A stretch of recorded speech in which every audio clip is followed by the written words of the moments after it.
Let me leaving in the comments, motherfucker. Fuck you. Call me tomorrow. Yo, what's good, neighborhood? You back in the lab with your favorite neighbor, your man Mark Nash. He is I am he. Another great episode of Breaking Beats, where we break down business, entertainment, art, technology, sports, and anything else you and I feel like talking about. We are the #1 hip hop political with a comedy twist. Got the homie here, the OG one and only OTB Boxing School. Introduce yourself. Well, I just said your name, but introduce yourself for the people who don't know who you are. Hey, man, OTB Boxing School, man, where we make casual fans, real fans, man. All the new students, y'all know what to do, man. Sub to the channel. All the old students, y'all know what it is, man. Appreciate the professor himself having me on, man. The brother Mark Nash, man. I appreciate it. Oh, yeah. I'm humble and grateful. Hey, you are definitely, you've been a professor, bro. I ain't even gonna hold you, man. The things and the respect that I have for you, not only as a content creator, but as a person, bro. Like, real talk, man. We gonna give y'all a little bit of that. And I appreciate everybody that do tune in to the channel, but we gonna get y'all something special, man. Man, we got a good show planned for tonight. We've been doing pre-production, cracking jokes, and having a good time getting ready for the show. So let's run the intro. Give us 5 minutes. Let's start the show. You see the title and thumbnail. We're gonna talk about the Iran War, the Epstein War, as I call it. The Epstein War. Definitely gonna talk about some new information that has came to life over those Epstein files. They're trying to hide the shit, but they kept the files. So we're gonna talk about that, the Iran War, and we're gonna get into some hip hop and some boxing, man. So 5 minutes. Let's run the show intro. And if you know the song, sing along. We're gonna have a good time while we're here. OTB Boxing School, Mark Nash Collabo Edition. Money Brown in town. I see you, homie. Let's get it. Let's start the show. Give me 5 minutes. 5 minutes. Roll them if you got them. Pour you a drink. Get you some hot wings or whatever you get into. But it's gonna be a good one, and you're gonna love it. Let's start. Get your leaf together now. Yes, sir. Let's get it. This is my passion. This is what I love to do. But some days, sometimes, I'm just like you, man. I hate this job. Damn, I hate this job. Damn, I hate this job. Damn, I hate my job. Damn, I hate this job. I'm just like you. Damn, I hate this job. Man, I hate this job. Man, I hate my job. From a good dream I wake, sun rays on my face, planning out my day, hoping this ain't the one that I catch a case. I feel so good, I feel so straight. My manager keep calling me saying, hurry up, you late.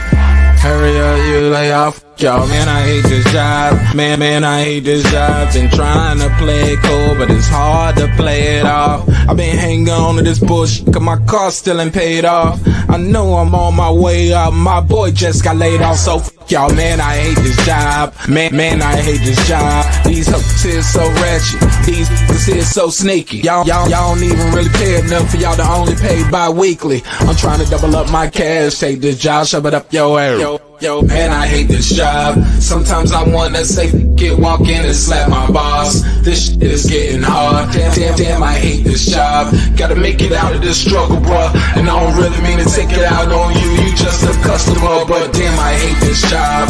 Damn, I hate my job. Damn, I hate this job. Damn, I hate my job. Damn, I hate this job. Damn, I hate this job. Damn, I hate my job. Damn, I hate this job. We're the reason why your stockholders always stay afloat. Yet I'm asking, are they hiring? Like everywhere I go, schedule will say 9, but I think it's fine if I clock in at 9:04. I work 40 hours a week plus overtime just to be bro. So y'all, man, I hate this job. Hate that I applied. So much has transpired since the day that I was high.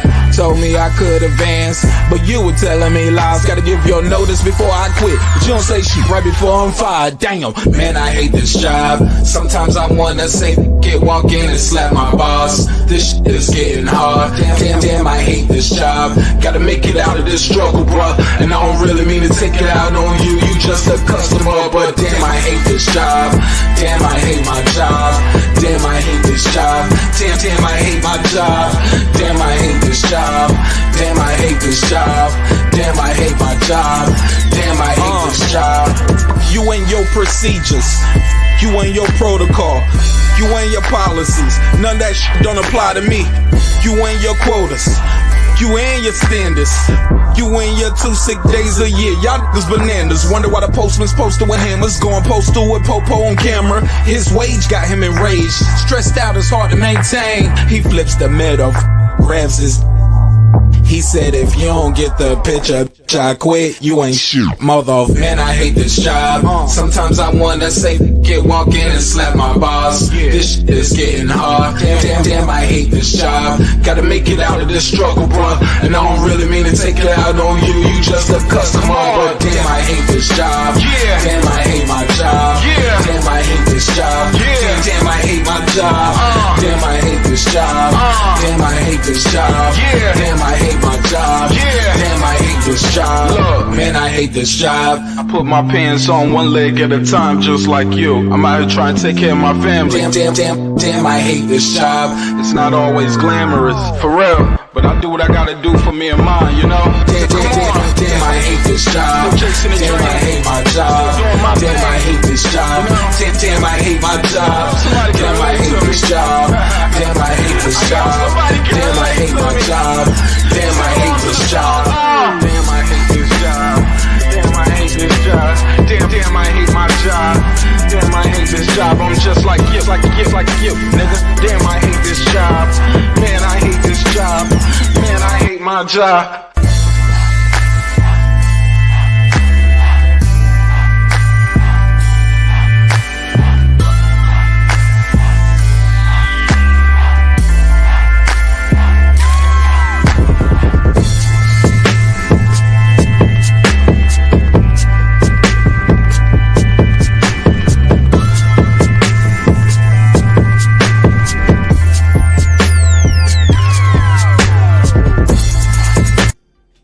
The views and opinions expressed in this program are those of the speakers, commentators, experts, and or the host. They do not explicitly nor necessarily reflect nor represent the channel's policy or the views held by the channel or broadcaster. The broadcaster or its channel cannot be held accountable for all or any views expressed during the program. Basically, if I didn't say it, don't come for me. You come for the person who said it. And please don't sue me for somebody else's words. With that said, let's start the show, motherfucker.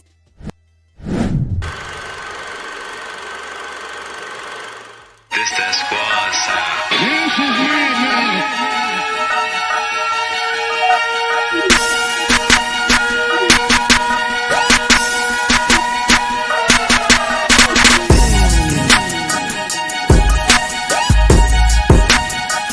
Wow.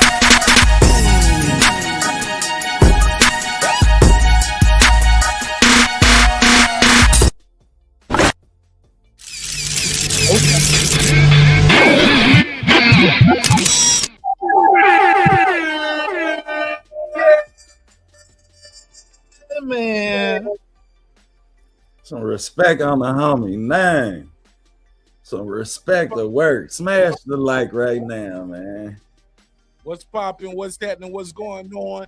You back in the lab with your favorite neighbors, your man Mark Nash and OTB Boxing School. How you feel, brother? I'm good, Brody. How you? Man, I'm always good, even when it's bad, man. God is keeping me covered, man. I can't complain. Hey, I won't. I definitely won't, man. No, by no means. Hey, it take as much rain as sunshine to grow. So when it rain, you don't complain about the rain. Hey, right. Shit, I'm good, nigga. Like Facts.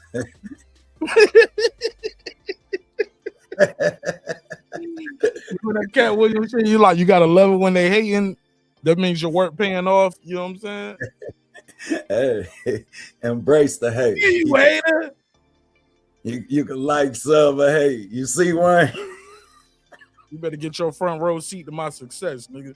We got the OG in here, OTB Boxing School, one and only. Before we get started, man, tell people how they can reach you and follow you on all platforms, because we got a very stacked show tonight, and I appreciate you being an integral part of it and collabing doing this episode with us. Nah, man. For excuse me. For from me to you, bro, I appreciate you even having me here. Everybody can reach me. I'm at YouTube, OTB Boxing School. We on Twitter, Instagram, Facebook, man. We on all social media platforms. But I definitely would appreciate it if anybody that's any casual fan of boxing sub to the channel, man, so you can know exactly where the punches come from before they get thrown, man. And as far as me being able to even be on this platform, this means a lot, man. I respect Mark's work. I respect his insight, his intellect. Oh yeah, bro. Man, hey, I done went toe to toe with a lot of them. But that's a L that I'm glad to take. For us to be able to grow off of that, man, was dope, and to have a chemistry and to understand and to get to know each other as people and as men. You feel me? That'll always be more important than any likes, views, anything, any subs that come along from what we build on. So I can appreciate you. You feel me? In this moment. Hey, look, and that don't mean you was right or wrong. That just mean the judges swung in my favor. You know what I'm saying? Facts.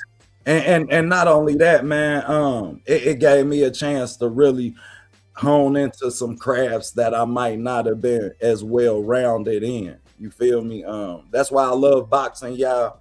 I specialize in that because it's the sport that a whooping, a loss, it can make you better. It should make you better. You feel me? And I can thank you as well as anybody else. I call it a whooping though, like, I mean. Nah, the presentation, bro. The presentation was none other. The delivery to match presentation. That's like people having drive with no work ethic. You feel me? A lot of people can have the drive. A lot of people, but if you don't have a work ethic to go with it, and you was. On that day, you had them all clicking. You was clicking on all cylinders. So I'll gladly take that L. You feel me? And I can appreciate it in this moment. And we've been brothers ever since. How about that? Well, let's get into this content, man. It's a lot to unpack. We're gonna get into a little boxing, a little hip hop, a little current events. Got to get into this Iran Epstein war first. After that, we're gonna get into a little hip hop and some boxing. All right, but let's not bury it. Let's talk about it. Let me share the screen so they'll know what I mean when I say these things. Lindsey Graham, senator from South Carolina, has lost his damn mind. Let me just put a case on. The hell is going on with Lindsey Graham? I'm gonna share the screen so they'll know what I mean. I'm gonna play this clip, and I want you to give me your reaction to it. And brother, it's that bad. It's some of the most weirdo shit I've probably seen in a long time. Let me fast forward to Lindsey Graham. He's talking about blowing niggas. Talking about he's talking about the out on their knees. I hear make Venezuela great again, make Cuba great again, make Iran great again. I'm like, hold up, nobody voted for that.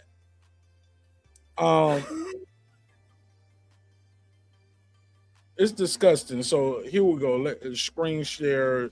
Let's go to one. This is from Breaking Points. They got the clip already chopped up, just how we need it. Let's go here. 2003 madness. Let's take a listen. This regime goes down, we're going to have a new Mideast. We're going to make a ton of money. Nobody will threaten the Straits of Hormuz, and we're going to win. All right, Israel and the United States, you just wait to see what comes in the next 2 weeks. the next 2 weeks. That nigga said, wait to see what happens. So we 10 days into this war already. Homie is saying, we got some shit for y'all in 2 weeks. He say, they should be yielding now. He's saying, give me 2 weeks, and then you'll see. And that's the only thing you'll see. Bro, in 2 weeks, we got protests. Let me share the screen over here. We got protests in like mad countries like Bangladesh, India, Indonesia, Mexico. We have let me see, because I got it saved. We kept the files. Let's just scroll over here and I'm gonna just read them off. And y'all can see some of the images on the screen, but they're protesting in Iran, of course. United States, we have protests here. Mainstream media don't want to cover that. Bangladesh, Greece is actually saying not only are they protesting the war, they want to stop dealing with the naval base and the NATO alliance because of what's going on. India, several states in India are protesting. Indonesia, they also want to end their they want to leave that board of peace that Donald Trump said he was going to start. Iraq is protesting. Mexico has started protesting since the 8th. Morocco is protesting, and they want to end their alliance with America there. Nigeria, Pakistan, South Korea is really tripping. It's because we just took the THAAD batteries from there. That means, like, why are we taking their missile defense from South Korea? What if North Korea say, fuck it, it's up. Y'all niggas weak right now. Yeah. We are still at a ceasefire with North Korea. It's a 50-year plus ceasefire. We got Spain, Turkey, and the UK. Before I play the next clip, I just want your take on. Homie is up here saying, like, it's up. Man, we 10 days in. When that's his explanation, when they telling us then we can't be in a good place, man, within, the standards of this war. Like that's a bad look, man. And I don't know that 2 weeks is gonna change it, bro. Like, wait, let's give him a chance. Let's hear what Lindsey got to say. Let's hear what Miss Lindsey got to say. What his right. Will threaten the Straits of Hormuz, and we're going to win. All Israel right, and the United States, you just wait to see what comes in the next 2 weeks. The next 2 weeks, meaning what? We're going to blow the hell out of these people.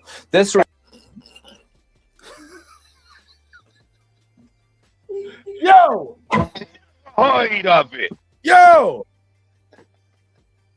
I'm not homophobic, but if you are a single congressman and you're not married and people already had allegations about you being on the sweet side, I don't think the first thing you should be talking about was like, oh, we're gonna blow the hell out of them.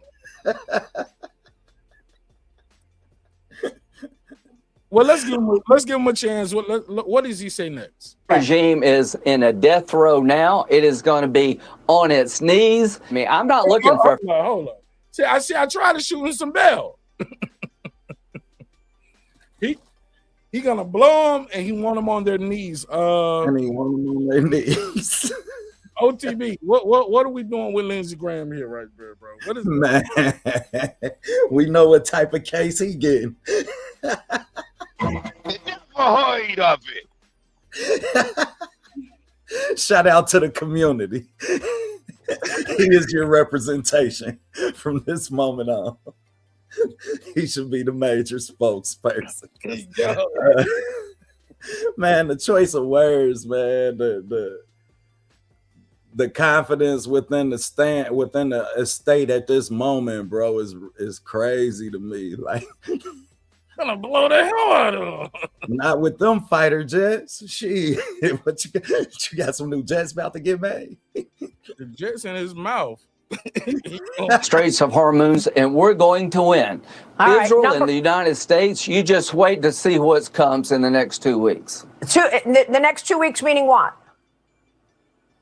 We're going to blow the hell out of these people. This regime is in a death row now. It is going to be on its knees. I mean, I'm not looking for a fair fight. If we get in a fight, I want to win it. I want to win it quick. But your bitch ass ain't doing no fighting, respectfully, sir. In Miami. You see this hat? Free Cuba. Stay tuned. Yeah. The liberation of Cuba is upon us. It's just a matter of time now. You see this hat? Make Iran great. President Trump said the only way to make Iran great is for the people to take over. She's laughing, but nothing is cool about this. Nobody voted to make Venezuela great, make Iran great, make Cuba great. Basically, he's saying we're going to have endless war here, OTB.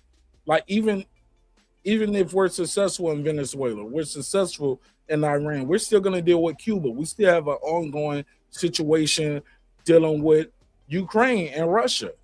Don't forget Thailand and China are always, you know, it's always an itchy situation there. And then North Korea and South Korea. The Middle Eastern states are looking at this as in, hey, look, we thought we were making alliances with America to be safe, but now we're just targets for Iran. And you guys are just concerned with protecting Israel. Give me your take on this right here. What happened to Make America Great Again? Where's this Make America hat again? That's where I was going, bro. Like shit. Iran, Venezuela, I see Cuba. What? Yeah, I just seen Cuba, Iran in his hand now. I'm hearing everything, but let's make America great again to the American people. Like you have we got too many problems here. And you talking about let's make these places great. I'll never be able to side with that or even empathize with that. So for to watch him say that is somewhat blasphemy within the American people face. And it's sad as, you know what I mean, a taxpaying citizen that you can, I gotta sit there and even look at that. Like I didn't sign up for this. Even if I did vote for dude, these wasn't within the policy that he presented to the American people. So for you to be sitting there now, of it. You did, and then you gonna stand on it. He stood on it with the hats, bro. He ain't just flip you the bird. He said it too, and that's what I felt like when I looked at that, man. Lindsey Graham is up for re-election this year, and I really think the people of South Carolina should give him a rude awakening. When you go to his page, and let me share the screen so they'll know what I mean. When you go to Lindsey Graham's page right here, Miss Lindsey over here, where his sweet ass, homie is the first thing he got pinned is a comment of Donald Trump saying he's a good person. That's crazy. But if you scroll down further, right? Oh, he been busy. A lot of posting about a bunch of shit. But you know what? I don't see a lot of shit he's doing for the people of South Carolina. What are you doing for the people of South Carolina? And when I see the people of South Carolina, you know what I see? The last thing I think he really did that was influential for the people of South Carolina. Look at him. He up here at the SO Club. He good to be in Tiger Town. He in Tiger Town. This is the last good thing he's done for the people of South Carolina. They got a highway named after President Trump. That's crazy. South Carolina House passes H4982, President Donald Trump Highway. They did that on March the 5th. A great name for South Carolina's greatest highway project. When completed, I-73 will connect the fastest growing Grand Strand area to I-95. Naming it after President Donald Trump makes sense to me. And I'm glad to see this effort moving forward. For my part, I'll continue to work closely with Representative Russell Fry and push aggressively for funding for this important project. What he don't say is, in the meantime, I'm going to keep sending your fucking money to Israel, Iran, and Cuba. For wars for Israel. Straight in your face. Like straight in your face. What are we doing here? When has this been a part of the American dream where our congressmen, our senators are just blatantly, man, I found this shit that these guys are they'll just say the quiet parts out loud. They'll say, I was elected to be the voice for Israel. You didn't tell people that on the campaign trail.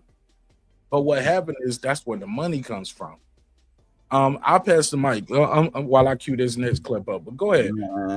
You want to find, you hit the nail on the head. You want to follow something, follow the dollar. That'll always give you the answers, man. And to me, that's nothing to but them saying right in your face, bro, we gonna do what we want. And shit, it ain't nothing that you can do about it. And as a taxpaying American citizen, man, that's a sad day when that's what it means to make America great again. Like real shit. Like you can only say it so many ways, man. Y'all purpose ain't to make America great again. It's to make yourselves great. And that's sad. And that's sad, man. That's sad because I guarantee you that it's actual problems that you need to be dealing with within the state of South Carolina. Like, you're not going to tell me they don't have no hunger problems. You're not going to tell me there's not issues that's to be dealt with. Brother, the literacy rate in South Carolina, niggas can't read. I'm just saying, look that up. Literacy rate in South Carolina. Motherfuckers can't read. And you tweeting and your answer is, we're going to blow it to hell. Pause. No, I'm just saying, Lindsey Graham, like, no pause for me, baby. Line them up. What? His voice stands. That nigga like line them up, baby. You did one by one, man. And Lindsey Graham will end terrorism one dick at a time. That's why they sent his ass over there. That's why they Trump think he's slick, man. That's why he sent his ass. Like, man, talk to him, like be nice, suck him off a little bit. They didn't know he meant literally. Lindsey Graham was like that. Excuse me, I told her. Which room? Which room? Hey, look, he was like, I would have preferred. He was like, he told nigga, just pour the burkas back. He's like, just pour the curtain back. I'm gonna just slide right under the bottom. Man, that's crazy, bro. That nigga Lindsey Graham was like, see, America, we got pans over here. We could just pull the curtain back. Your car doesn't have curtains? Yo, because look, I saw this one shit going around. What's up, Foodie? Yo, I saw this one shit where this nigga Lindsey Graham, let me cut over here. This nigga Lindsey Graham is literally out here giving people. Let me find it because I just saw this today. I'm like, hold up. When did this nigga Lindsey Graham? Okay, I saw them. I think it was Breaking Points. I think that was on Breaking Points. I think Lindsey Graham told these motherfuckers, he was like, yo, and I'm telling Saudi Arabia, you giving you a chance. Like, when did you become the person to give us policy? That's crazy word. How's Lindsey Graham not the president, not the vice president, not the secretary of defense? This nigga's up here talking about,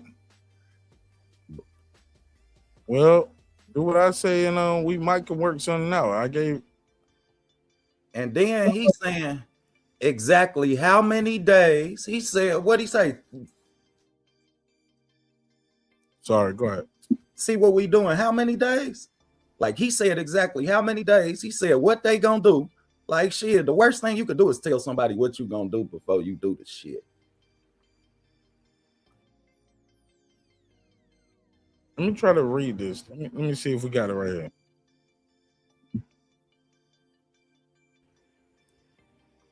This is how they talk about his influence that he has over the president. Times to Israel in recent weeks make the case. And they said he was telling Bibi and Benjamin Yahoo basically how to talk to Trump and how to manipulate Trump. This is the report going on. Have you seen this? Nah, I ain't seen it. Play that shit. Lindsey Graham is out here coaching Benjamin Yahoo on how to talk to Trump. F2 on the screen. Graham traveled several times to Israel in recent weeks, meeting with members of the country's intelligence agency. Quote, they'll tell me things our own government won't tell me, he said. He spoke. Hold up. Israel is telling you things that your government won't tell you. That's a problem in itself. I wonder why. Spoke with Prime Minister Netanyahu, coaching him on how to lobby the president for. Coaching him on how to lobby the president for action. I'm gonna teach you how to manipulate this dumb motherfucker we got over here. Period. I'm gonna teach you how to work them. OTB, this is what's being reported. That's a fucking circus, man. That's ridiculous. And never, I go as far as to say, never have we had a president that has these type of claims attached to him. You talking about somebody being able to manipulate you, you know what I mean? And somebody being able to learn how to do it after we just seen, you know what I mean, your relationship with Elon Musk and beyond that, your relationship with anybody who's sitting next to you. That's scary.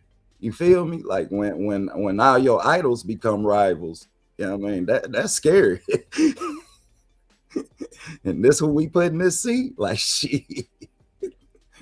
Let me play this next clip. Or action. I mean, So when you got this is what people talk about when they say, man, what do they have on Donald Trump? Like, what do they know? It seems like they know something. All right. Obviously they do, Brody. Shit. Now look like a duck, quack like a duck. It ain't a goose. Shit. Let me make sure I'm gonna open the phone lines up too, and I'm gonna keep the phone lines open while we cooking on this, because I figure some people might want to tap in, whether they from your side of the street or mine. But we gonna meet at the corner. Facts. Always. Even if we ain't on the same side of the street, shit, we on the same corner. But yeah, man, that's scary, man. When you talk about anybody who next to you being able to manipulate dude with the type of power that he got. And not only that, man, when you hear the state that he's speaking of and the state that everybody's aware of when it come to us being 10 days in this war, bro, like shit, wars ain't like this can go on at this rate. Shit, it has to end soon because it ain't looking good. Yeah, you know what I mean? Like, shit. Did you hear?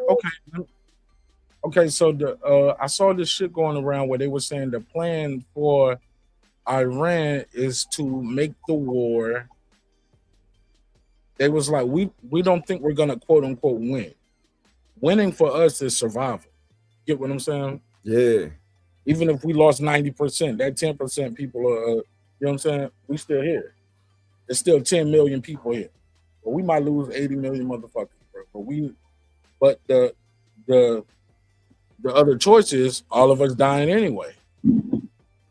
Facts, and that's a tough war to win. That lead us to the question that you had in the polls. I hope everybody hit the question, but about us being us or our state at post-war.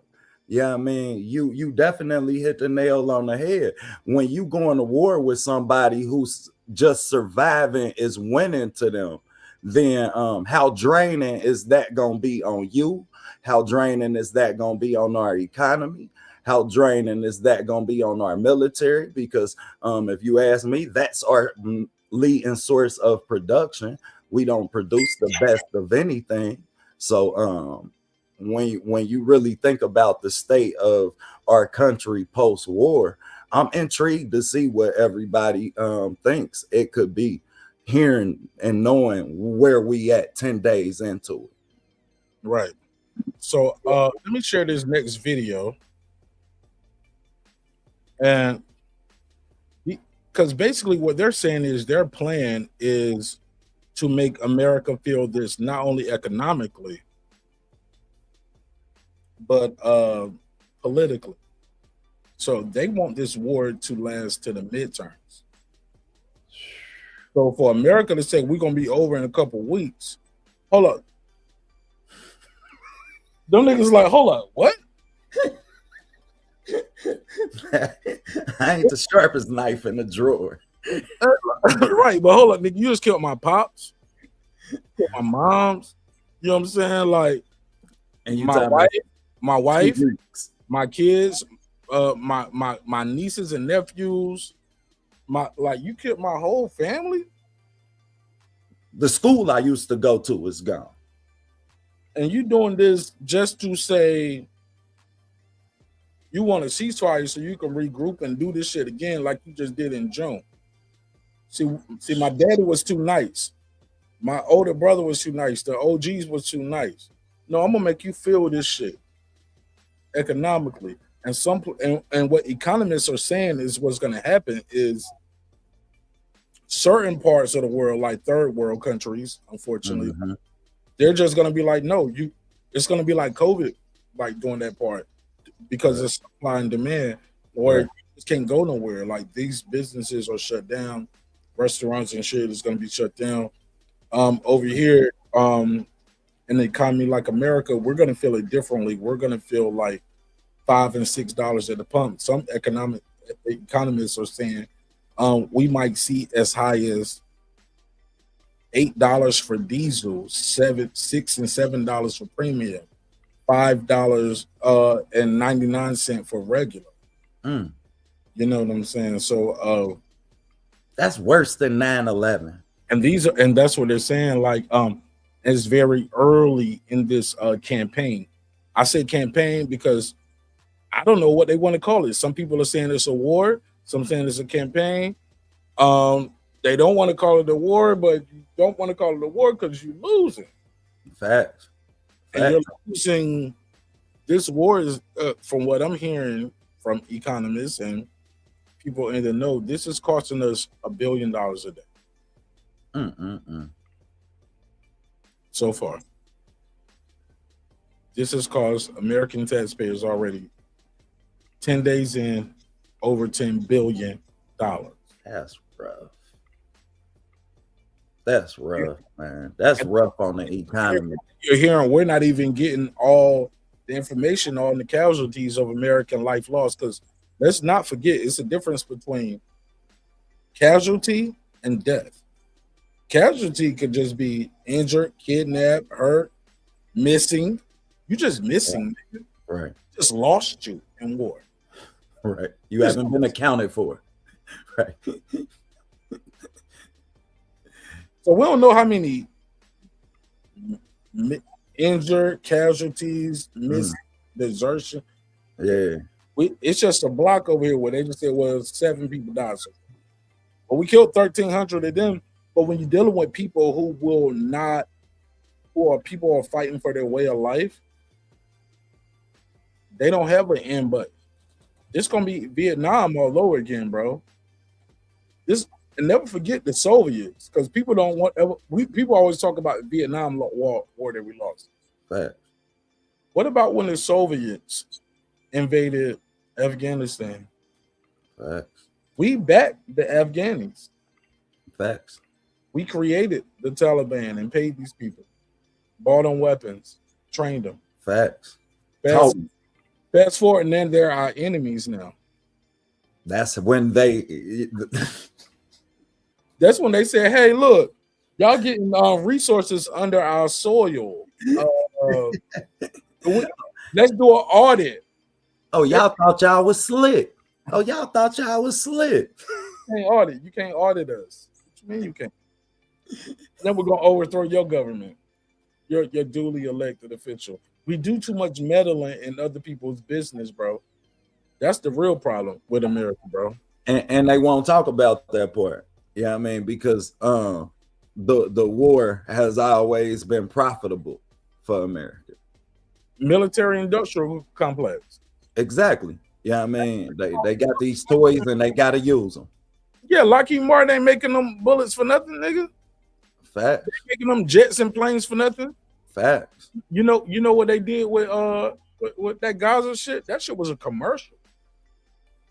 That shit was a commercial. Let me show you what these bombs and jets do. Let me show you what this Iron Dome does. It's crazy work. But they didn't realize that commercial was being watched by Iran too. So when y'all do y'all demos with that Iron Dome shit, we see weakness in it. Guess what we about to do? We gonna put that together. Hey, look, them niggas are making Honda Civics out of styrofoam with a jet and gasoline on it, and they just send that shit off. You talking about Honda Civic? That's a styrofoam Honda Civic, nigga, with wings on it, full of gasoline, and we gonna send about 100 of these at your fucking tanker that's right there. It's a big Ford. Yeah, you got that big button, but you better not use it because everybody got them now. Yeah, you got a fair war. America is not. I don't think America is built to fight a quote unquote fair war. Talk about it. Because the we war, the only one, like you said, shit. Everybody got a button now, and now ain't nobody. Okay, let's fast forward. Let's play that clip because now the new story is Lindsey Graham. Once again, let's go to Lindsey, sweet ass Lindsey, up here talking about her ass can't stop. Man, Iran had they had enough stuff. They had enough nukes to make 11 weapons. That's the story that they tell us. Let's share the screen so the audience can know what we're talking about. If y'all just got here, make sure y'all double tap the screen on the way to the room, click that like button, and support the homie OTB Boxing School. OTB Boxing School. OTB Boxing School. Oh yeah. All right, let's get it popping. Let's play this clip. Listen to this weird ass nigga. I'm gonna cam off for a second so y'all can focus on the clip. And you didn't mention today, and nobody was it worth to America to take down a religious Nazi regime who's trying to build a nuclear weapon to deliver to America. That's a really good investment. They're going to fall. It's not if the regime falls, it's a matter of when. And you didn't mention today, and nobody has, quite frankly, we now know they had. Okay, pause right there. Let me rewind it. They've already said, Donald Trump has already said we defeated them and we won. We decapitated their regime. Right? So we should all just be able to go on home then, huh? We should just pack up and leave. Why we still over there? We decapitated the regime, right? All right, let's continue. And nobody has, quite frankly. We now know they had enough 60% enriched uranium to make 11 bombs. Stop right there. Is that true or false? Where's that on the screen? You caught that? Y'all got pictures of everything else. Y'all didn't film that? Because that's probably not true. Because since when have a nigga had enough to make 11 or something and we didn't make one of them? We got to use deductive reasoning, people. We just got to be smart, okay?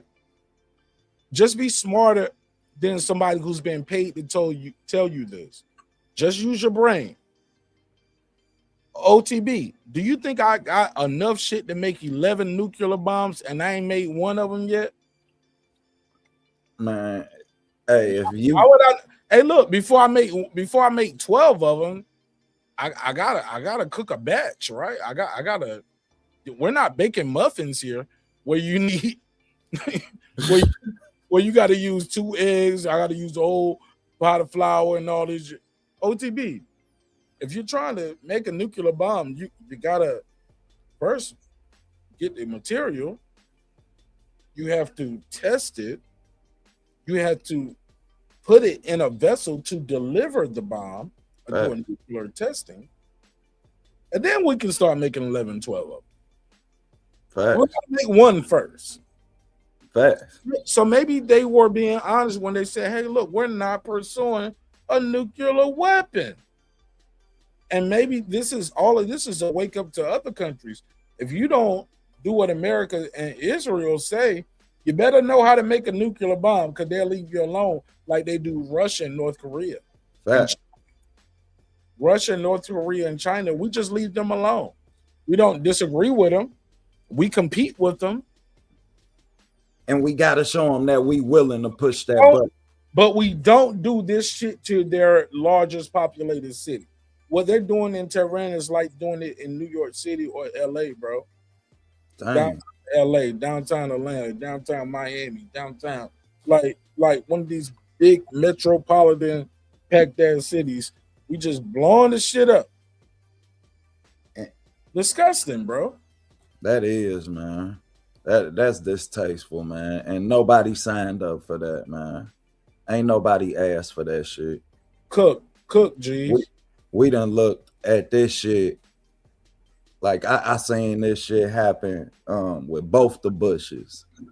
Yeah, I mean, I done seen this shit happen so many times, man, that I'm really when it comes to believing in that form or that facet of reality, is just not reality to me. And that's the most sinister. If somebody did that to us, that would be the most sinister act. America does this because we ain't had it done to us on our land. Push the button. Hawaii's an island. Can you imagine? You said that city is like New York or LA or, yeah, I mean, one of our most populated cities. So just imagine the reaction that we would have had if that's the case. And now we did have that reaction. It was Pearl Harbor. Yeah, it was Pearl Harbor. Yeah, I mean, and look, and they dropped nukes on them motherfuckers. That's why I said, bro, and that was an island.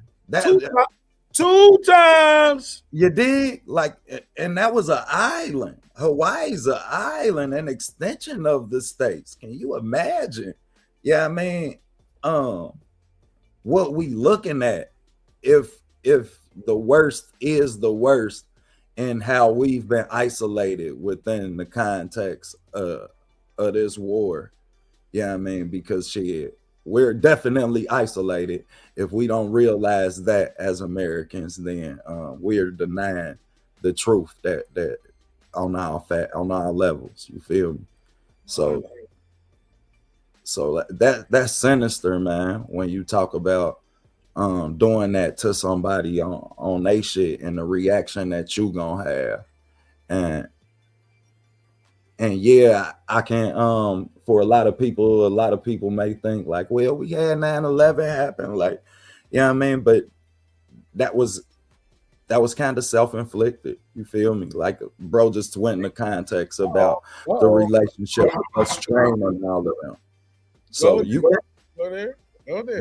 Yeah, you can't really blame that. You can't, yeah, I mean, say that was, yeah, I mean, the same context as Pearl Harbor or even this situation, because if one of these countries do react and hit us anywhere, yeah, I mean, then the next level of this war is fucking nuclear.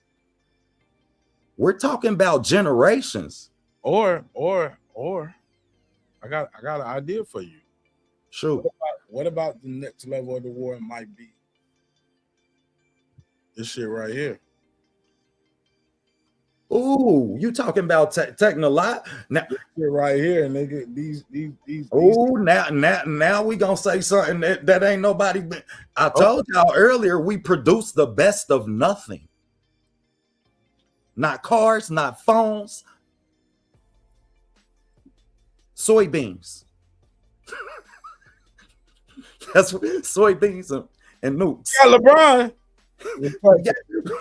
We got LeBron. Mayweather, we got Terrence Crawford, nigga. We got athletes. So you're right. Versus Stills. How much that's gonna help us? Yeah, I mean, we'll see. Motherfuckers over here, boy. We can run and jump like a motherfucker. Respectful. Got Beyonce. We can dance our ass off, nigga. Martin, we got Martin Ash. She's rapping and talking ass. I'm just saying, bro. If it is technology that they attack, we fucked. Nigga, they had turned these TVs off on ass like that. What? We done adapted to all of everybody. My TikTok, mama, no, my TikTok. Oh, I want to die. My TikTok. Hey, these motherfuckers, they thought they was gonna lose TikTok. They was buying phones with TikTok apps on them. They was like, just sell it to somebody here, please. Please just sell it. We need it. I ain't never seen no shit like that. That shit was like crack in the 80s. I got 5 phones. You say how much? It was like crack, bro. This shit going on for real. I hope calling me. Yeah, he was calling me. He be calling me, Scotty. But then, bro, I got a 17-year-old and I literally walk in and the TV off and shit. I'm like, what you doing? Oh, I'm TikToking. What the fuck? What's that? Yo, listen to this weird ass nigga. So, but to bring it back full circle, because we got to get into this Epstein shit too. Facts, my bad, bro. No, you cool. I'm just trying to make sure I'm producing and we flowing on track because we got some good topics. And we got to get through them all. Let's go. Let's end on weird ass Lindsey on here today, and nobody has, quite frankly. We now know they had enough 60% enriched uranium to make 11 bombs. What's that? But they didn't make one. Didn't test one. That worth to America to make sure they don't have 11 bombs? What is it worth to America where we at now? We are losing gains and grounds in the Middle East where our allies are saying, hey, look, we thought you guys were going to protect us, but it seems like you're just protecting Israel. And you're taking stockpiles from South Korea. That's been confirmed. Google it. And now we're moving stockpiles of our THAAD missiles, which are deterrents, from South Korea. So that means North Korea might be like, what is China thinking? What is Russia thinking? Like we're, and then you get Lindsey Graham weird ass up here talking about Cuba's next and make Iran great and make Venezuela great. And y'all talking about, well, we're just gonna end this shit in 2 weeks. What y'all gonna nuke them? Y'all got some new shit where how y'all gonna end this war in 2 days with people who saying we don't quit? You can pick when you stop fighting, but you can't pick when we stop bombing. Iran is independent. Iran doesn't get their guns from another country. They don't get their bullets from another country. They don't get their missiles from another country. They don't get their planes from another country. You're dealing with a country with over 100 million people, and you can show some propaganda. Shout out to you. Good day, Ryan. You can show propaganda of some people here in locally protesting, people who are from the diaspora. But the people from the diaspora don't speak for the people who are on the ground who have said, we're going to rally behind our flag. Our life is on the line. We are depending on ourselves to fight for our freedom. The world is against us. Nobody is coming to save us. And if you, and this is the last part. Go ahead, bro. Allies, they and for our Middle Eastern Muslim brothers surrounding, they've even said, hey, look, yeah, we did that, but I'm willing to chill on that. We just gotta let y'all know I can get to you, and I'm not fucking playing. And but stop letting them use your land as basis to attack us.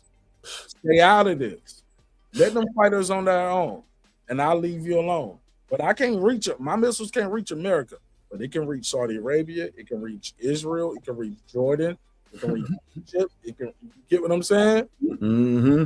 Cut this oil off, but more importantly, I can turn your water off.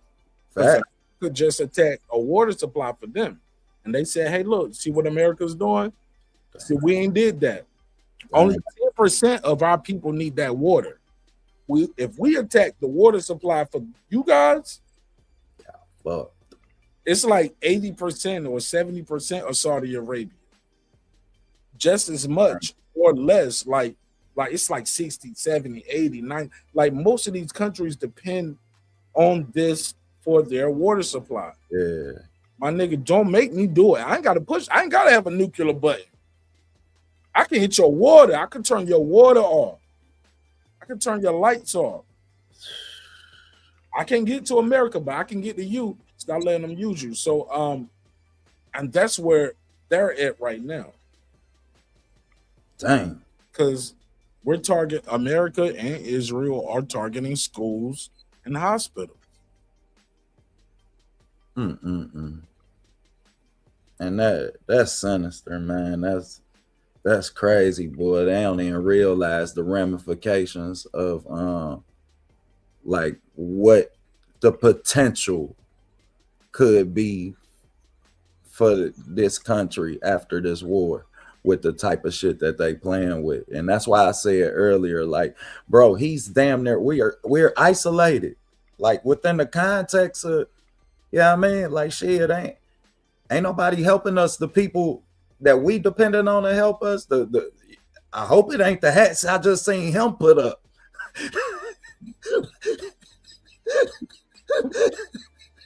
So I'm supposed, you dig?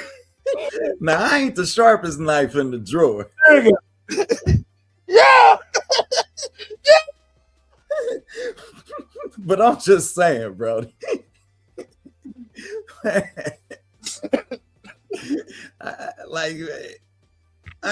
ain't the brightest star in the sky. I see what you did, though. Height of it. Shit, I gotta mute. Hold on. Yeah, sorry. He did not admit.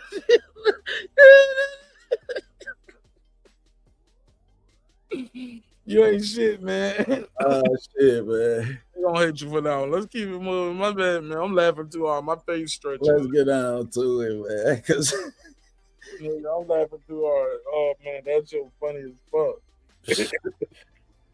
I ain't the brightest star in the goddamn sky, but that shit. That nigga Lindsey Graham over there on that bullshit, nigga.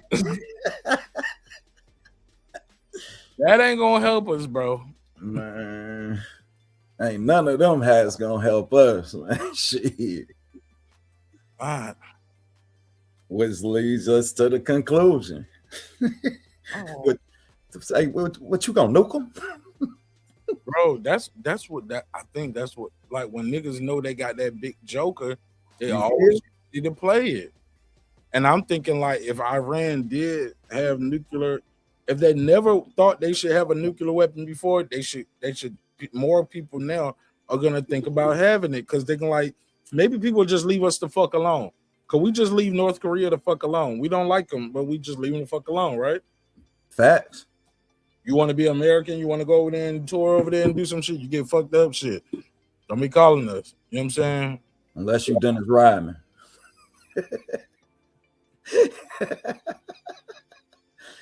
Oh, Dennis can go anytime he wants. He's a regular.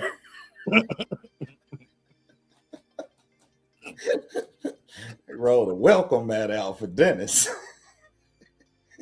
Shit crazy. Dennis Rodman probably got a whole family over there. That nigga making a whole bunch of y'all memes and shit. You heard? It's gonna be a bunch of rebounding motherfuckers in about 10 years. Coming off the glass with it, homie. On my mama, son. All right, look, let's we gotta get into this Epstein shit. So I saw this new shit going around with Epstein. While I'm queuing this up, give me your take on what have you heard, what do you know, what do you believe about this Epstein situation in America? Because a lot of people are calling this the Epstein War. This is the Epstein-Israel War.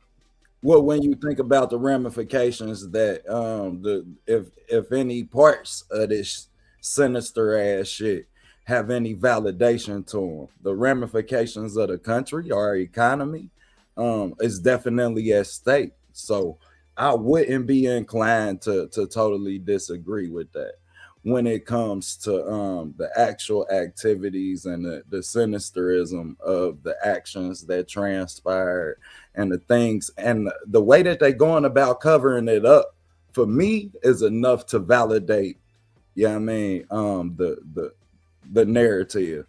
And for that reason, I may be inclined to believe that this is the Epstein War. However, the state of our economy, given the state of our production, we all know that's a smoke screen. So when you don't produce nothing, you got to go take some shit. And that's my take. But the details of that Epstein shit is some sinister shit, man. And if that's what success stands for in our country, America has been failed. Like if the mountain is the shit that's going on there, I don't want. All right, so look, I'm gonna play this clip from Breaking Point. Shout out to Cristobal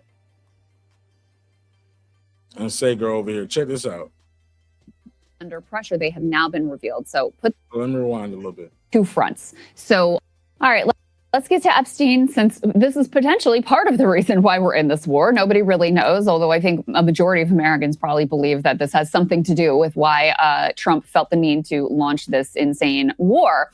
We have some new, very significant developments on two fronts. So one directly does involve Trump. We've been talking about how some of the interviews with his most credible accuser, in terms of, in the context of Epstein, how those interviews were not available. Well, under pressure, they have now been revealed. So put that to the side. We'll talk about that in just a second. The other piece, though, has to do with a potential cover-up of what really happened on the day that Epstein died. Let's put this up on the screen. This is a pretty bombshell reporting here from the Miami Herald and also from the New York Post. The headline here is, and this is, of course, Julie K. Brown, prison guards discussed cover-up of Epstein's death, an inmate tells the FBI.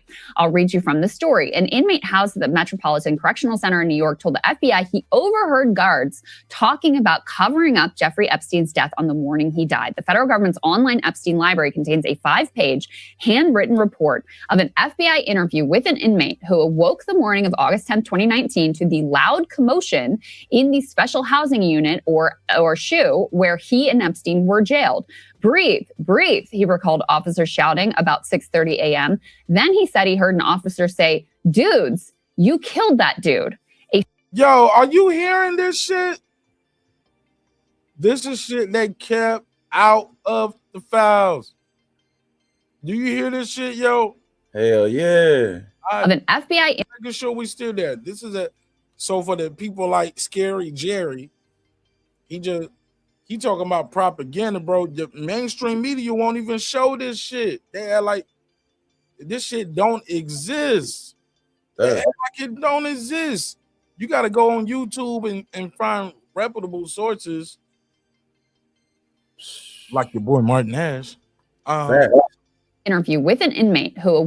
Now this is the Miami Herald. Like they don't cover this shit. They put it out there. It just don't get the megaphone. Shout out to Julie K. Brown. She's one of the been covering this shit from the beginning of this Jeffrey Epstein shit.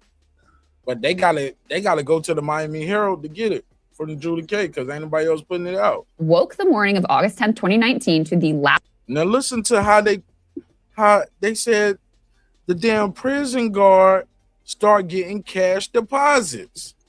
These are facts, Scary Jerry. Let's put this up on the screen. This is a pretty bombshell reporting here from the Miami Herald and also from the New York Post.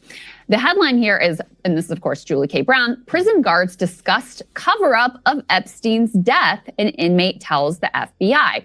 I'll read you from the story. An inmate housed at the Metropolitan Correctional Center in New York told the FBI he overheard guards talking about covering up Jeffrey Epstein's death on the morning he died. The federal government's online Epstein library contains a... Hey, look, watch out I make Jerry look like a hoe.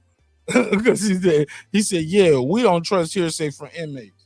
Watch out make her look like a hoe, though. You know what I'm saying? Mm-hmm. This OTB. You want to be on stage? Hey, look, OTB. Jerry want to be on stage, Mark. Nah, I always cook Jerry. Look, Jerry is refried beans on this motherfucker. I cook him every episode, sometimes twice. Look, let me say this. Hey, look, when it comes to this shit, how many times you seen people go to prison and go to jail off of cellmate statements? Facts, a lot.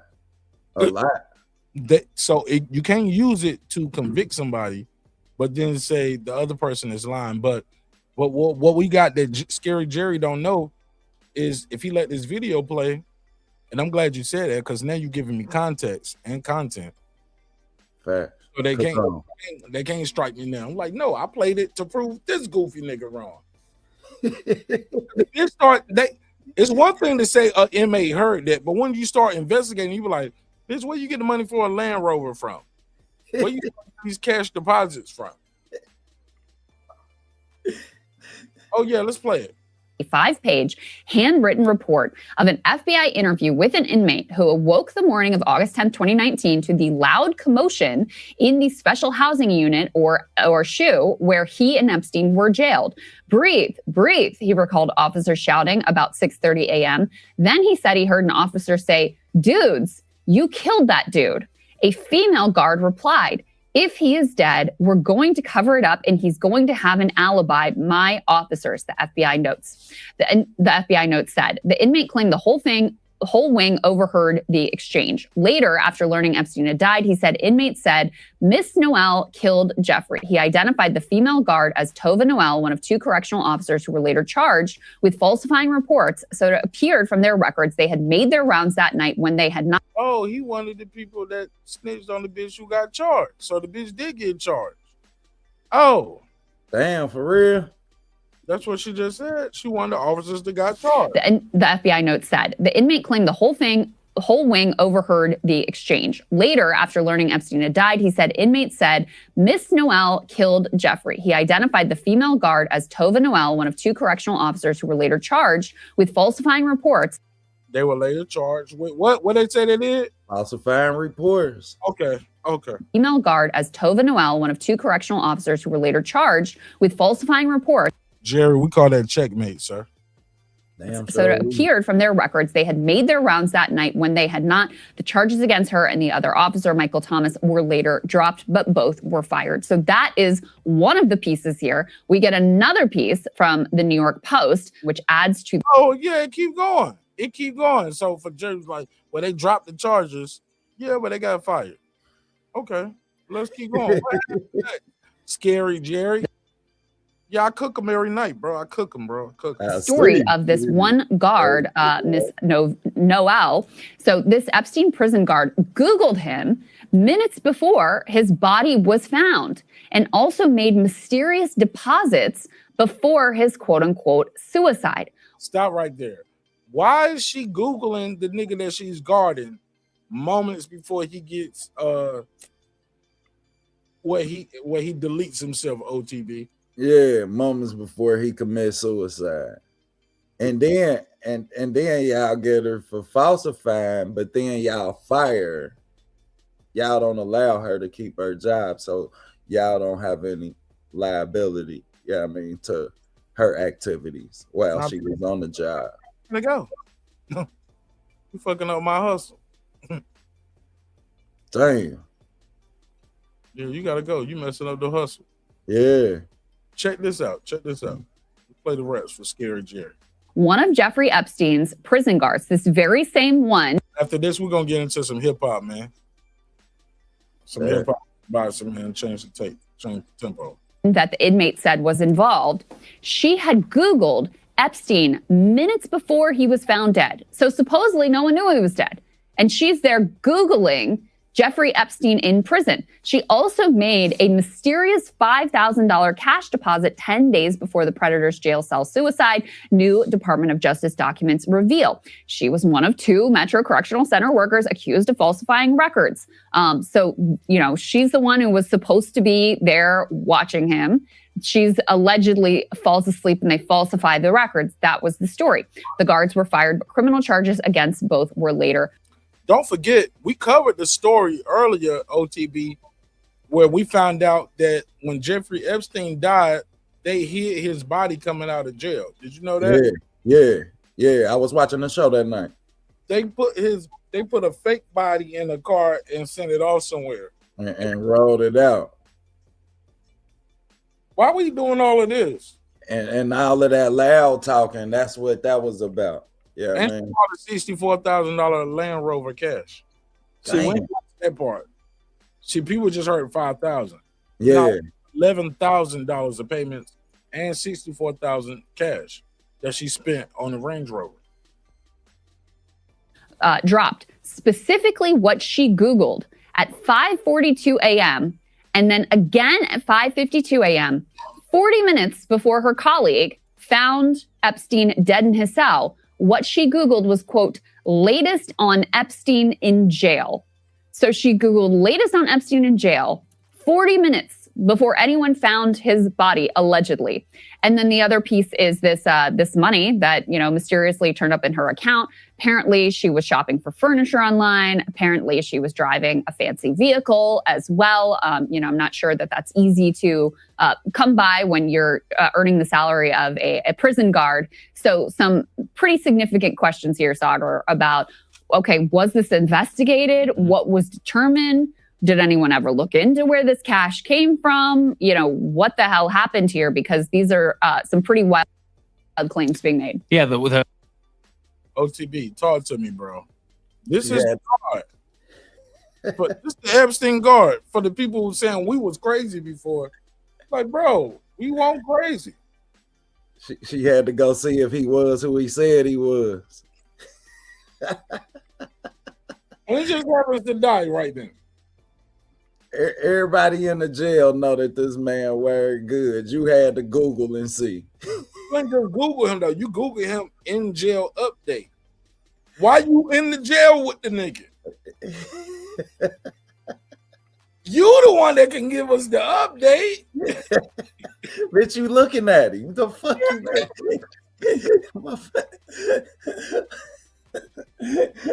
Open BWX. Hey, nigga, I'm on the live with you right now, and I'm gonna Google OTB live stream update.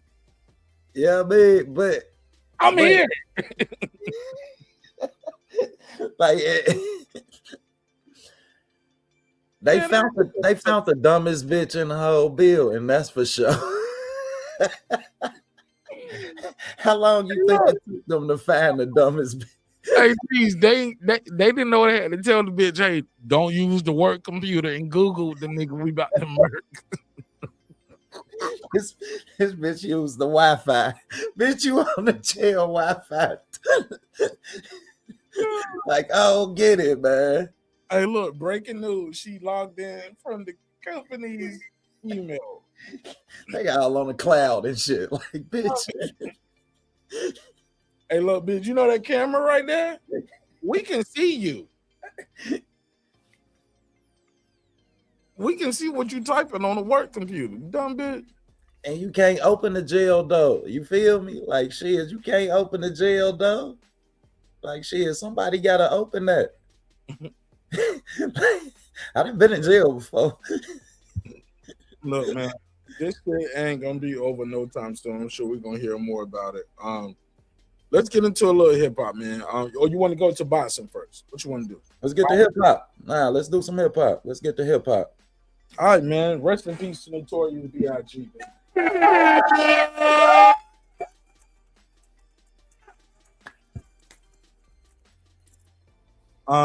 We just had the 29th anniversary of the death of Notorious B.I.G.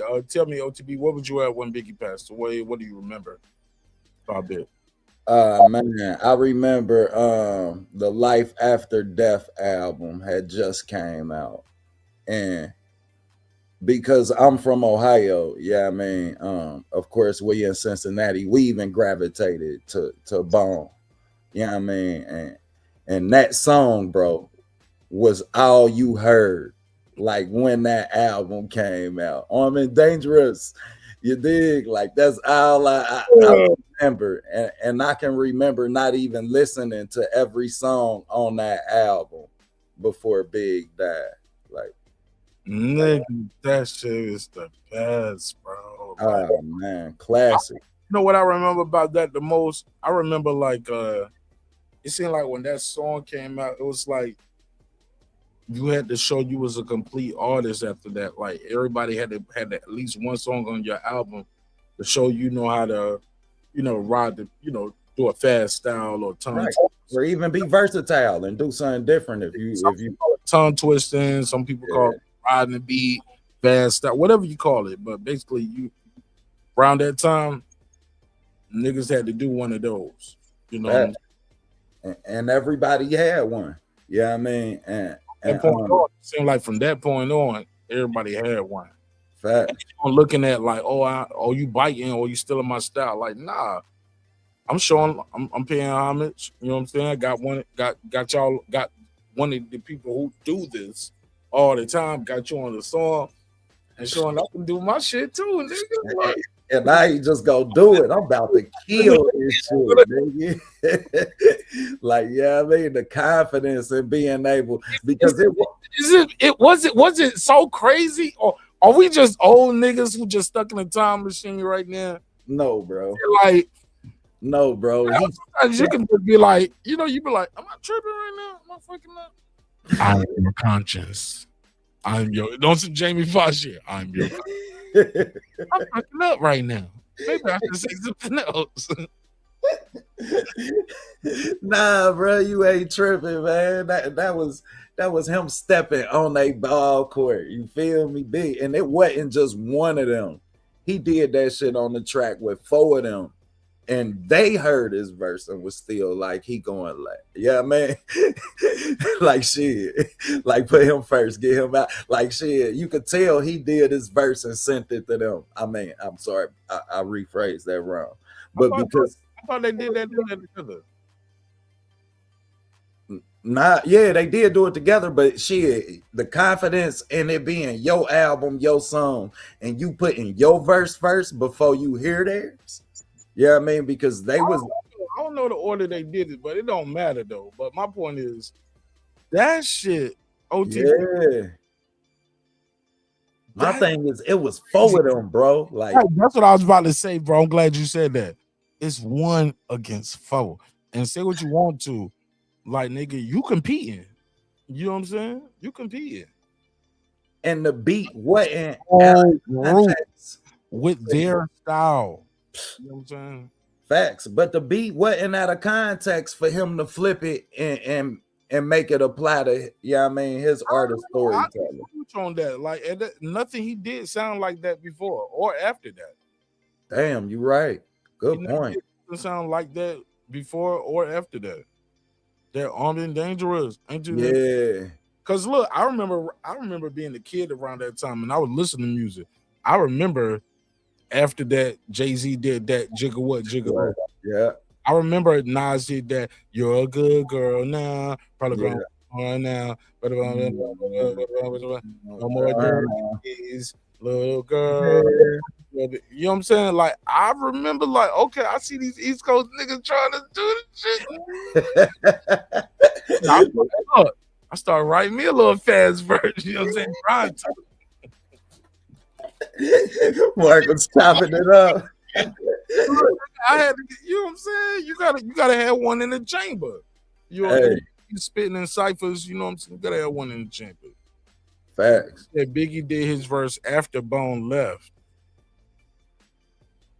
That's what shit, well, I appreciate that context, but that even make it, you know what I mean? Like shit. I don't know. That's a Yeah, that don't really decline the value of him really stepping, yeah, I mean, in their comfort zone and being confident enough to still remain and really hold a pedigree to the song that they had to me. Yeah, I mean, when I think about, yeah, I mean, and we was bone heads. That's why I said that song. Yeah, we was bone heads, even because shit in Ohio, we ain't had nothing. Yeah, I mean, hold on, what's the best Bone album ever? Off the top of your head. Don't even hesitate. Go. The first one. That's the best one ever. Yeah, it's the first one for me. Okay. It's the first one for me. Thuggish, ruggish, bone. Like, it's gonna always be the first one. Who the nicest member out the clique out of everybody? Crazy. You got Crazy over Busy. Yeah, I got Crazy over Busy.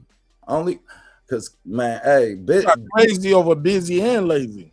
Yeah, over Busy and Lazy. To me, Crazy was nice, man. And I'm gonna give you ain't mad at it. Crazy, bro. I'm gonna give you an example of why I say that. Go ahead, but I'm gonna tell you why I like Crazy, because even when he be going crazy and all of that, and he's articulate. Fact. I can like, if I know Crazy verse, I know Crazy verse. That's exactly what I was about to say, bro. I'm gonna throw a Busy or a Lazy verse. I'm like, you should do and rain. Yeah, nigga, I'm mumble through some of his shit, nigga. You know what? You did. Respect to them brothers. Shout out to him. But go ahead. Facts, man. Big shout out to Bone. But that's what I was gonna say, man. He never missed a syllable. Yeah, I mean, he never doubled a syllable. And with that style, to like, I could just imagine how many takes they got. Yeah, I mean, from mishaps when you really trying to, when that's your main style, that's tough, man. The wind, the smoke, and everything. So to see Big, man, be able to really, yeah, I mean, kind of hold a pedigree to that song, man, I never forget. But I definitely, like, I'll always remember Big for storytelling. Like, the storytelling. So, yo, niggas saying I'm missing a phone. Bro, niggas keep telling me that I'm missing phone calls. Let me see you, man. My bad, bro. You good, bro? Hold up, bro, because yeah, I heard Brandon say I missed his call the other night. Yeah, damn sure got to get that together. We got to hear from the people. Yeah, man, that shit is not. Yeah, and thanks for letting us know too that we missed y'all call, because it's never intentional. Yeah, I mean, if bruh ever do miss a call, yeah, let me try something else. Let me turn this one off. Let me try something. Yeah, man, that shit is not intentional, bro. Nah, never, man. And we appreciate everybody that's in the bill, man. Smash the like. But yeah, man, it'll always be the storytelling for me for Big. But as far as that day go, man, I never forget, boy. Walking outside, hearing the car playing it, hearing the next door neighbor playing it. After he passed away? Yeah. Nah, but like right the day that he passed away, bro. Like, and then I remember somebody actually coming and telling me that he passed away. Like, Biggie died, go look at the TV.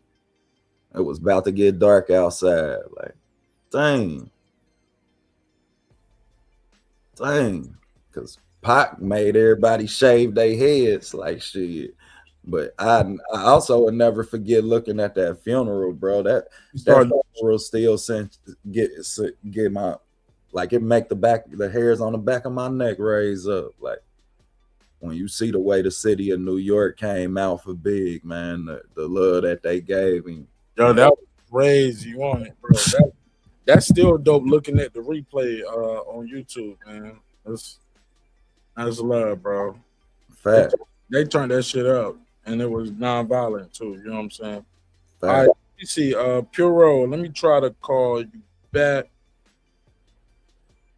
Yeah, man, that shit's crazy. Like, the shit is not ringing. He said, damn, Mark, why you say open lines and don't pick up? I promise, bro, the phone didn't even ring.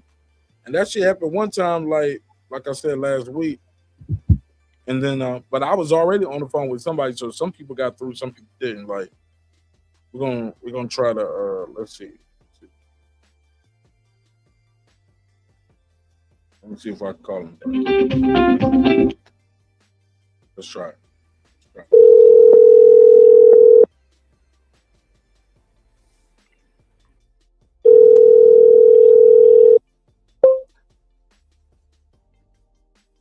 Hello. Caller, you're live on there with your Hello. man Mark Nash. Puro, what up? What up, Mark? What's going down? What up, my G? Talk to me. How you doing? Man, I'm Chilling, good, bro. brother. That No, shit- just messing with you in the chat and shit. No, I'm glad you said that, bro, because I never would have even known anybody even tried to call. You know what I'm saying? So I don't take offense to it. I'm glad you said that. I'm like, the phone didn't ring. We were just thinking nobody called in. That's what makes me sad, though. You don't take offense to it, but it's all good. I'm gonna try my jokes better. No, I need that, bro. I need that. I'm fucking with you, brother. No, I need that. Look. Like, some people would have took offense to it and just would have been like, oh, that nigga ducked my call. He didn't want to talk to me. You know, I'm like, no, nigga, I didn't know you called. You know what I'm saying? So that shit don't mean that much to me, Yeah, bro. man. It's cool. It's all up. You should know that. Yeah, man. Hopefully, Yes, sir. hopefully other people know that too. You know what I'm saying? Like, yeah, I just need y'all to tell Hopefully. me. You know what I'm saying? He said hopefully. And if not, cool. That's Hopefully, okay too. bro. And if not, cool too, bro. We got good brothers like Yeah. OTB over here. You know what I'm saying? Like Foodie here. You can see them at the top if they make it. And they probably won't with all that hating. Yeah. But look, talk to me, Pure. If you want the link, I just seen the link because we about to get into some hip hop and some boxing. Yeah, for sure. Yeah. I thought you were gonna drop it, but I was like, no, I don't think he's gonna drop it. So I'll just call in and say what up. I do request only. I just don't. Show you right. Yeah, drop it. If you I'll drop a hop random on. link, that means you want random people to pull up. If people ask for it, I give it to people Yeah, that's who I feel like talking to. I just want to keep it. I just need to keep it fun for me. I ain't about to be up here arguing niggas for free. Facts. You know what I'm Yeah, saying? I hear you, man. I hear you. At least add $1 to the Cash App. I don't need it. I'm actually okay, believe it or not. God is good. Facts. I'm good. There it is. Every day, all the time. Oh, look at you, man. The Puro don't been to them black churches. Talking about some every day all the time. Pure the got his Check your text. I sent you the link for one of the lines. But you got Pure got multiple numbers, bro. Like that's what I'm saying. Niggas be having multiple numbers and they know how to reach me, man. So I'm like, just call the other line. You know what I'm saying? Like man. Don't go to another nigga show crying. Be like, I ain't get through. He was like, no, man, damn. Got it. Never heard of them. Just call back, man. Just call back. Facts, man. And it ain't never intentional. You feel me? Like shit. We get to cooking, don't look, don't hear. If it was like that, you know, you can click a button and block a nigga too if you just don't want to talk to him. I don't have to ignore your calls. I could just block you, nigga. You can't. It's never that. It's never that. But nah, man, where was you at when Big died? What you remember from that day, dog? Pure, what up? I'm sending the What you say about my mama, bro? I said she's dead, bro. Respect the dead, bro. She's you a know, beautiful woman. common courtesy. Yeah, she was. God bless her heart. Facts. God bless her heart, man. Pure, I'm supposed to be sending you the link. You call back in. Yes, please. All Yeah, yeah. Well, I didn't see the link there, so I was like, let me call back up and try another of my corny joke, see if it lands. Oh no, I got you. I'm just moving. We just still. Bye, nigga. Just wait. You're trying to rush me with the link. Hurry up. No go. Link. Check your IG, Pure. I'm gonna send it on Instagram. And Foodie said link me too. She want to be part of the hip hop talk. Facts. Let's go. So I saw. What are they doing? You bitch are stupid. Female. Oh my God. Oh my God. Did you see that shit? It's female army soldiers, black girls, doing diss tracks for Iran. twerking in their uniform, talking shit. I'm like, oh, these bitches smart. They trying to find a way to get kicked out. Man, what? They trying to get out. They trying to stay. It was like, oh yeah, this is make Pete Keg's breath get me up here. Leave us over here. Shit. They're talking about, yeah, fuck the Iran hoes. We gonna do blah blah blah blah blah. They're twerking, talking shit. Puro. Foodie, check your IG. That's crazy, wait. I started to show that shit, but I'm like, let me just stay fucked. Yeah, hell nah, man. There's no play. That's out. Yeah, I do another time. Yeah, you fine. Hey, that's crazy work though. I wonder what. Yeah, I mean, like, what's the intention behind that? Like, did y'all huddle up and that's what y'all came up with together? Clearly. They said this gonna get us out of this mother.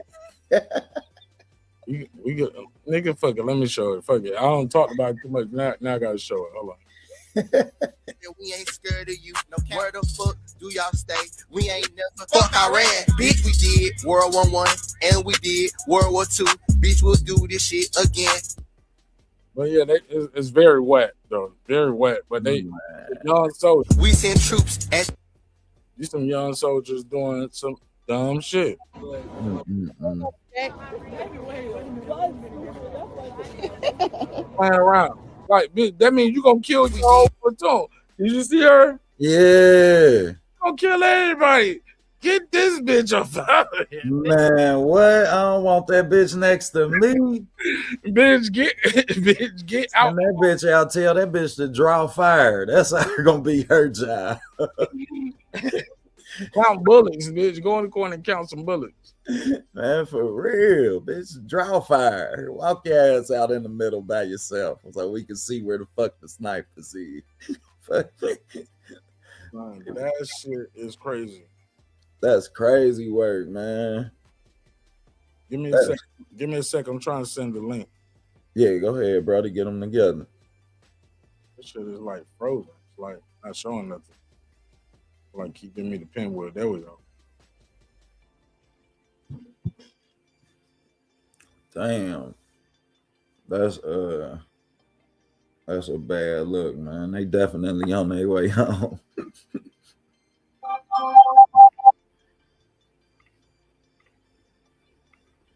That's an honorable discharge if I seen one, boy. Nah, they ain't giving her that shit. They kick her ass. Say that bitch stuck with the job nobody wants. She going home. She going home though.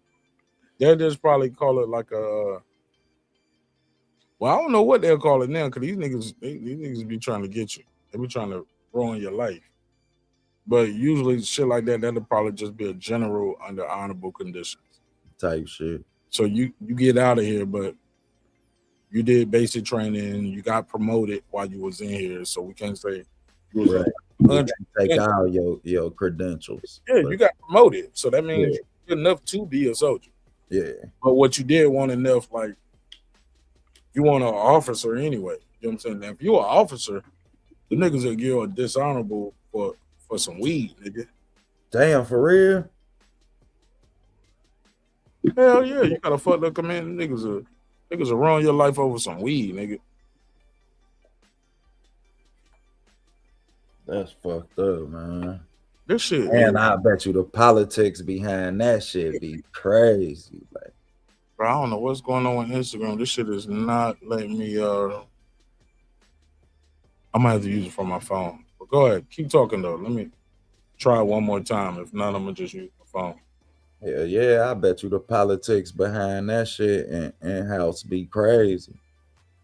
You pissed the wrong people off, boy.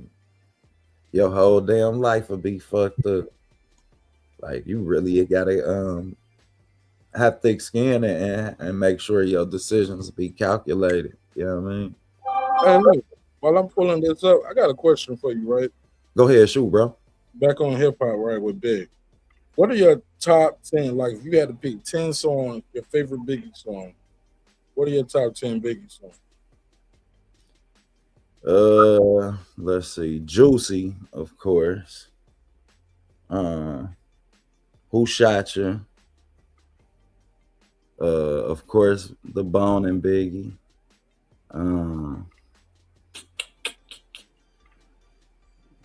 The shit with Mace. Fuck, man.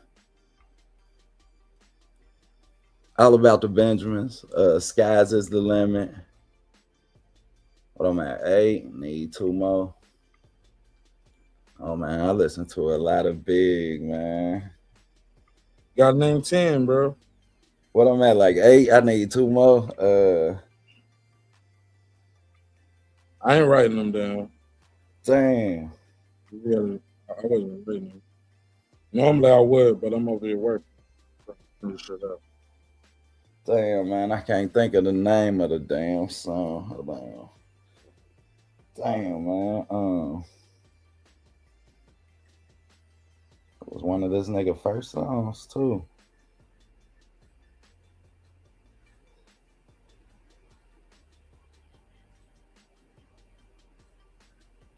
Oh, the shit with Jay-Z. The shit with Jay-Z, where they was playing Monopoly at the end of the shit. Nah, he ain't on that song. He ain't on there. He just in the video for that song. The song, yeah, that song though. He got "I Love the Dough" off his second album, and the first album is called Brooklyn's Finest. Yeah, Brooklyn's Finest. That was my shit. Okay. And then I got a story to tell. Okay. So that's 10. Yeah. Wow. Not a lot off the first Big album. I wasn't big. Not Imaginary Player neither. That's Jay-Z. Imaginary Player Jay-Z. The video you talking about though, yeah, Dead President. Yeah. So actually, that's Dead President's Part 1. The album got Dead President Part 2. That's like so sick of niggas. I want money like Cosby. Or what? Yeah.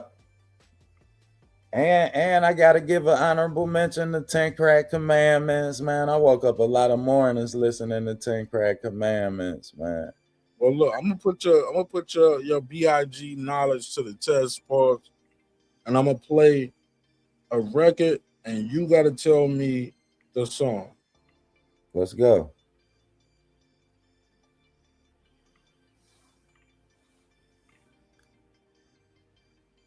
All right, here we go. That's what you get. Did you hear it? Nah. Play it again.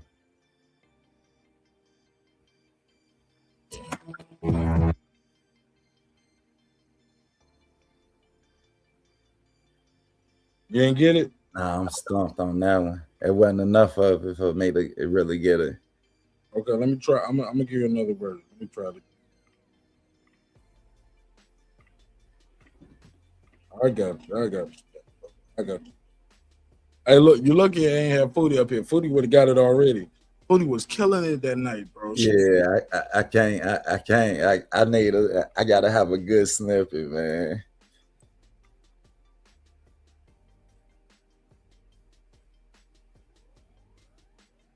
All right, ready? Yeah, sure.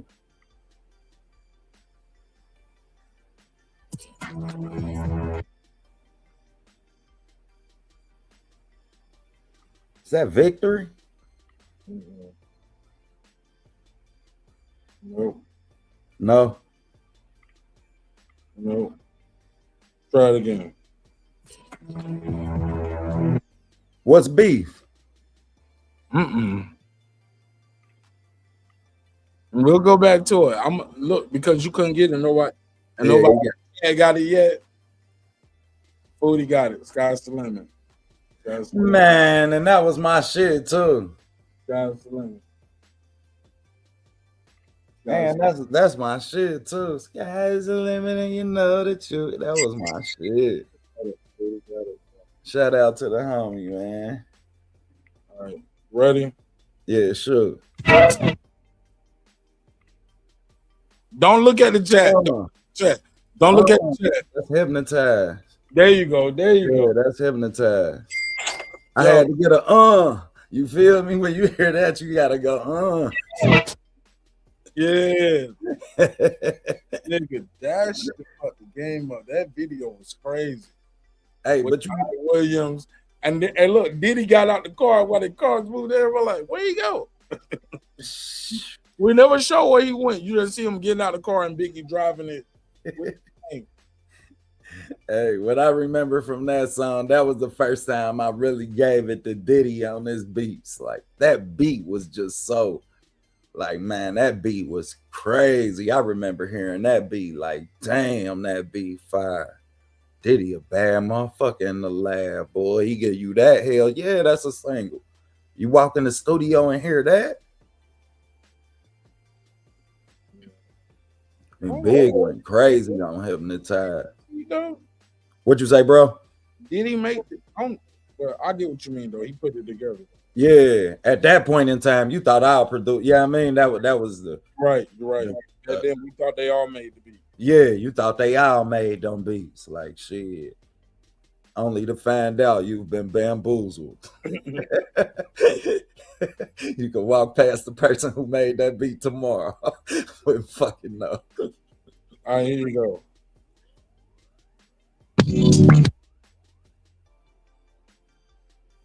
You want to sit though on my living room floor, play Nintendo with Caesar Leo, pick up my phone, say Papa not home.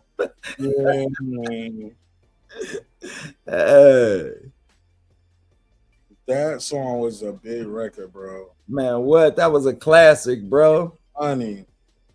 Lil Kim was already hot, but that shit.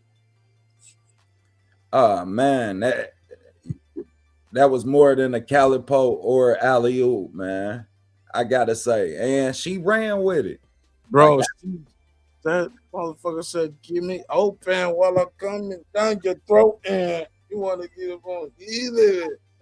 You want to doing it. I was like, oh, she going crazy, nigga. Man, what? We ain't heard nobody talk like that at the time, but I was like, yo, I like it and I want you. I thought Kim was so beautiful then, boy. I say, oh, I love it. Say it to me. Boy, I love me some little Kim, boy. I love me some Kim, boy. But the dynamic of her is crazy because that became the standard. Yeah, I mean, when speak on it. She was ridiculed for that verse. Yeah, I mean, and then her album and the whole image. Yeah, the whole image. Her album, the song, her single with Lil C's. Yeah, I mean, the promo poster with her squatted with the legs, with them panties on. Shit. Printed panties on, nigga. Man, what? Oh man, with the hair to match like that, all of these things. She set so many trends and standards when it came for a female artist. When you see now, look, she was popping with the natural body back then too. Man, what? I love Kim more with the natural body, man. The natural face, she was beautiful. I'm talking about doll baby. What? Sit up on I wanted one for my bed. Shit, I want one for my bed. but she was, man, she was a real live Barbie before Barbie to us. Yeah, I mean, and as ratchet and what they made that image now, yeah, I mean, is the standard for a woman hip hop artist. Like, and they all got to pay their dues to Kim because she took all the backlash for it. Yeah, I mean, and her as a person being as solid as, yeah, I mean, to not take the stand. Yeah, I mean, she sat down for not snitching. Like, it's niggas that don't do. I know people who ain't as solid as that woman. Yeah, I mean, so for what Kim mean to a female artist in hip hop today, ain't no words you could put on that. Go to the next one. Let me know what it is.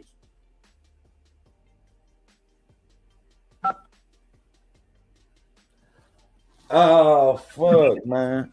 That's it. Fuck, man. That's hard, ain't it? Booty won't even get that one. I know it though, man. That's the skit. Is that the she? That shit hard right there, boy. It is though. I know what that is. That's the skit, ain't it? Ain't that the skit? Where he be talking to Puff and he be like, "Yo, son." Just go to the next or skip. I ain't gonna tell you no hint. Go ahead, skip it.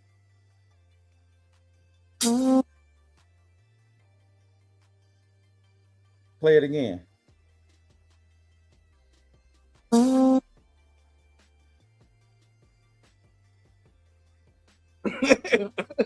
Nah, you got me on that one.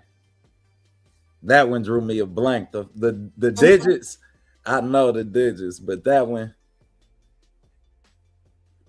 drew me a blank. All right, let's go to skip it. Yeah, skip that one.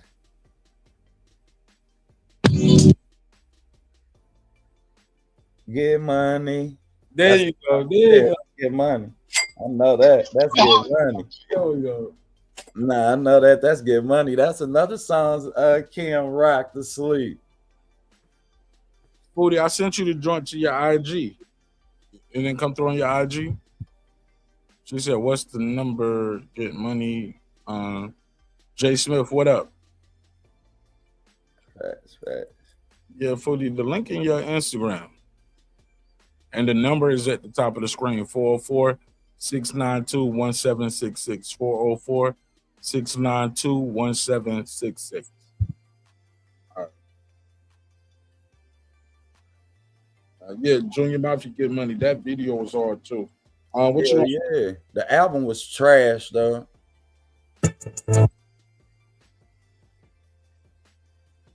That's Victory. Sun don't shine forever. Yeah. Might as well together. Hey, nigga, that shit was crazy.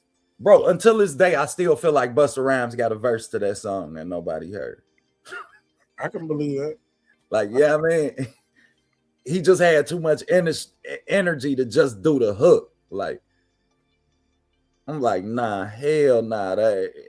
His verse might have been trash on there. Or Puff just put this. Nah, don't do that. Chill.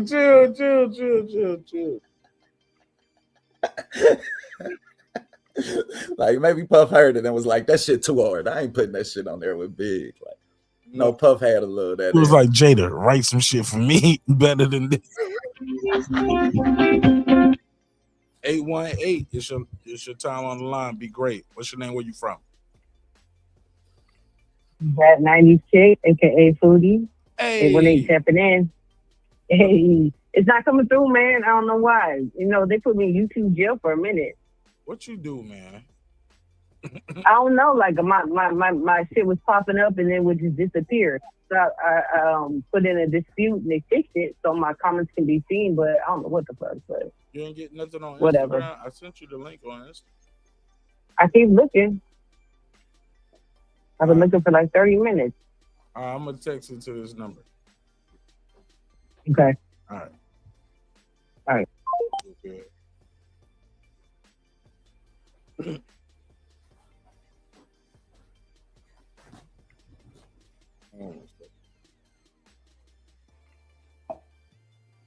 Bear with me, champ. Oh, you good, bro? Yeah, I wasn't a big fan of that Junior Mafia album, boy. No. For real, I still remember buying that album, boy. It was black. Bro, I only listened to that song. I think it had like 2-3 songs on there. All right, Foodie, let me know if you got it. I sent it to you.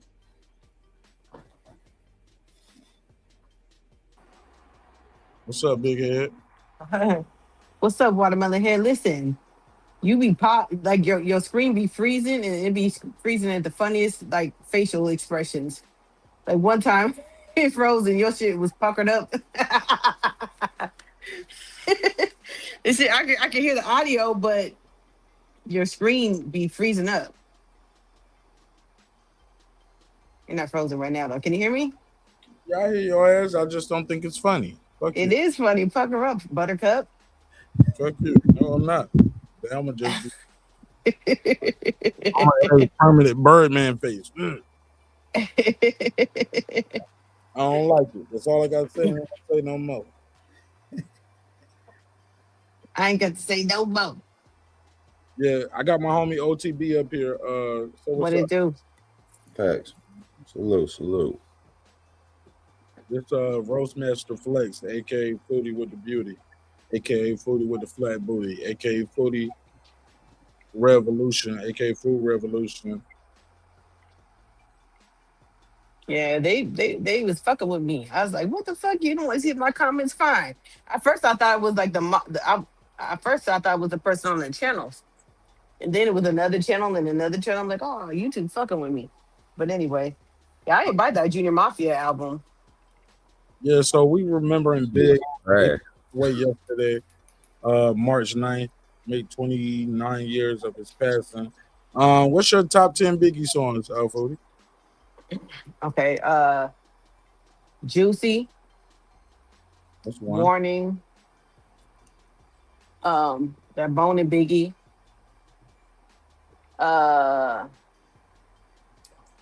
the Junior Mafia song, Players, Grab Your Dicks if you that one, Players Anthem. Yeah. Can I pick a verse or it has to be his song? He own it. If he own it, okay. I like that. The remix to Only You 112, the Jesus, the Notorious, just that one. That's 5. Yeah. He sold that We shit. just chilling, milking, top billing, silking, pure linen, beating Little C's. Yeah. Look, cause we didn't know who the fuck these niggas was. No, not at all. We didn't know who. All of these never. Look. I heard the slow version. I saw the slow version video. But I was like, then when they came with that sound like a whole nother song, I'm like, oh, them the same dudes? It's the same little niggas over there. I didn't know this. Okay, so that's 5. Yeah, okay, 6 would have to be Sky's the Limit. I love that video. Damn,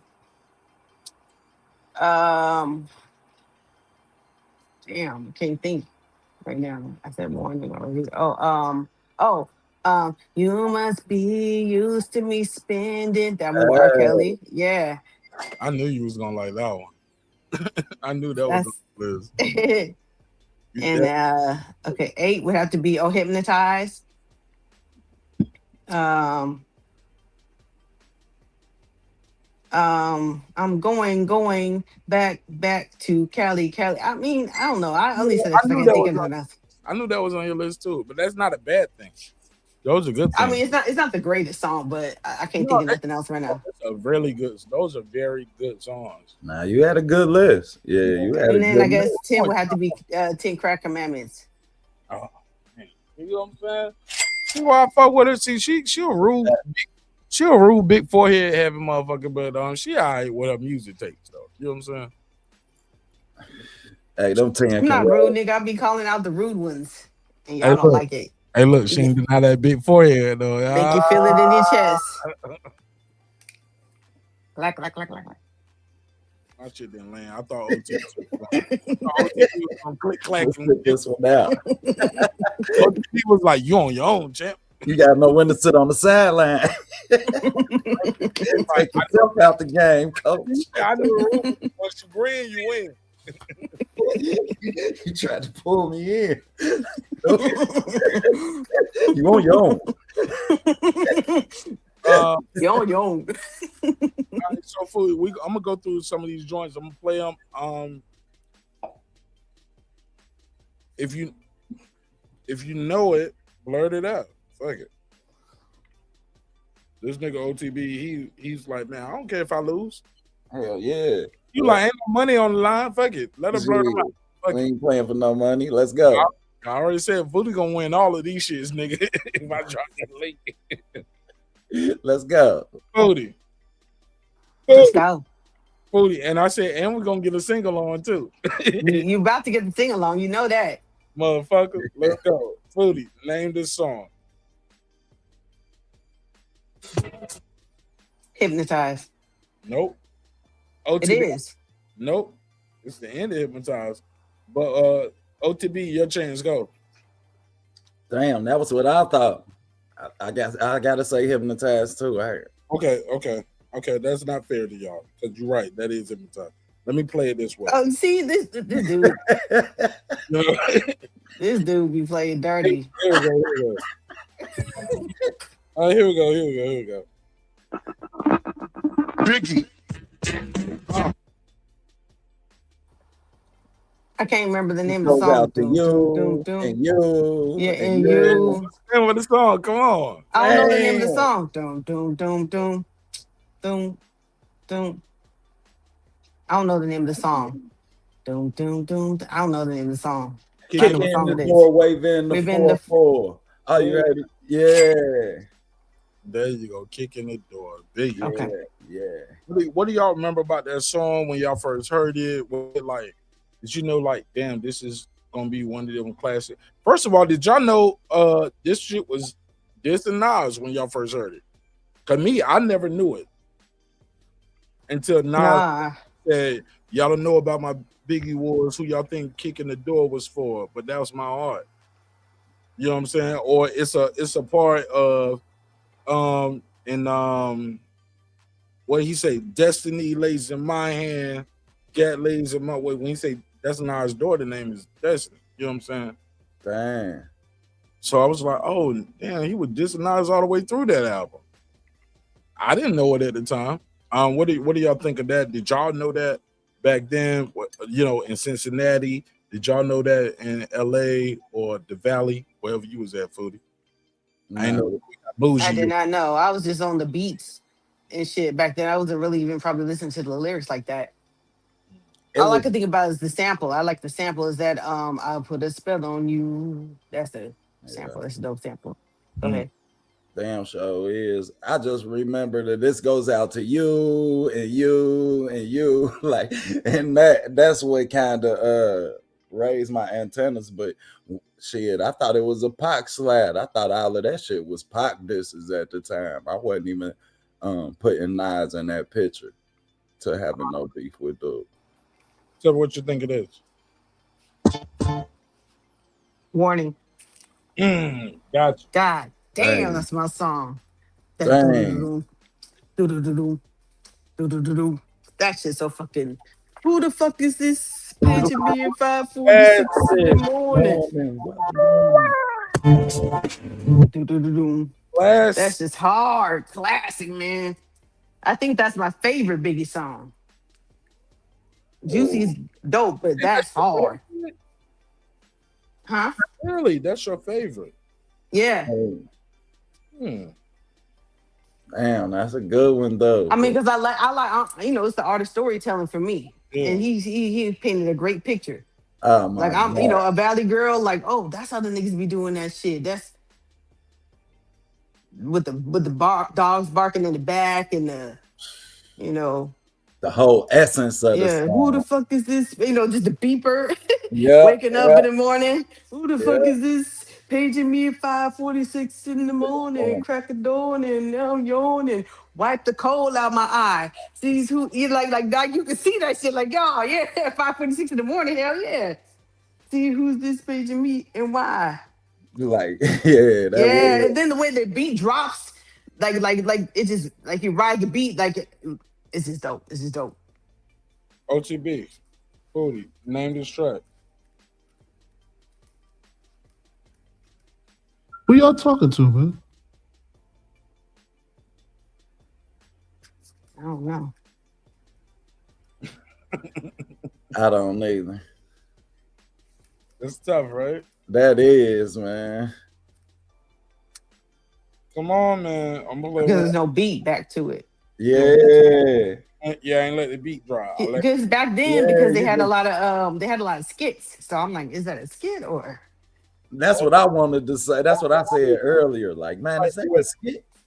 Right, or it fades from this song to the next song. So it'll be the end of this song, like kicking the door, like hypnotized, kicking the door ends with hypnotized. So I had to actually go to like a radio version of kicking the door. because all the other versions had End of Hypnotized attached to And it. that's the thing too. They had radio versions, they had remixes and all kind of shit back then. So shit. All right, I one don't more know that time. one. All right, here you go. I'm gonna give it to y'all one more time, and I'll let you play. Who y'all talking to, man?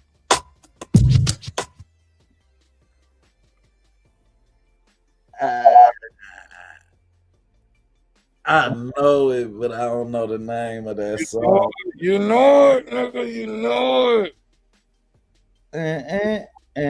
Over there, and Food cheating. She got her other phone over there. Come on. Nah, I don't know. man, I know that song, but I don't know the I name of don't it. know it.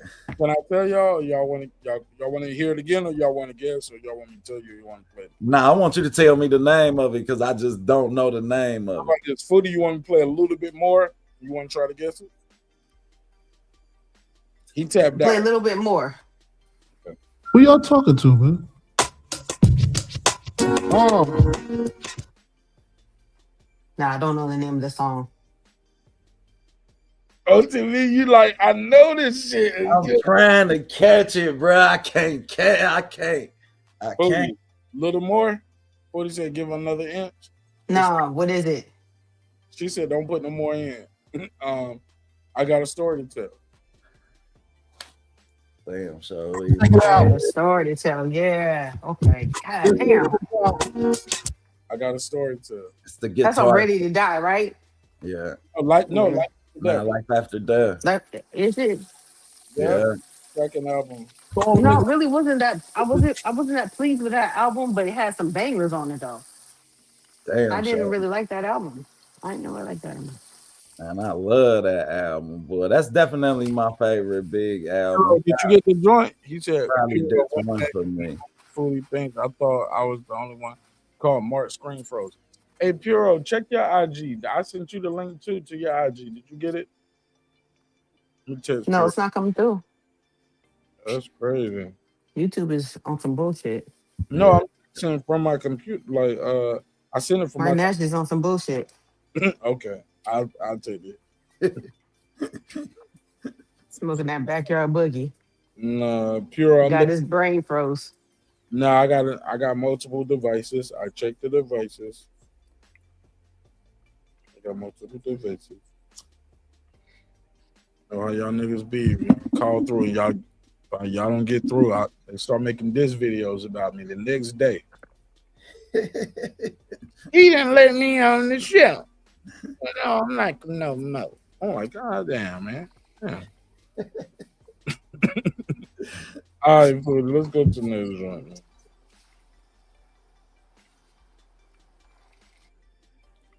You know what I did like as I'm queuing this up? I remember when Murder Inc., like Earl Guy was making those it was called Tales, and they was making video like short stories based off rap lyrics.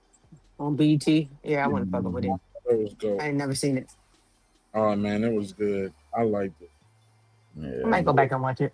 Especially when they put it on BET Plus, because BET Plus, they show it's a little more graphic. You know what I'm saying? So they can show more shootings. I be watching that one that had the girls that be doing the crimes too on BT Plus. What's that shit? God damn, I can't think of it right now. But the one they had Snoop on there from The Wire. They have, they're kind of like the Griselda Blanco chicks. Like they be running the money up, man. Them chicks be getting money, but it's on BT Plus. It's like what's it called? What was that movie? American Gangster. The females. Never heard of it. American Gangster. The women version is dope. Oh, it's like I've seen that shit. Yeah, me and my mom be sitting there watching that shit. like Cocaine Queens or some shit. Yeah. I be liking that shit. Queen Pen. Yeah, because the women be smart. They be running little scams and shit. Yeah, Like, man, I saw one where they caught this girl because she came to her kid's graduation, her son's graduation type shit. Yeah. That was the chick with the bricks. Is that the one that was a teacher? Nah, she was a track star. She ran track in high school type shit. I saw one. She was a teacher in the daytime, and she was running shit through this, from Atlanta to, and then get up, pick up her kids, and go back and teach as a teacher. And then like that bitch had $1 million fucking running shit, driving at nighttime. Dang. Running the I'm like I was like she was doing the damn thing. Like she was a educated teacher, a mom, and also like running a whole empire at nighttime. Driving state to state from like Georgia to Florida. Like damn near every night.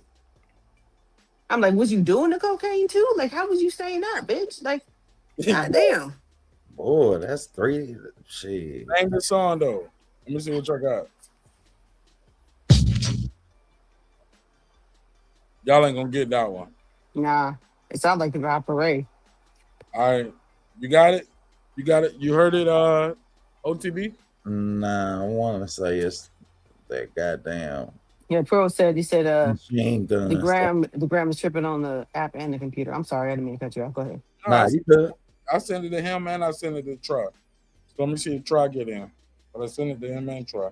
But I sent it to them the same way I sent it to you, so you got through. And OTB got through. I don't know.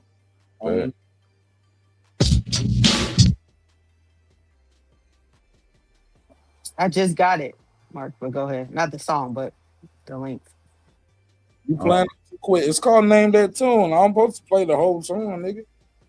It sounds like Hip Hop Array. I don't know what song that is. You say Hip Hop Array. Oh. It's give me the loot. Give me the loot. Give me the loot. Oh my God. Why did I put that on my list? Pick up, it's a stick up. Man, that shit is so hard. That shit's hard, man. That Give Me the Loot was a dope ass story. Man, that shit was dope. Back and forth with like him doing both voices. Yeah. Niggas was doing that. You know yeah.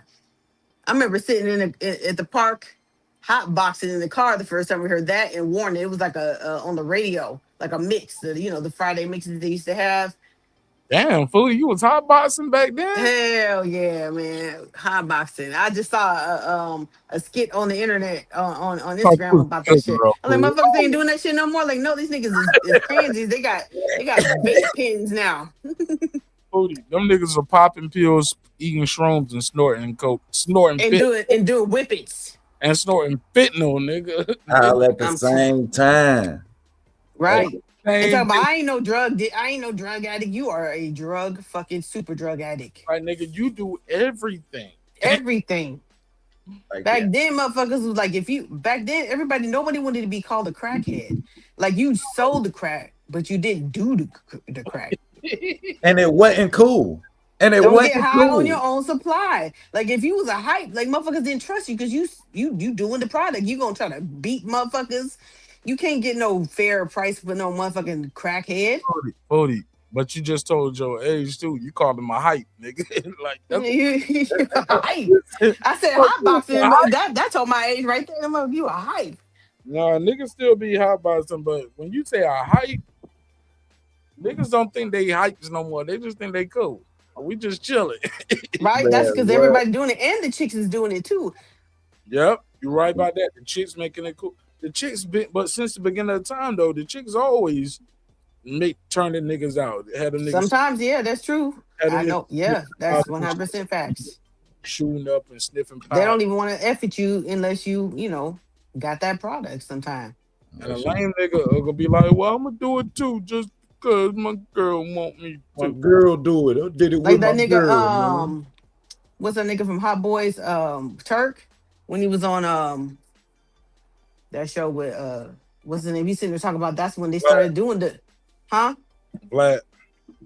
No, not Vlad, but the other niggas, what's the nigga with the big teeth?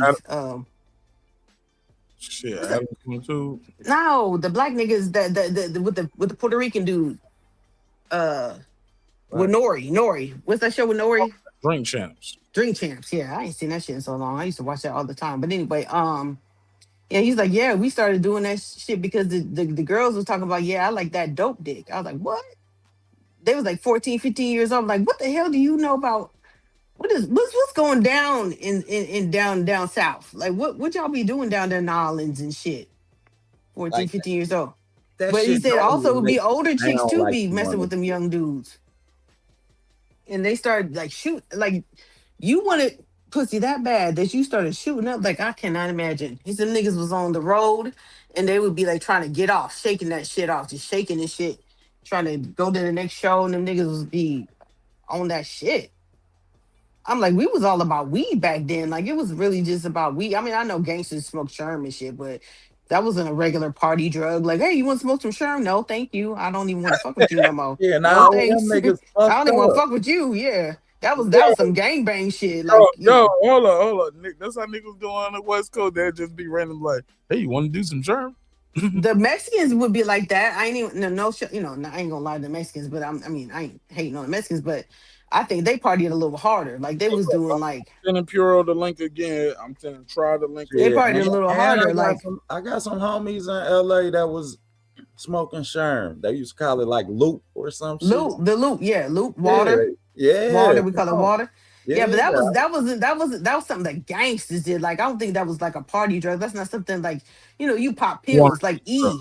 E You back in the day. if you doing this. You're doing this. Now that was drive-by shit. Like niggas was about to put in some work type of shit. Niggas had to get their confidence. Hell yeah, you had to get confidence. You had to wipe your mind out. You had to erase your motherfucking mind from the shit you was about to do. And I didn't I tell you that you shouldn't be doing it, you know? You about A to little do this hint. slow, nigga. I'm going to walk.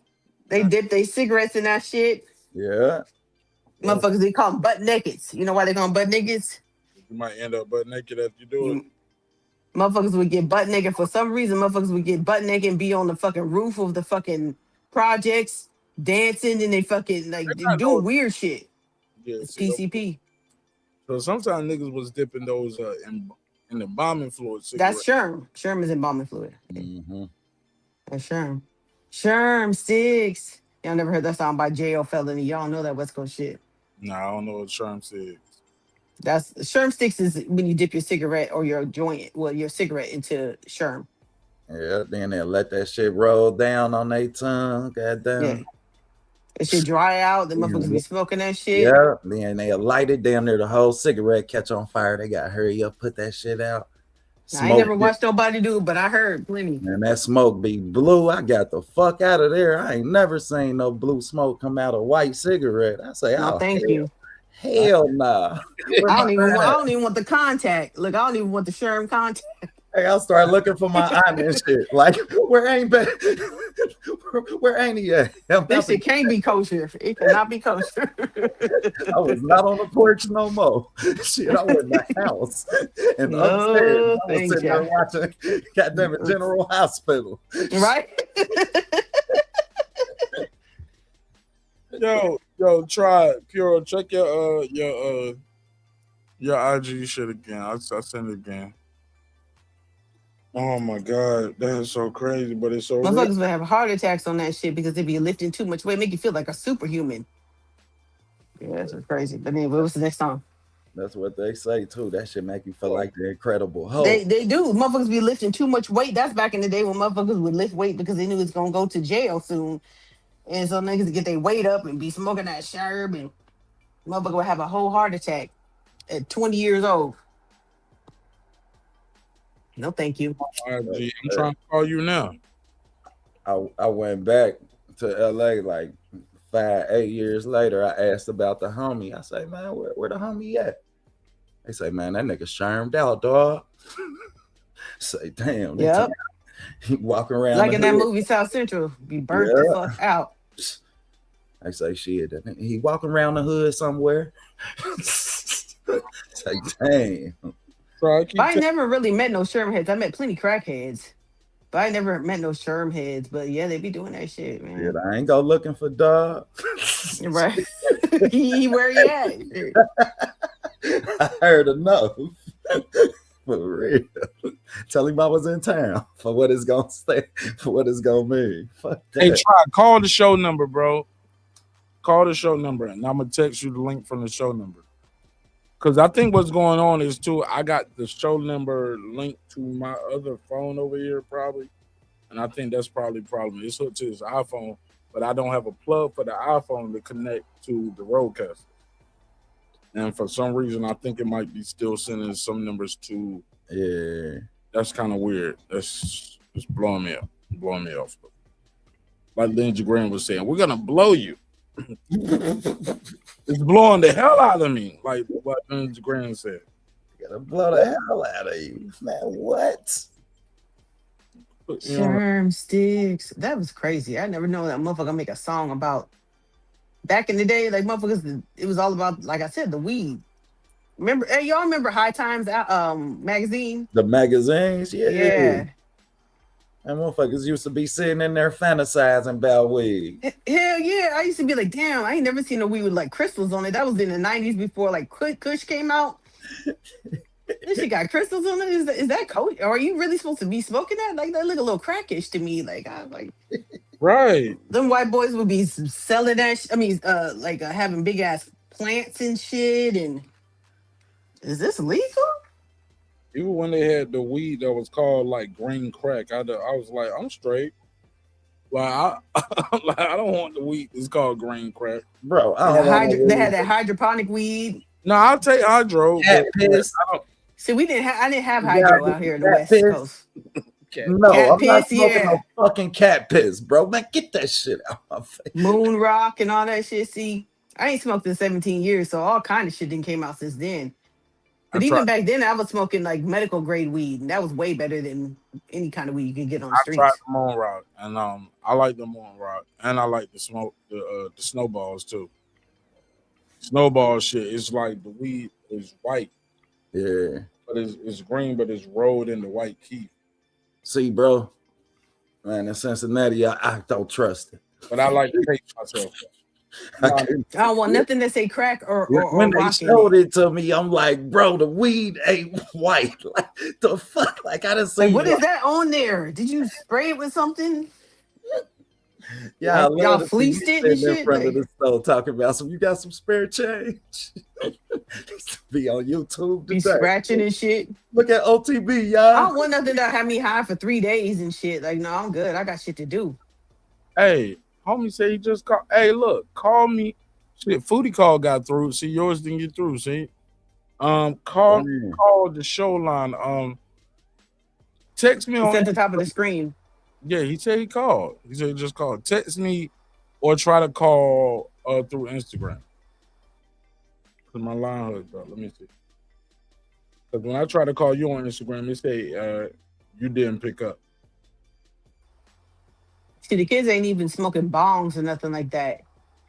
Like we had Cypress Hill, hits from the bong, and all that kind of shit. The music reflected what motherfuckers was really doing back then. Like, man, I went to this white boy. He had a 3-foot bong. Man, I would not advise anybody else to smoke no weed from no 3-foot bong.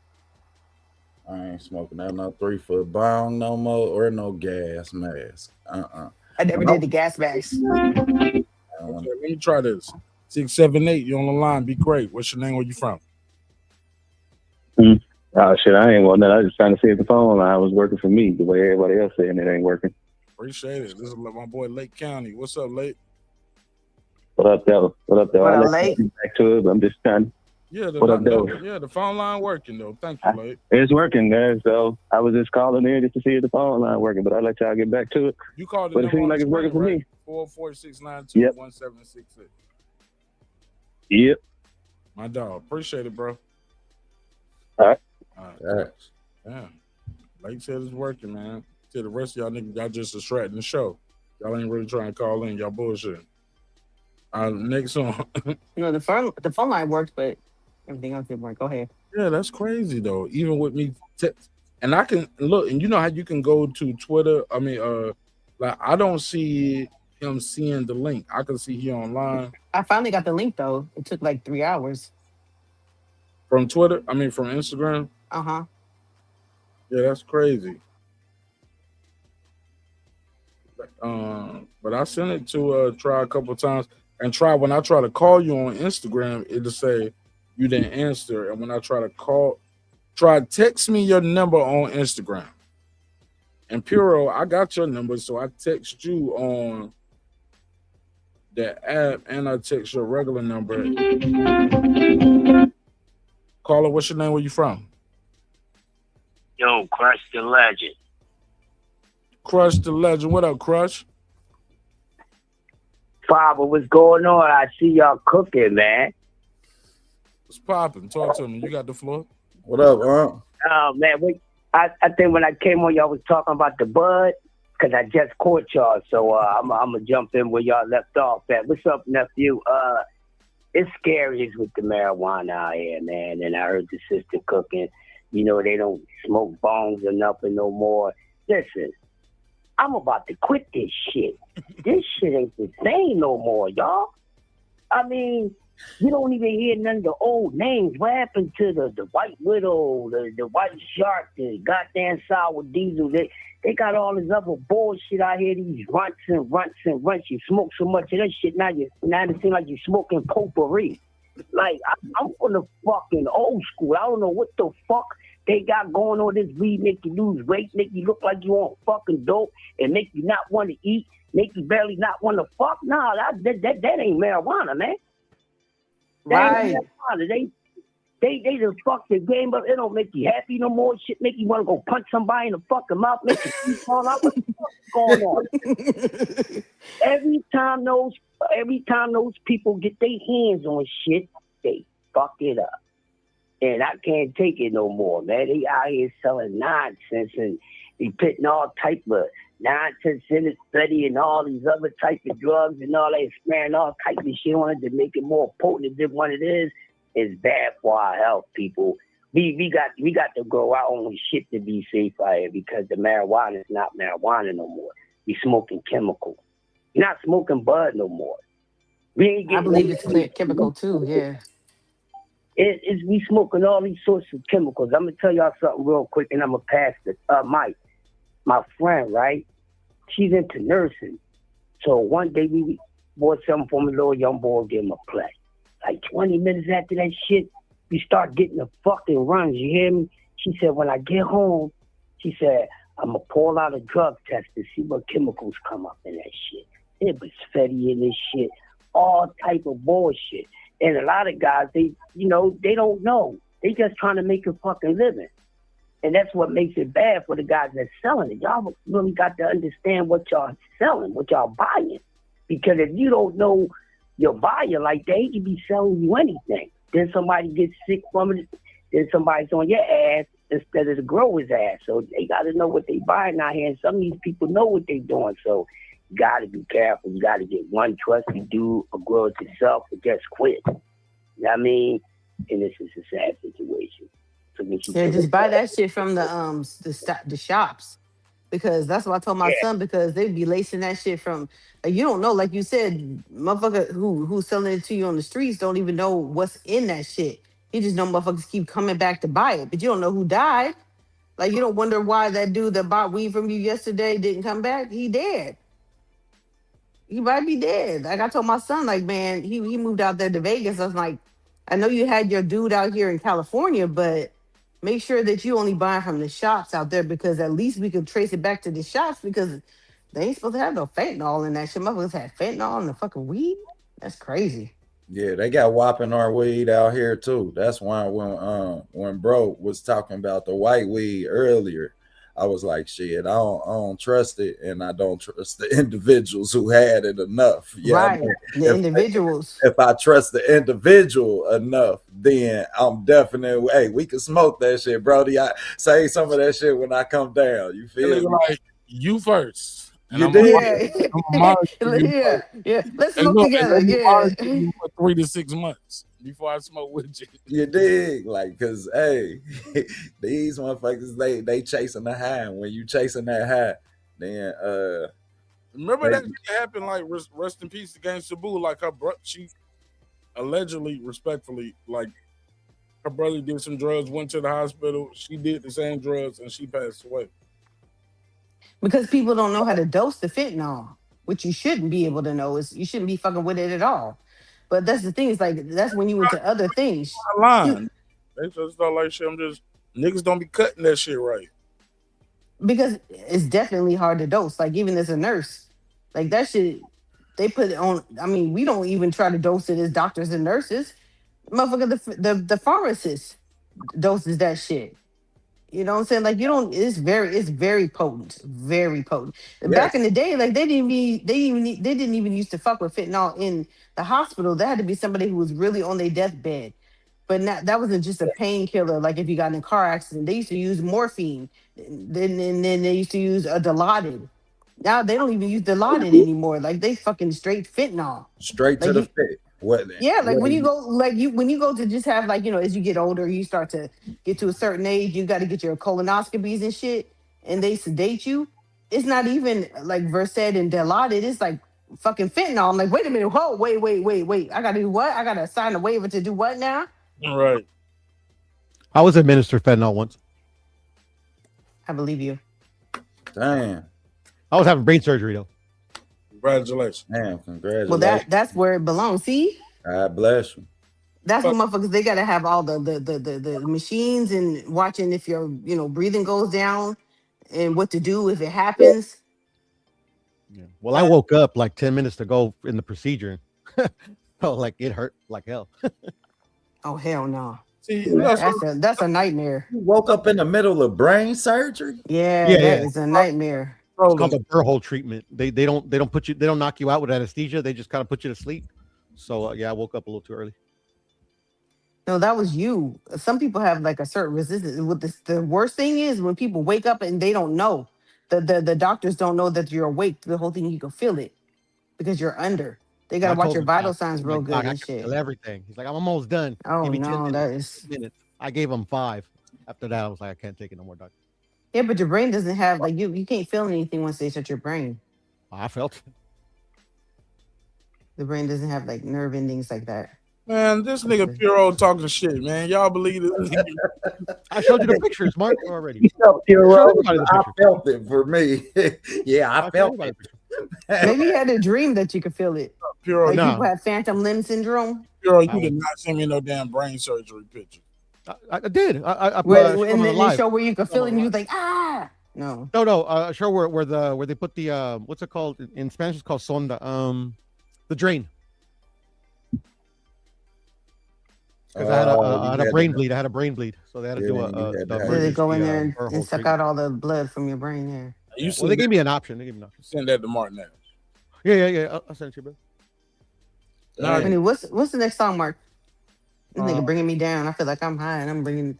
The next song. That's supposed to give you a hope, man. I almost died on some dummy stuff. Well, we're glad you're here. Next song. Thank you. Don't let nobody tell you golf is not dangerous. Okay. Come on, I got the next one. You ready? Let's do it.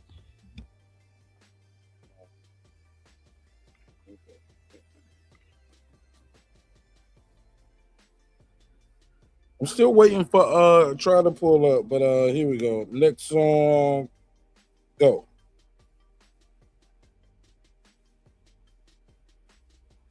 I wonder if he know that I know he's lying right now. Oh, you got the new Marshall? That's a Biggie song? Like it. I'm sorry. That's too close by next. I try, I can't fight it. Hear me, why you always lying? Why you always lying? That's 112, ain't it? Stop fucking lying.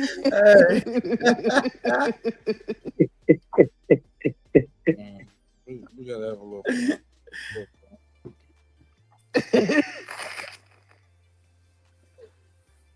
That's okay.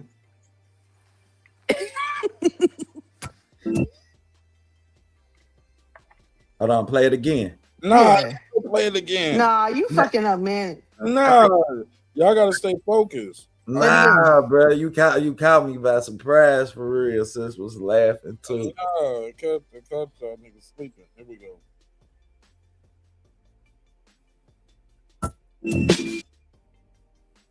I love it when you call me Big Papa. Throw your hands in the air. If you's a true player. Man, that shit hit so fucking hard, man. Oh, that song and that video was the shit. Hey, the Coogee he had on there. Yeah. The Coogee he had on. What's your name? What's your sign? That nigga OTB went to the wardrobe. He was like, fuck Hey. lyric. That nigga, he made big niggas look fresh, didn't he, bro? Man, what? Hey. Cheesesteaks and Welch is great. Welch is great. Wow. With the Welch's boys off wearing them lumberjack jackets and all them big ass baggy dumb ass Jones and start putting on Versace. Yo, listen, all the big boys in my neighborhood, them old big ass greasy whole meat eating dudes when Biggie came out, and tell them big dudes shit. They came out for every day. And here they go talking about, yeah, move over, little man. I'm about to come and get the hoes. They like the guys with the stomachs. Man, yo, get your big ass stomachs and balls and come on out of here. Lightweight lovers in the goddamn house. I don't give a fuck about a Versace or Versace. But shout out to Biggie for giving big boys some confidence. Because listen, they talking about the big girls had confidence. Shit. The big boys is going off just as bad as the big girls. I'm going to call it up and down. Call me Mr. Vertical. Straight up and down those special effects. The big dudes is running around, tricking, acting out, showing their big ass stomachs and their money and all that. Yeah, running around, picking up all these little skinny ass girls you can hide under your underarm pit. Y'all need to stop that shit. They wasn't even messing with girls they side. Like, get on out of here. Homie said Biggie. He said Biggie. So what are you saying? Biggie was the original Lizzo? Yep, there you go. Respectfully. That's my man. Like I got nothing but love for Big. Yeah, man. We all do, man. We grew up on that shit, man. Like he was. And he had the lazy eye. I didn't realize he had the lazy eye for a long time because they didn't have a lot of close-ups back then. When he got high, like he didn't have like if he went high, it was regular. But once he I don't think so. I think it was always lazy. That's what they said. They said when he smoked, that shit started going. Yeah, but why was he looking like that on the cover of magazine covers? It was high, probably. Oh well, yeah, you're right. And it was part of the image to make him look sinister. You know what I'm saying? When you want to make him look crazy, he already high anyway. That nigga look like a baby to me. That nigga, I get to wandering, huh? Put them Versace shades on that nigga though. That shit just look player. You know what I'm saying? Well, that's why he had the shades on all the time. I guess because he was high all the time. I guess. Yeah, nigga, I'm rich. That's what I do. I get high and rap. That motherfucker, I'm a rock star. Smoke that weed, and that eye go into cell phone roaming road. That eye just gets see the crowd, move the crowd, clip that. Oversight crowd, Biggie, goddamn shit. Put the weed down. The eyes moving too much. Goddamn. Like, who you looking at? Who you looking at? I hate when I talk to people and they be like, they got a lazy eye, and they be like, you over there. I'll be looking behind me like, who me or that person behind me? Like, who the fuck you talking to? That should be every which way. Same old corny jokes I've been hearing my whole life. Girl, you ain't got no lazy eye. Stop it, man. I used to as a young man. So how you start working your eye out so it stop being late? What happened? Eye patch for the longest and glasses. That's the way.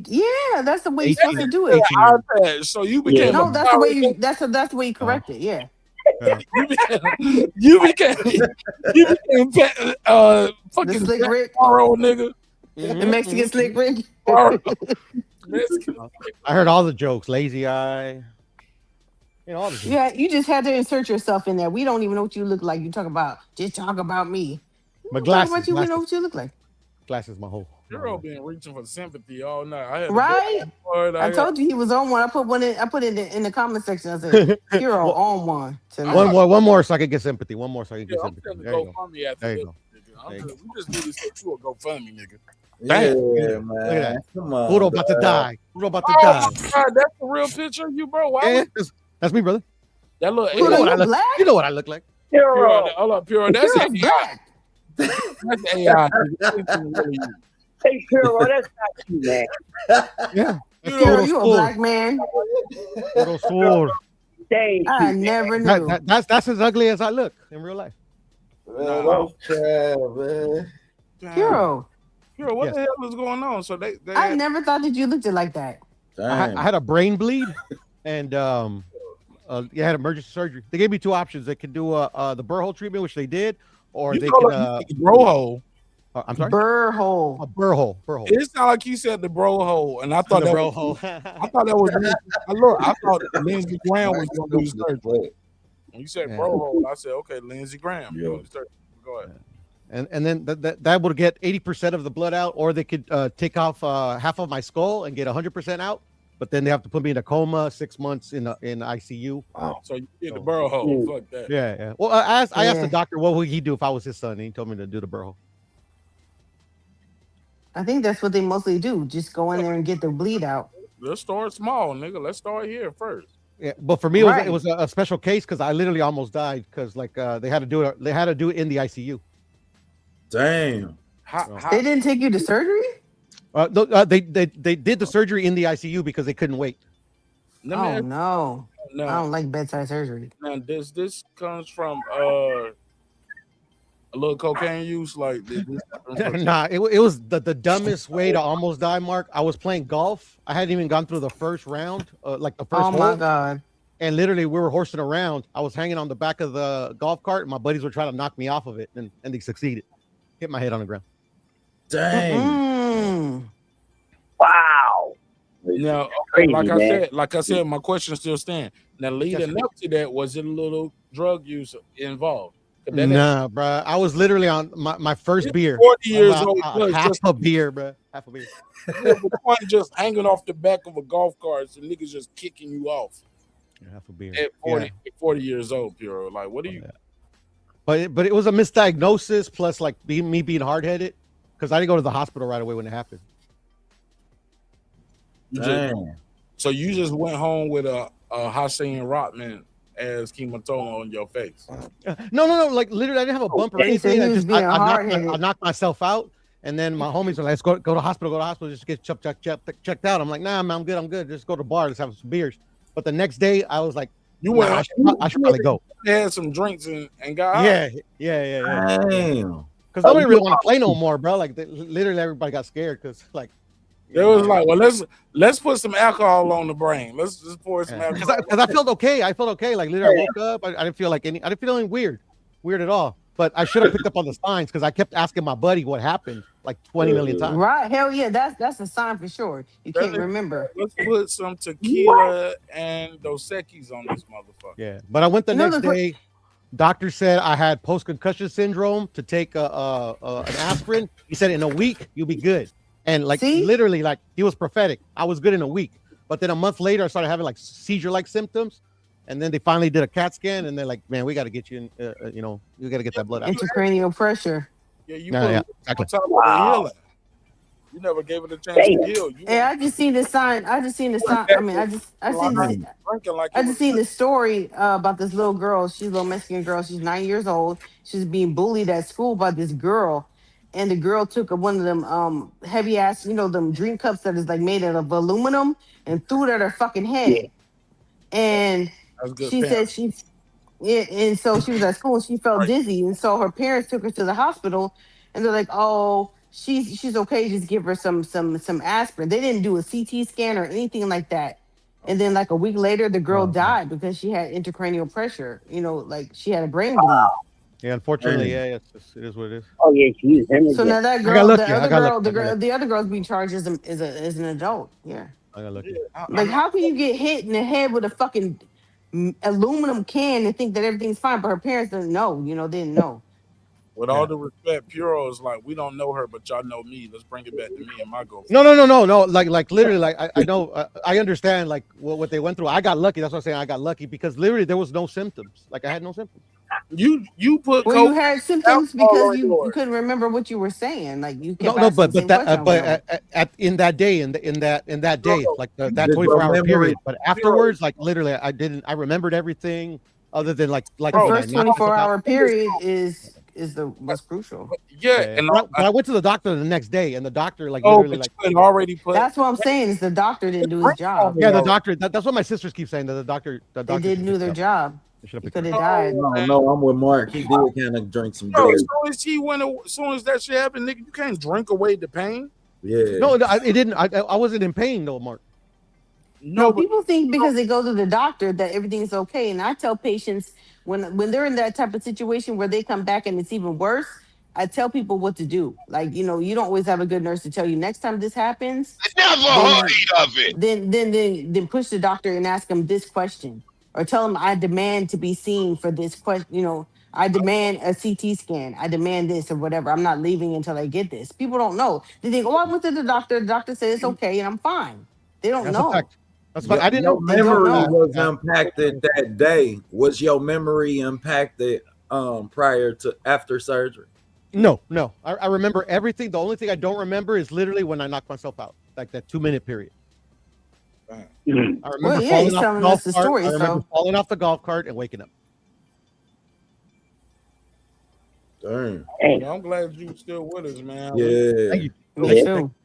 In full consciousness, man. You Yeah, definitely blessed. And I always joke with like everybody. I say assholes never die, you know. So it is what it is. That's true. Mean people live for a long time. Right. My grandma was mean as fuck. She had a stroke and everything. She lived till she was 90. Like, No, so but you gotta I be mean. reflect on it. I'm truly blessed that you know I'm still here and you know got my daughter now. You know, because I was single back then. I didn't have my daughter. Oh, this shit happened a long time ago. This shit happened 8 years Yeah, ago. this was 20. Oh, 2017.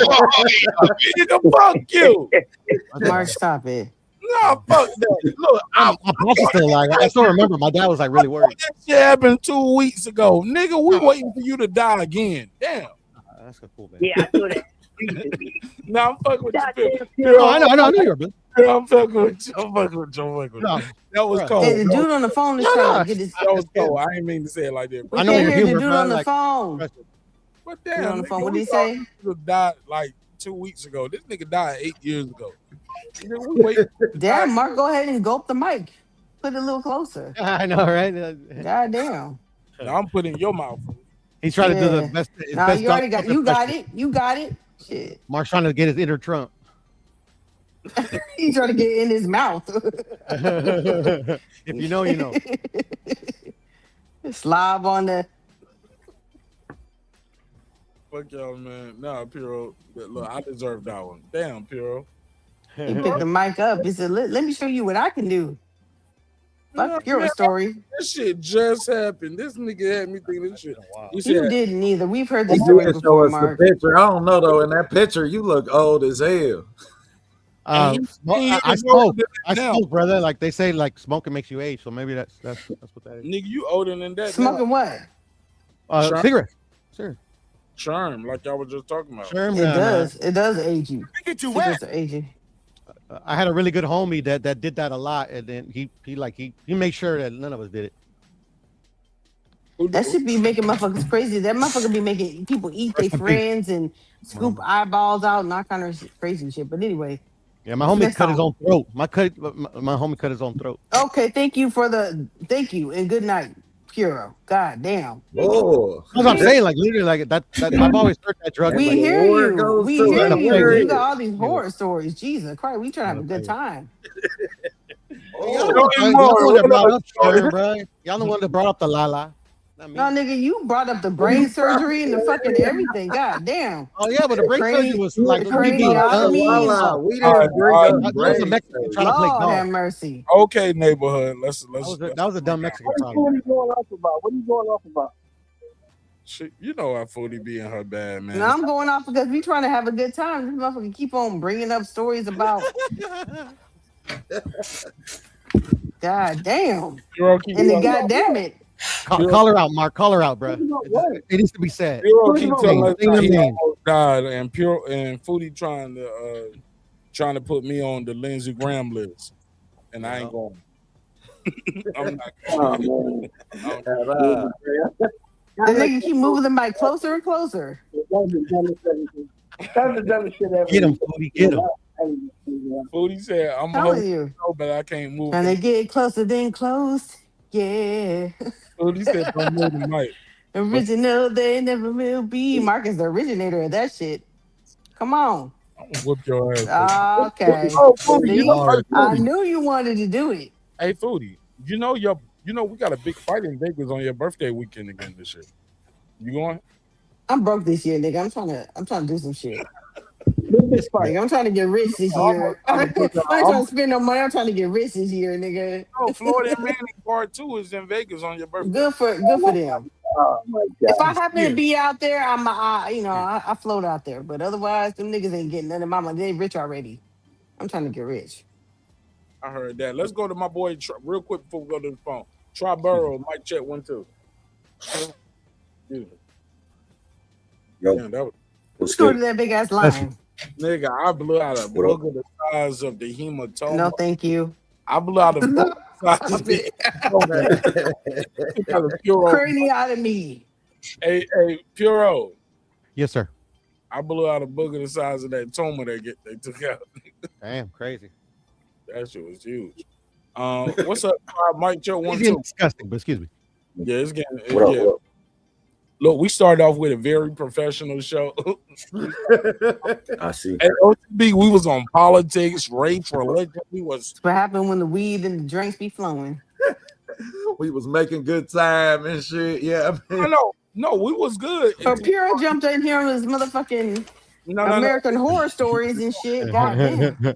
Hey, OTB, we was good till we brought these West Coast blacks up here. And these West Coast. Puro is black though. I seen you, Puro.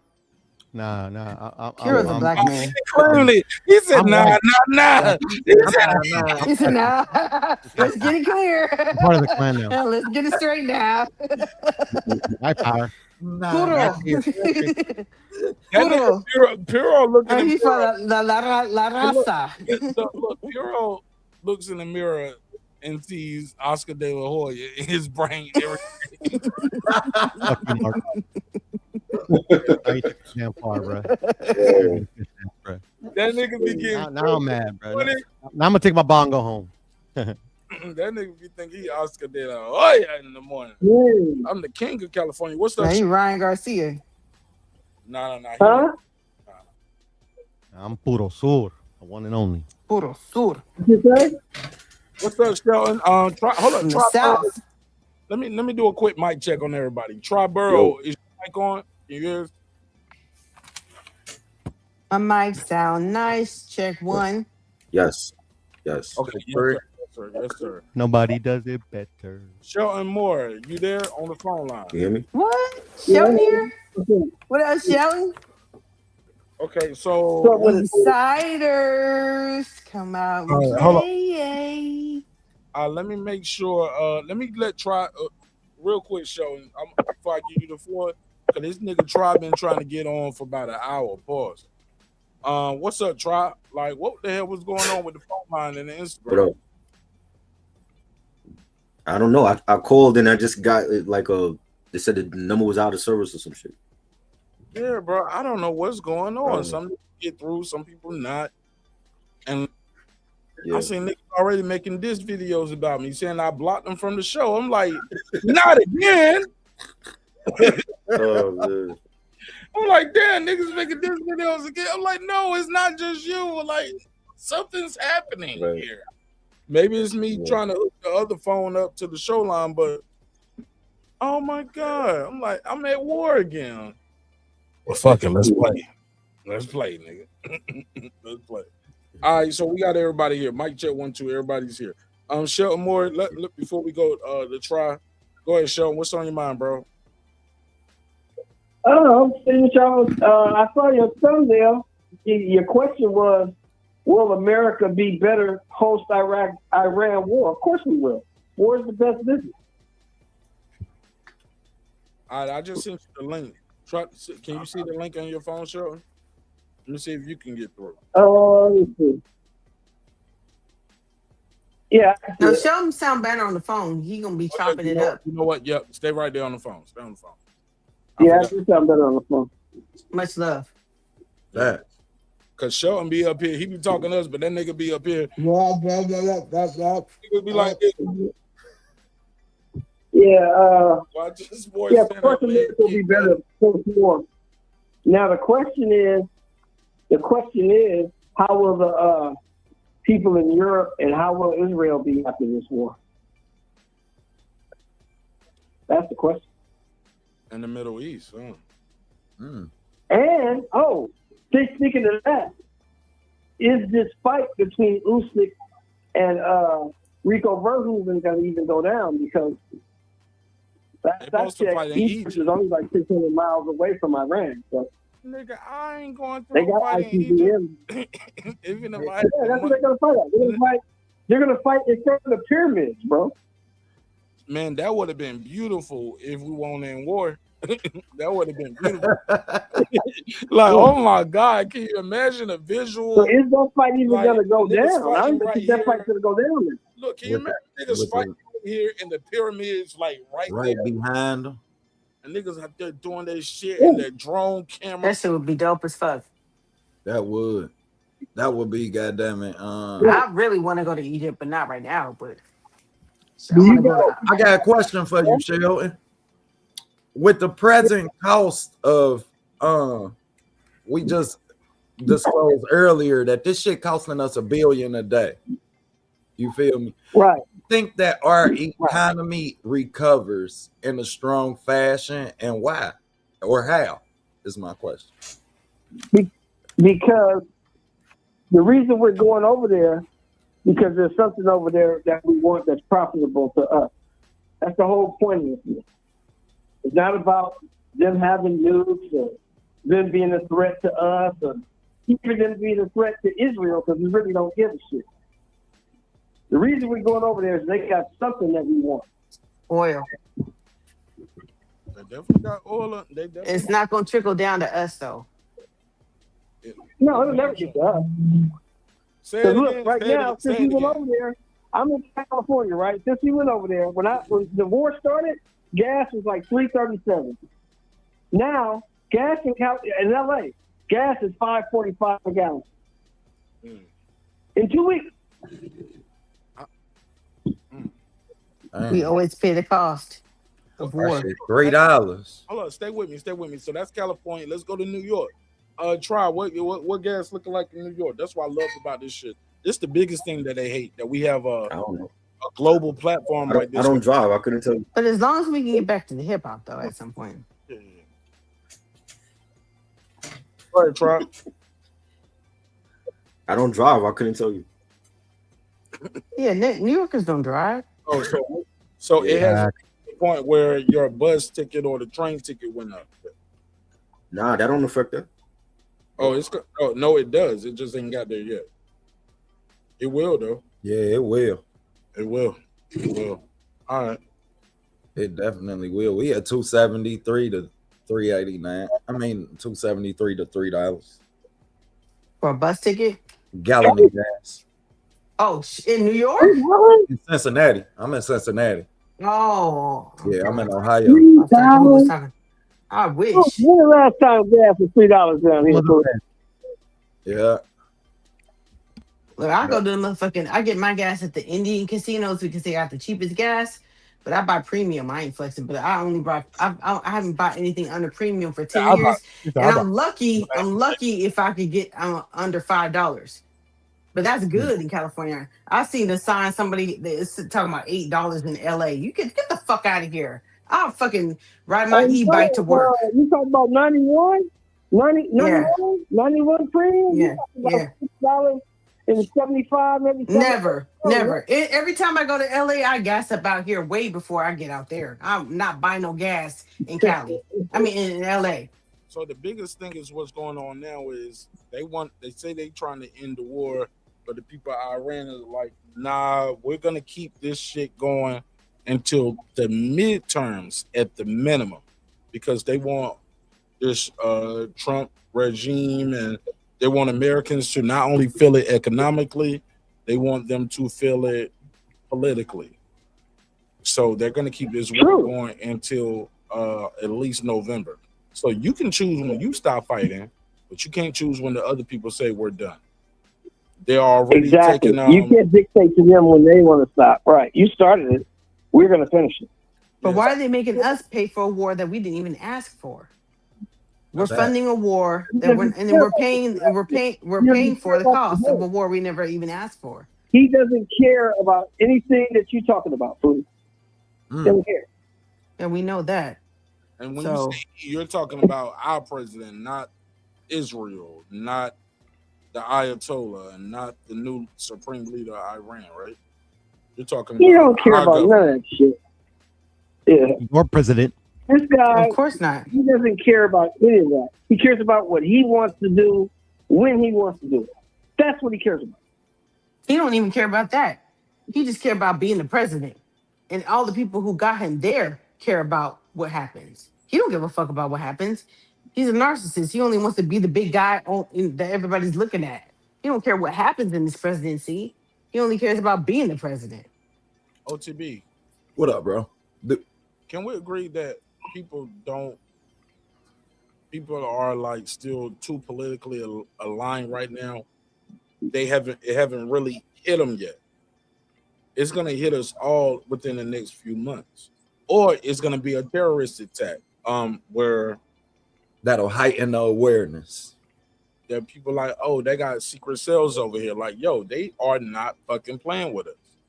Like, because for some reason in our mind, our government has us thinking that our enemy is dumb, they're religious, angry people, motherfucker. Like, nigga, we the only one that killed somebody's mother, father, grandmother, kids, blew up a school. Like, we're the only ones that ever used an atomic bomb. Like, they said they had enough to make 11 bombs. They didn't make one. So either y'all lying about how much they had to make 11 bombs, or maybe they were being truthful when they said, hey, look, we're not trying to make no bomb.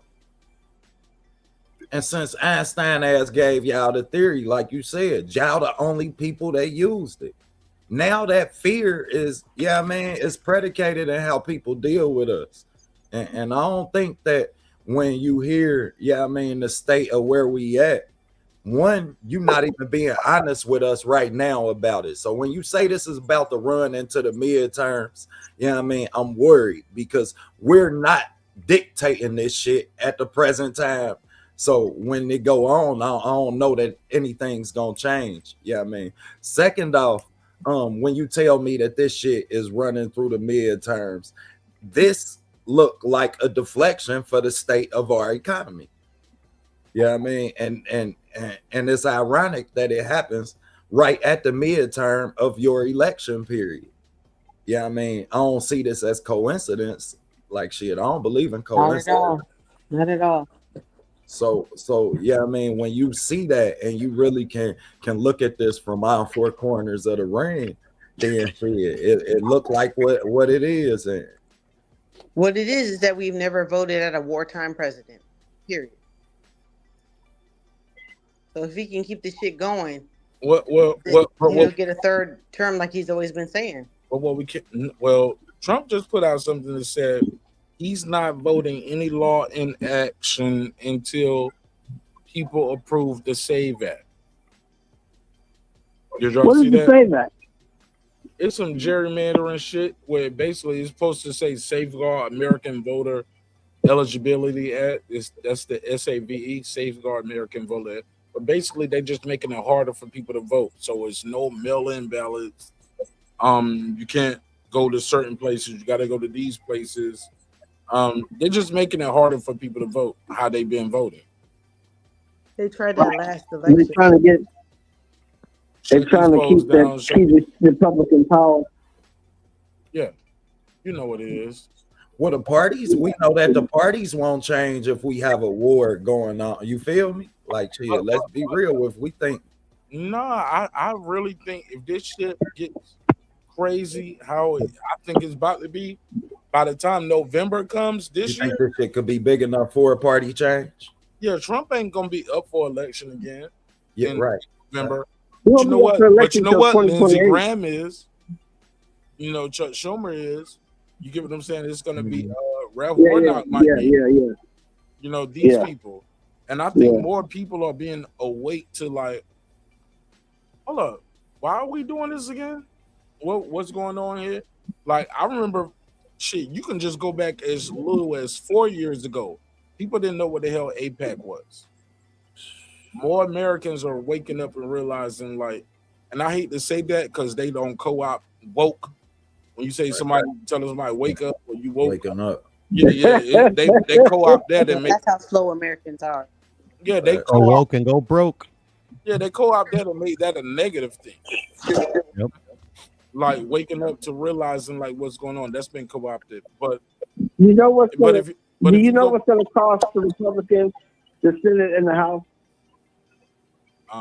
gas when this prices, motherfucker stock sends market. them troops? When this motherfucker sends them troops into Iran, that's what's going to cost them their seat. Because he's going to send troops in. You can trust and believe that. He's going to put boots on the ground. And when he sends those troops inside Iran, that's what's going to cost them the House and the Senate. They're going to vote all them motherfuckers out of here. Because they're going to start sending some of these people's kids over there. Because their kids are going to be dying. Yep. Even now, I saw them say they're not ruling out bringing back the draft. Yeah, That's they've what I was been going to saying that ask for right a now. few I was years. going to ask you guys. And that's in the Constitution. Yeah, but the fact that we're 10 days in, y'all, and these are extremities. It never heard of it. 10 days, OTB. We 10 days in and we're looking at these extremities. We have problems. Cook. Look, man, this is war. People don't understand the concept of war. You cannot fight a war without people fighting people. It's the only way you can fight a war. I say just send all the YNs over there. To the war. Send all these motherfucking gangbangers over there that want to kill each other. Send they motherfucking ass over What there. they need to do Let is me play. stop I'm gonna old play men. this clip too. Old men need to stop starting wars and sending young men to dying. Yeah, that's been going on for way too long. They need to send the politicians. That's what they need to do. Let's play this clip. Then their grandkids.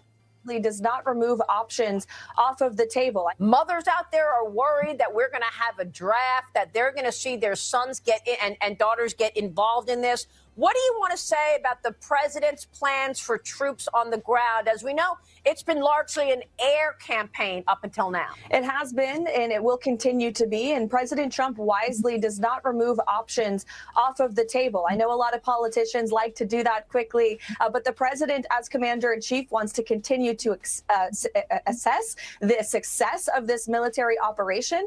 It's not part of the current plan right now, but the president, again, wisely keeps his options on the table. But as commander-in-chief, there's no greater priority or responsibility to this president than, of course, protecting the American people and protecting our troops. President Trump wisely does not. Yeah, and I clicked the dislike that. Yeah, hater, I clicked dislike. So shit that I don't like. For the niggas who he clicked this, yeah, I ain't like this shit, so I clicked dislike, bitch. For the niggas who wondering. But go That's ahead. what it's there for, isn't it? That's what I thought. I don't like it. I disagree. Right. No, but I'm serious. Instead of sending motherfuckers to prison, if you want to get out here and act a fool and be on that bullshit, popping perks and all that bullshit, send their motherfucking ass over there to the war. Well, that's how we account for 14% of the population when you say why. Yeah, but more than what? 70% of all crime. No. Convictions. Whoa. Oh, convictions. Whoa. Here's the thing, right? No. We might get Here's the prosecuted thing, more. y'all That gotta don't mean look we at, doing more fool. crime. Yes, but conviction rate don't. Yeah, but this is the thing, though. We have cameras now. I'm not talking about anybody who did shit back in the day. I'm talking about motherfuckers you see right now out there on camera doing stupid shit. And they will murder you on camera while you holding their phone, and still people be like, well, he was on fentanyl. I'm like, yo, we watched this nigga keep his right there on camera. Listen to Send that motherfucker over there to fight the war. The military is a way out for poor people. The military is just like the NBA, the NFL, or college. It's a way out of the hood. Rich people don't join the army. We know that. There's better options. No, but what I'm saying is that instead of sending them to prison, don't pay them. Don't give them a GI Bill. You can't. Some of these motherfuckers, you can't give them no pistol. They're gonna turn it on you. You can't what? Gun? He said some of these niggas you can't give them no gun. Listen to me. I've been to prison, and before I went to prison, I used to think like you. After going to prison, now I know why they have prison. Because there are some motherfuckers who do not belong out here. Well, send their ass over there. They belong exactly where Don't they send them back out to the streets. You know, you can't give them a gun. They already got guns. Obviously, that's how they got there. No, they in prison. No, They don't have no send the gun no people more. over They in there to the prison. penitentiary. You can't They in give them prison. no training to You tell can't them to give be them your niggas soldier. no pistol. No, Well, I have a understand question. what you're saying. Food, I understand what you're saying, Shelton. They will go over there and they'll just rape and pillage. And No, I understand what you're saying, but this is the thing. A lot of men will also say there are some men who went to prison and came back out, and they said that prison made them a man because they learned the order, right? There's order in prison, right? Yeah, So that's that's the same thing that a lot of people learn when they go to the military. though, Foodie. What? Those are people that was rehabilitated. Some people you can't rehabilitate. No, they're not rehabilitated. Most people who go to prison just learn how to be better criminals. Well, then let them be criminals over there. They can't. You can't give them no weapon. They're not. I'm saying the citizening our sons over here that are good citizens who go to jail. Like I'm saying, if they bring the draft back, if they bring the draft back, But the people they send, the people they send, they volunteer to go. What Shell Moore is saying is, if you get these people, you take them out of prison, you put them all in the plane like Air Force One. You load up the plane with them. It won't make it. Hold up, we sending y'all overseas. Y'all gonna go fight for America or fight for your freedom. Like you make it back, you're gonna be free. Those people will get on the plane, let the plane take them wherever they trying to go, shoot the pilot, and say, "Nigga, we gonna fly the plane and go." they ain't gonna shoot the pilot. They ain't got no guns on the plane. You giving them a gun? You get Not until you get off the plane. Foodie, what you talking about is some movie shit now. I'm trying to go. No, with you talking about Air Force One, the movie. I'm talking about he takes trying to people go who there are already pre-positioned. Foodie, at what point do you just give them a gun? Because whenever you give them a gun, they're gonna kill that helicopter. No, well, what the difference is that on the streets you get no training. When you go to the military, you get training. But you can't give these guys no training. Some people cannot be absolutely. My whole point is this. This is not even what y'all are talking about. My whole thing is this. If you're going to bring back the draft, who are they going to draft? People whose kids are in college, who are doing right or whatever. No, fuck that shit. Before you take our good kids. Yeah, that's what we do. Right. Keyshawn Davis, Corey Stevenson, your ass got to go. Yes, yeah. Well, they're a little too old right now. I mean, but it depends. No, they're not. They're in the prime. They're like 28, 29. Anyway, my whole point is like before you want to let's not do that.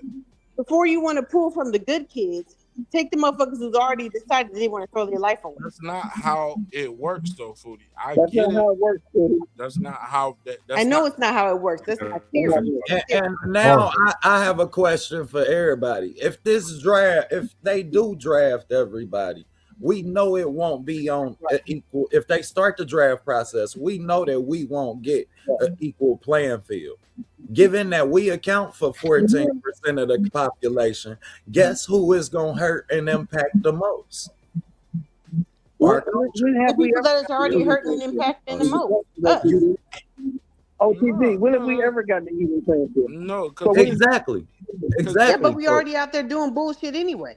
Look, see, so what you saying makes sense, but until you look at the numbers in Vietnam, it was poor whites and poor blacks that was going on. That's always the way the militaries work.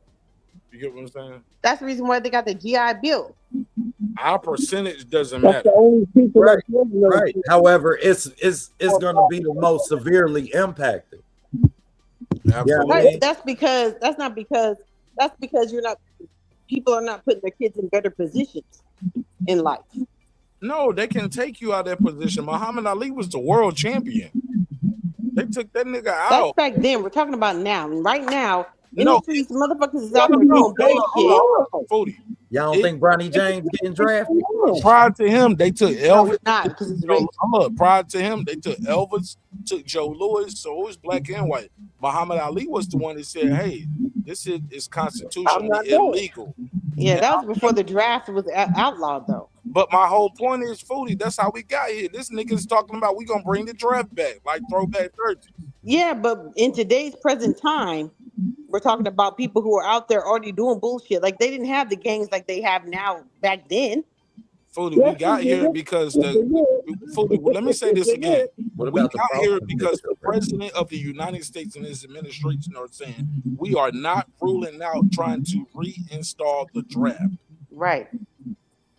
That's lottie-dottie everybody. Under a certain age. Unless you like him and you got what we don't know that. This shit is constitutionally illegal. So if they trying to bring it back, who knows what age they say they're gonna stop it at. That's facts. Who's to say, male or female? Hey, no, bitches gotta go too. Yeah, well, let them up in prison go too.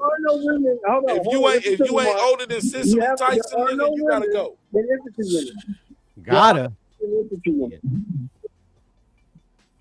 So what, Sean? Say it again. There are no women in an infantry unit, as I know of. Nah, but they be in support. It might be changed. It might change. They'll be in support, so they'll be but they 7 close to enough. 10 miles behind. No, so but bro, one of the first people that died right now was one of them was a woman. Oh yeah, Kuwait. Yeah, in Kuwait. Yeah, She dead already, bro. One of the first 6 soldiers that died. Killed the woman. My wife got her hand blown off. Well, you know, we tell them all the time, Mark, right? There's only 2 types of people in the Army, Shorty. It's the people that do the killing and the people that support the people who do the killing. Yeah, okay, so but this is my thing. Like my brother back in the 70s, my brother would have been like almost 70 years old. If you're not talking, mute your mic so we don't get no feedback. My brother back in the 70s, my brother got caught up in some shit when he was a teenager. They gave him the option of enlisting in the military or doing time. He chose to do the time, go to the military.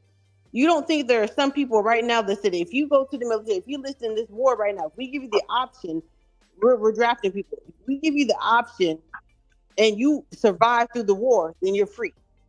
And we wipe your slate clean. You're not going to be, anybody, you can go back into society and you can live your life. But you'll be better trained. You'll understand how the world works better after being in the military. They stopped doing That's a lie, by the way. Say it again, bro. Somebody say it again. I said that's called a lie, by the way. They stopped doing that in 1978, Shorty. Right, that was before the draft. It was over. No. Let me go back further. Let me go back further. They stopped doing that in 1776, my nigga. Like every war that we fought for, they told black men we're gonna give you a better circumstance afterwards. You know what they did to black? I'm talking about if you committed a crime already. Listen to me, sister. Let me say this, because this is factory. Y'all can look it up and Google it. Black soldiers who went off to World War I, actually civil rights. I'm sorry, the Revolutionary War. We go back to the Civil War, or the Revolutionary War. Black guys who was told, "Hey, you fight and help us against the British," because the first person who died in the Revolutionary War was a nigga, Crispus Attucks. Get that. So they make it seem like we sparked the whole Revolutionary War because they killed this nigga. Nah, y'all don't give a fuck about niggas. Y'all just need a reason. Sure don't. You're missing my point, but I got. No. Let me say this. I take the. Well, let me say it for the people who don't know. So you had that spark in the Revolutionary War. Guys fought and they was told that, hey, if you fight for us, you're gonna be free from slavery. We fought in the Revolutionary War. We were not free from slavery. Then we fought in the Civil War. We still was not free from slavery. After the Civil War, we was told if you fought in the World War I, and when you come back, you're gonna get a certain amount. That's Shelton Moore. You're gonna get Shelton. You got to mute your mic because they hear that whomping. It's the TV. We were told when you come back from the revolution, from World War I, you're gonna get a certain amount of land and property. They didn't get it. So basically, and I can go through every war, and until all the way up to Vietnam, where it took acts of Congress and Senate and so many hearings, and where people were saying, hey, we are not doing right by our veterans. And they saw the once we stopped the draft in Vietnam, recruitment dropped. So we started putting incentives in where we're going to take care of you. So we saw a slant where it started going back up because it was a way out for people. Be all you can be. Leading up to that, the problem is, let me say this last part. Problem is leading up to it, based on what you said, this country and this government has never kept their promises to soldiers, especially non-white soldiers. We were actually charged with crimes when we tried to go get the home loan or tried to go get the bank loan. They were like, "Oh, nigga, you doing fraud. You don't supposed to be in here." No, I was a captain. Now, you stole the medals. Nigga, you ain't do shit. Bro, like, so this country has never kept its promises to non-white soldiers. But they always need us to win their reward. So I just feel like that promise of, hey, even if we take you out of jail and we let you have your, they did that before too. That ain't new. When we take people out of jail and give them a gun and tell them to go fight for your freedom, they don't. That shit is not real. We don't keep our promises, and that's what the world is seeing. But I pass the mic. All the trick in the book, bro. I get what you're saying. Go ahead, Foodie. No, I get what you're saying. You know, I know exactly what you're talking about. Like we've always been said, if we do this, if we do everything right, or what we say is right, then you're gonna get, free. But I get what you're saying. I get what you're saying. Just because they say that that's what's gonna happen doesn't mean that that's what's gonna happen. You sound a little far away. Say that last part again. No, I get what you're saying. Like you said, just because they say that's what's gonna happen, that doesn't mean that's what's gonna actually happen. You could do everything. You could kill all the enemies and do whatever, and then you come right back and they say, "Oh, well, we're just kidding. We're going to put your ass right back in the jail cell." I get what you're saying. Yeah, Muhammad Ali won the gold medal, and they told him he couldn't even eat at the bar in the restaurant. We would do shit. Go through the back door. Burger. Yeah, well, that's racism. But I'm not saying like if let's just say like we had people who were really good lawyers on our side, and we could bargain to say if we send these people who are already incarcerated over there, is there some? I mean, they could guarantee like some way that if they go over there and they fight and they come back, then their slate is wiped clean. And I'm talking about people who are young and out there and have been misled in the streets to believe that they should be fighting something that they shouldn't be fighting for. And they get life, 60 years, 600 years. You know what I'm saying? This motherfucker been in there for 15 years, and he's like, "Damn, I'm never getting out of here." But they offer you. We won't even give soldiers 5% discounts at the gas station or the grocery store. Like if there was some way for us to be able to bargain for people niggas can't even get a discount at the gas station or the grocery store. You know what I'm saying? You can't get a discount at the dentist. You can't. Right. Everybody say support the troops when this shit popping. What happened to them yellow? Remember niggas used to have them little yellow bows? Yeah. Afghanistan shit was popping. What happened to that shit? I ain't gonna hold y'all, man. I'm scared if they do. It's 1.8 to 2 million people locked up, incarcerated in America. If they was to empty them jails, the police that we have would arrest me for walking to the store. Now, like OTB, you fit the description, nigga. What? You one of them. You just got out. What? Hey, look, somebody in the chat was already saying you look like T.I. and Chingy. You see what's going on with ICE and all that shit, yeah. Hey, OTB, somebody in the chat said you look like T.I. and Chingy at the same time. Oh man, not T.I. and Chingy. Feeling like a holiday. Nigga, you look like man. You going to jail 2 times, nigga. You fit both descriptions. Run as Prince. Like, but for real though, like I don't trust our enforcement agency. None of them at no level enough to put it past them for arresting innocent people. I've seen them do that. Yeah, I mean, so if the jails was empty, jail is so profitable. Let's think It's so about profitable. Exactly. yeah, That's the other part of the argument. yeah. Let's think about how many jobs jail provide, how many, yeah, I mean, how profitable crime is, period. How many Regardless. billionaires have been made off of just the prison industrial complex? Facts. How many So they built when Trump got elected? They just built a whole bunch of new shit. They thought they were just people thought, oh, we was gonna put Puro and his cousins in there. Like, no, nigga, you too. Yeah, We but been in there. I'm sorry. Off topic, like you talk about Chingy. Mark, did you see that shit that I sent you with Malik Yoba having that conversation? You seen that shit, man? That shit is crazy. New York undercover. For real. I want you guys to reference one of the greatest bars ever put to the printed page. The land of the free. Whoever told you that is your enemy. Huh? Here go Puro. I'm trying to bring her back to hip hop and Think about it. Think about it. Lord. Okay, I can agree with Maybe it's Puro. my turn. Let me go. Rage Against the Machine, man. If y'all then listen to him. Listen. I hear you.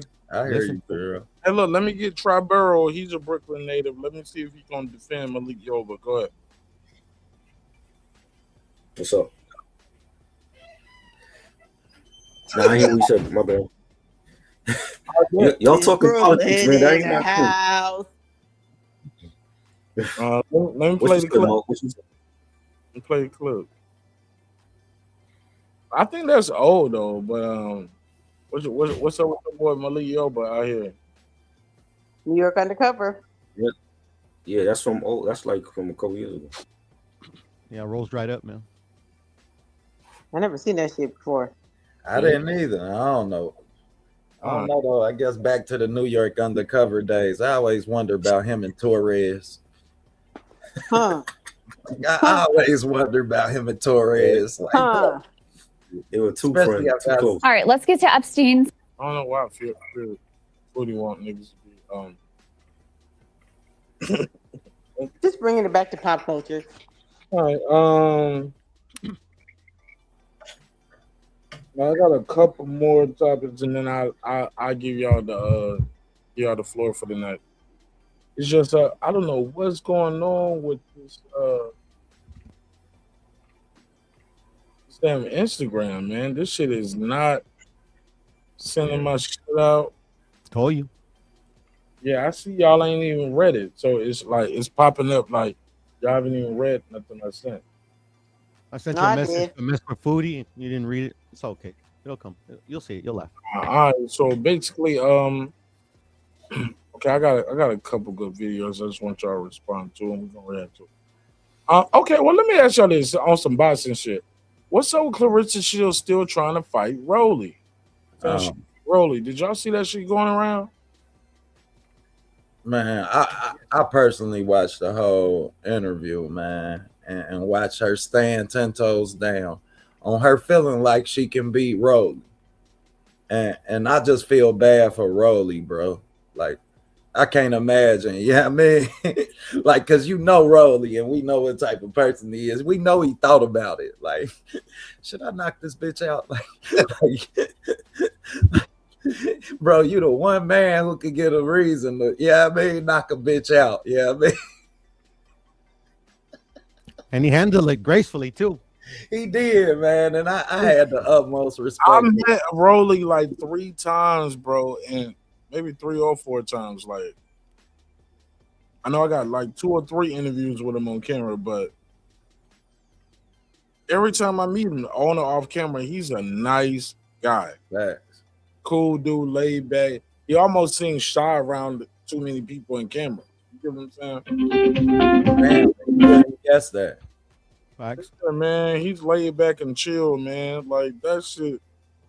I kind of feel bad for him too. Like what he supposed to say?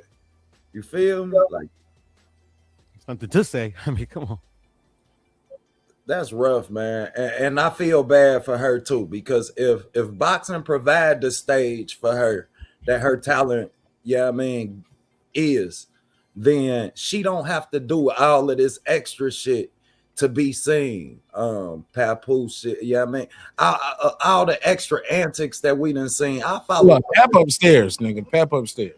Yeah, I ain't not even just the Pap shit, but her being so flamboyant of recent. Yeah, I mean, she have to try and sell herself. We talking about a 2-time gold medalist, 3-time undisputed champion. Like, her accolades speak for themselves, and I feel like if boxing give her the stage that her talent provide, then maybe we see a different Clarissa Shields, and maybe she ain't chasing Keith Thurman, Roelly, Romero, so that we can respect the talent that she has, because her talent is leagues above the profession itself.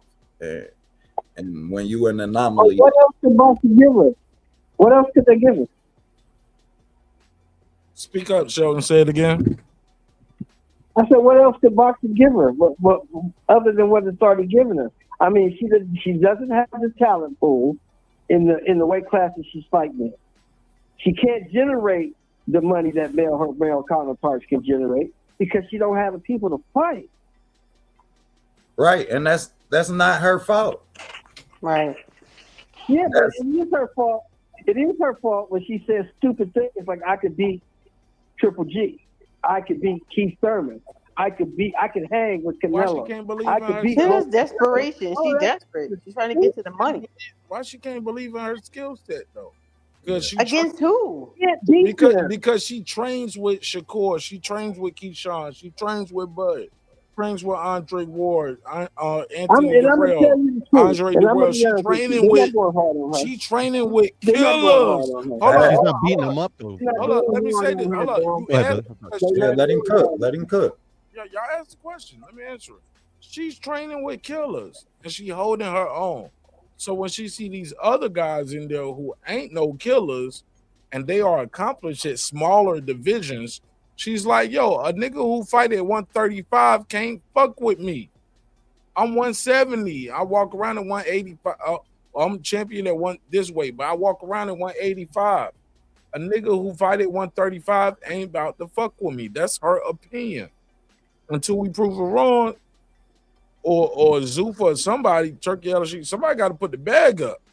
Because we getting to the point now, like a nigga like me is like, shit, I kind of want to see how you believe her. I kind of want to see. Like, it ain't about you beating Roelly. Roelly, can you knock her out? Hey, Alicia Bonk. Yeah. Because look, yeah, I don't see the girls knocking her out. Because they fucking girls. Okay, but I don't see some of these dudes knocking out. Like, I don't know that Roelly can box good enough to beat Clarissa Shields. Bro, Roelly would knock her head into that week. And I stood. Everybody with power got to land it, bro, and she got a skill set. Look. What's up? Hey, look, what weight you doing this? Look, so you saying any weight, any size? Hold on. Let me say this. Here's the thing. Any weight, any size glove, like she Roelly gonna walks around at 147 pounds. He don't walk around like that. I agree with you on that. Just like she walk around at 180, Roelly don't walk around at 147. Yeah, so at what weight, what fight, like, would that be fair for her and him? So he got to make 135, or he's a champ. He's a champ at 140. Roelly fights at 170. 135 pounds. Let him fight at 170. And he might be at a disadvantage of that because which Tank Davis was about to fight, oh boy, at like damn near 200 pounds. Oh yeah, Jake Paul. Jake Paul. Fair enough. So you believe? So let's get this right. Hold on. Let me get this right. I don't want to get confused, and I'm gonna let you cook. I just want to get this right. Say it. So you believe that Clarissa Shields would have a chance? And you know, I think Roelly is. Yeah, she'll whoop your ass right now, nigga. She'll whoop your ass. The Guo gonna beat you. Yeah, you nigga. She gonna beat your ass. I would never get in a boxing ring with Clarissa Shields. That's stupid. You ain't getting in the ring with her. I tried to bait him. I tried to bait him. You know y'all know I know the Guo. I could have got her. I could have set that one up. I just wanted. I tried to bait him. I slapped the dog shit out of her ass And I bet you she run away. Nah, bro, I still beside her, bro. I know the quote, bro. I still beside her, homie. I slapped that bitch face off. She better say fuck away. Not only would you not whoop her, you wouldn't even call her a bitch to your face. To her I'll face. pick her up and dump her on the fucking head. Don't tell me what I You would do no such thing. You better say fuck away from me. You'll try to put the I ain't condom one of them. and look, and Whoever you'll try that to put the is, condom on Mark. and get some pussy. Like you gonna try Mark, to I'm gonna fuck her. tell you, You gonna I'm try gonna tell you the you same gonna try thing. to get some pussy, I'm gonna tell nigga. you Like, the same thing. but I whooping told her the nigga in ass, the nigga, store. you ain't trying to do that. I'm gonna tell you the same thing. You I ain't about told to the do nigga in that. the store. No. Whoever you think I am, Steve, I ain't him. I ain't him. Whoever you think I am, I'm not him. You would not. Yeah, pick Shelton, a real one. I met him in real life. I'm You not him. would not be able to pick because I won't know. I'm not him. She wouldn't even let you get close enough to do that. She kicked you in the nuts before you got there. That nigga gonna get a hug and a picture. Yeah, I slapped the shit out that bitch. That nigga a hug and a picture. I don't know. I just seen Clarissa at the Terrence Crawford fight. I'm 60 years old. She I'm taller 60 than years old. she and I taller go to jail and for bigger no than hope. you too, bro. So Sure, you know here's she taller than here's you talk. too, right? I don't care. I'll beat her ass. Hey, Here's talk. hey, man, You I don't know. Street fight or a boxing match? I would have hurt her. In Bad. a street fight or I a might hurt boxing her match? permanent. I'm not boxing her. Okay, Ever. okay. See, what we talking about is Nigga. boxing. We talking boxing. No. Yeah, I'm not boxing nobody at 60. Okay, Nobody. Right? okay. Well, well, all of that, you bitch, and I'll whoop your ass. Let's I'll beat the tone shit out of that let's broad. I'll tone hurt that that down a broad little bit, then. permanent. Yeah, come on. Let's tone that down a Let's little talk bit, real- bro. Let's Let's look, talk real stuff. I'll hurt that broad permanent. Listen. you know, you like telling me cause that on you the think street level, I would like hurt you her ain't gonna permanent. get to her cause I would Papoose hurt her and the permanent. gang. Listen, Nigga, I if would I hurt him saw permanent. you beating up Clarissa Shields I in would the hurt him street, permanent. I would jump in I and be would hurt like, him Shelly, permanent. if you don't stop And this if you goofy said shit, something, I hurt you permanent. So, nigga, what you gonna have to hurt me, nigga? You ain't touching the quote. I would not let you touch the quote in my presence, nigga. You have to kill me, Shelton. We at war then, I don't have no cuz. problem shooting Hold you. me back. Hey, Do Mark, what you gotta do I'm then, an nigga. old man. I'm what an you gotta old do man then, with nigga. PTSD. I do not have no problem shooting the shit out your ass. But shoot me, nigga. We at war then. Damn, you gonna shoot Mark to push her? Then turn over the weapon. Hey, You gotta do what my you gotta do, PTSD OG. kicked in and talked to niggas You gotta do trying what to you hurt gotta do, You know OG. niggas 20 years younger than Hey, me. look, I'm gonna die You know about the niggas quote, 20 years nigga. younger than me. I'm gonna die about the He was quote, trying to nigga. hurt me. I'm gonna die about the quote, So nigga. die, nigga. I'm gonna die about the Hey, quote, that's on nigga. you. You I ain't don't know, gonna be man. fighting I'm the siding with quote. Shelton on this one, You ain't bro. gonna get no Where's the loyalty like at, with the bro? quote in my presence, and I'm gonna just stand That's there, on you. Shelton If you Moore. ain't I mind might jump in front of that bullet, Shelton. Shelton Moore. You Hey, have to kill me hey, for look. Clarissa Shields. No. As long as she mind her business and watch her motherfucking mouth, she won't have no problems out of you. Nah, Now, you better watch your business. You came to her then. shit. You came to look for her. She ain't Shit, come to fuck look her for you, then. nigga. Listen, You think I'm Clarissa not Shields going to came her. to I your won't pay birthday no money. party, I nigga? would never, Looking for No, Rose. nigga. Mark, I would never pay no money to see her, bro. I would. I'm being honest with you. Now, You're a hater. I know what it no, I is. just don't like her. See, once you said you were I just 60 don't like years, her. hold up. Once you said you were 60 years old, I was like, oh, this some Layla Ali shit. He got some different. Yeah. Right. That You nigga said, motherfucking man, right. he Yeah. said, because she came after his Get boo. on the head. Serious question. See, I got him. I You got know, him. the old heads, they loyal to Muhammad Ali They at got your all back, costs. man. Yep, you motherfucking right. Fuck that He bitch. whooped their ass, bro. Easy work, bro. Hey, look. Boxing, street fighting, look. gunplay, everything. OTB. Yeah. I'm a young nigga, but I'm an OG with this shit right here, this microphone on me. Like, look, you talk to a nigga enough, they gonna tell you the truth. And that nigga just told us what it is. He said, she came after my boo. She came after my Now, bitch, nigga, so fuck that bitch. So this is what I was gonna ask you with OTB. Do you believe They be loyal to Muhammad Ali. Them you can't say nothing about nobody with the last name Ali, boy. They loyal to Muhammad Ali at all times. Nah. They faded Nico Ali Walsh, nigga. They faded Nico. And Nico, my He's nigga, a but Walsh. Nico. He's a Walsh. He's a Walsh. I seen his daddy. He's not Ali. That's his granddaddy. You gotta change your granddaddy. Blood. with 8 ounce of blood can beat Keith Thurman? That's what you believe? Hell no. And I love my black queen sister, Clarissa Shields. Never forget that. I love my sister. You think she can beat Roelly with 8-ounce gloves on? I don't know. Roelly different, man. I can show you. Hey, look. No headgear, 8-ounce gloves. No headgear. And look, then I start saying that what weight? Because she can come in whatever way she wants. He got to come in. He got to come in 154. She can come in whatever way she wants. So he get to come in a little heavier than he ever made. Like make him cut weight. Make him fight. Make him fight. He can come in 147. He got to cut to make 47. He can come in 47. Yeah, make him. He can come in whatever way she wants. And how many rounds? So, too many rounds? 12, 3-minute rounds. 12, 3-minute rounds. No, 2 minute rounds. No. 10, 2 minute rounds. You said you can beat the man. You said you can beat the man. Fight like a man. Well, I ain't never seen her. I ain't never seen her do 12. 12 3-minute rounds. You told me. No, 12 3-minute rounds. I'm going with Roelly. I seen him do it. Is that what you told me? Yes, sir. I said that. Train. I said that. Train. We talking about fighting 12 rounds. Yeah, with no headgear, smaller gloves. You want against a man. You want to be a man. You speak She never said she want to be a man. Like I got one question. You're a hater. She never said she want to be a man. She never said that. Yeah, she never said that. You wrong for that. Go ahead, OTB. So Shelton, nah, she didn't say that. No, she just said where her skill set is at. And my skill set, I can beat some of these dudes, pound for pound. I'm pound for pound, gender for gender, one of the best motherfuckers on the planet. I can say that too. Don't make it true. But hold on though. But my thing is, accolades out for hers. Though. Don't Puro. We have seen Roelly get better. I'll give him that. But I just seen Roelly in his last fight damn near punch himself into the front row.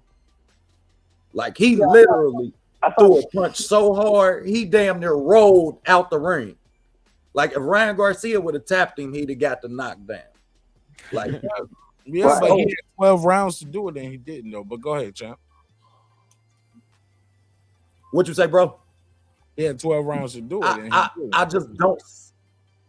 And I understand he got 12 rounds to do it, but the pressure won't dropped him and scared him enough where Ryan just kept his left hook and his right hand in his pocket for 12 rounds. Facts. He put his hands in his pockets once he felt the first one. And that's kind of the same scenario I see Roelly being presented with if that fight's or the pressure's on Roelly like shit. So you got to land that power. Not only you don't have the most versatile, you ain't exactly a technician. Hey, geez, it's like fighting nigga in the hood. Hold on. Let me say something. Let me say this to OTB real quick. John, listen. It's like fighting nigga in the hood, and you're like, oh, you fought my sister, well, fight me then, nigga. You feel me? Like that's rough, man. Look, next step is like, okay, well, you fought her at a smaller weight, and now you gotta fight Anthony Joshua or some shit, nigga. Yeah, we gotta do better, got the bulls out. That's why I said I feel bad. Carlos or some shit. How many fights? Roelly got a spar to Charlos and Crawford in the same night. And man, you gonna have Bud talking about he coming out of retirement to defend his sister. Yeah, you gonna have Shakur talking about Bud, Andre Ward, and Joshua the same night type shit. Like nigga, and the Darrell brothers. Like, how many fights?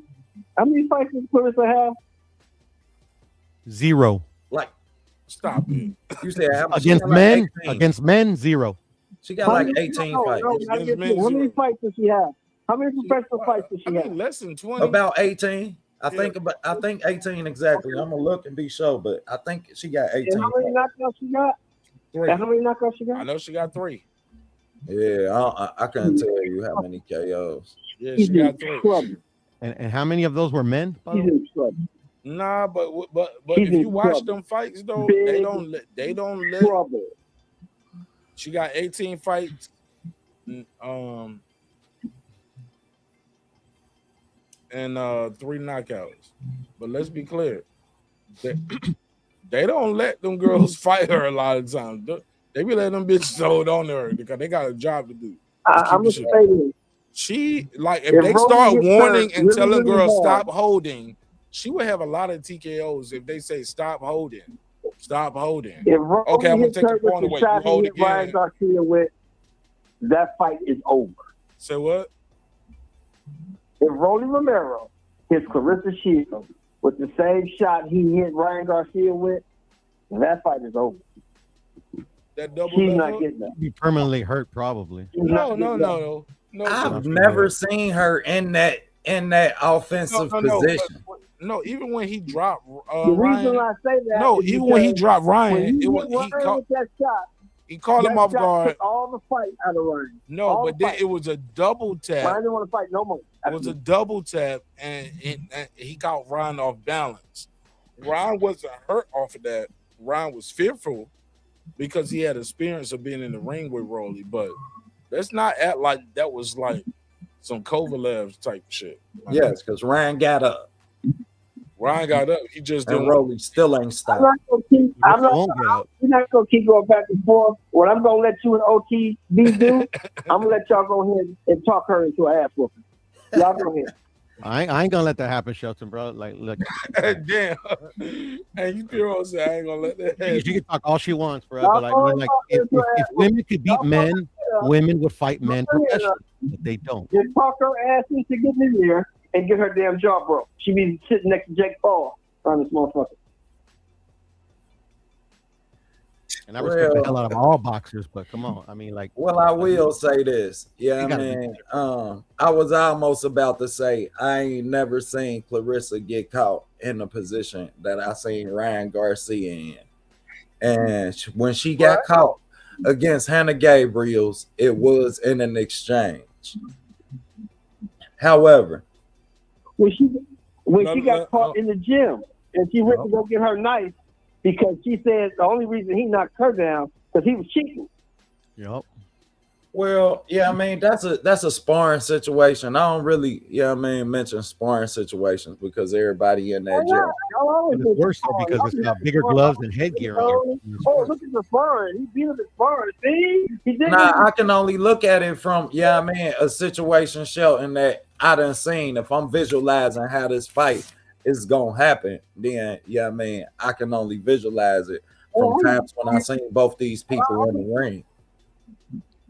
I'm gonna say this and I'm gonna leave it alone. No. If she fights I got Roelly another Romero, topic for you though. After this. if she has Roelly Romero, if she fights Roelly Romero, she has two chances to win: slim and none. Shelton's calling card. I second that emotion. I don't know. I'm gonna say I don't think she beat Keith Thurman, but I think that Roelly Romero was carefully picked. I don't think she beats nobody. Yeah, nah. And I ain't gonna say that I think she beat him, but I see, a lot of boxers that's males who don't show me what she's shown me in the ring. Like Clarissa done shown me she could fight off the front foot and the back foot. She done shown you that she could sit down on her. Roelly get it.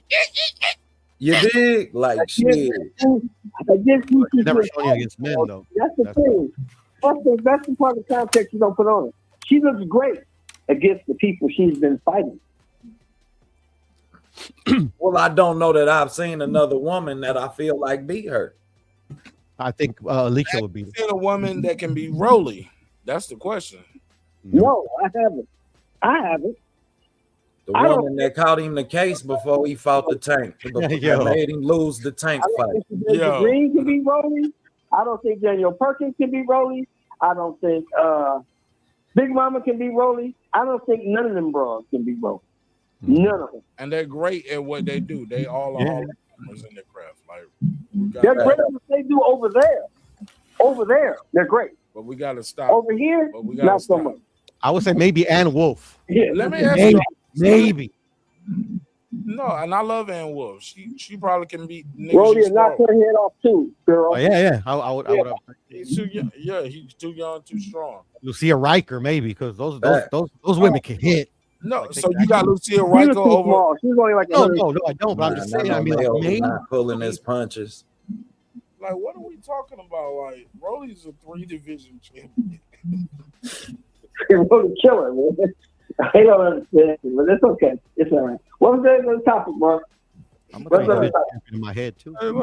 Like, I love Clarissa Shields, but like, do you? So my question is, let's table this because I think this is part of the disconnect with her in the community. Do you think that's part of the disconnect? Let's go to. Let me get my boy Try Burrow in here because he's been quiet for a minute, and I want to get him back in the conversation. Try what up? Show mute for me. I ain't hear about all that. I didn't look. Show mute for me. Mute for me, Show.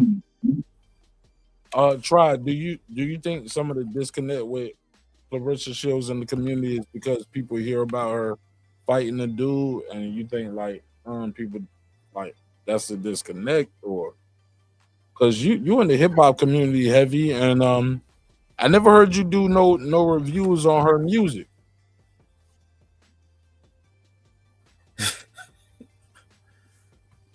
What? Know, man. She did some freestyle. She got some verses. I never heard you do like. I think she just. I don't know, man. Like she just. I never heard you do your top. Like looking at her fight. Boxers. Yeah. Bro, I think she overrated as hell, man. Like I don't, you know what I'm saying? Like she was one point when she was calling out Layla Ali. I'm like, you can't disrespect Layla Ali like that. Like that's a legend. You know what I'm saying? Like I don't think she would beat no dude. Like I agree with the caller. I don't think she would like if she got to fight a guy, they all gonna give her like they best shit, regardless of who it is. Like they're not trying to lose to no female. Oh my God, I would give her my best shit. I promise I would give her my best. And there ain't gotta be no fight. Respectful. Yeah. Not trying because that's for life. Like that's on top level. You ain't trying to lose to no woman. Oh no, she gonna win. I'm gonna let her win. I'm gonna let her get on top. She gonna win. We both gonna win. Punches. That's the only way I would fight her too. Yeah, man. We both gonna win. Yep. And you can keep your gloves on, baby. Keep them on. Shit. I like Clarissa Shields. I don't know what y'all talking about. Some people think she's unattractive. This is a beautiful specimen of a black woman to me, boy. It's a beautiful specimen, as they would say, in Django times. Boy, whenever you see a woman that box like that, it should make your shit hard. I don't know about that. I don't know about that one either. But it's all good. I don't know about me getting soft or hard. That shit's sexy to me, man. Pretty and shit. I go raw.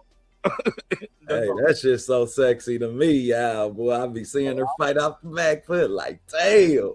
Not now, because I think where you're coming from is a strong-willed woman. Like that's like I'm attracted to that too.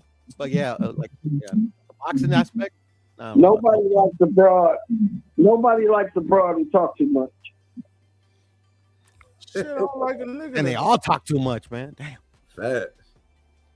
I ain't seen a bride ever that don't talk too much. Shit, I've been trying to end the show for 2 hours because y'all I'm gonna sleep on the couch tonight, damn it.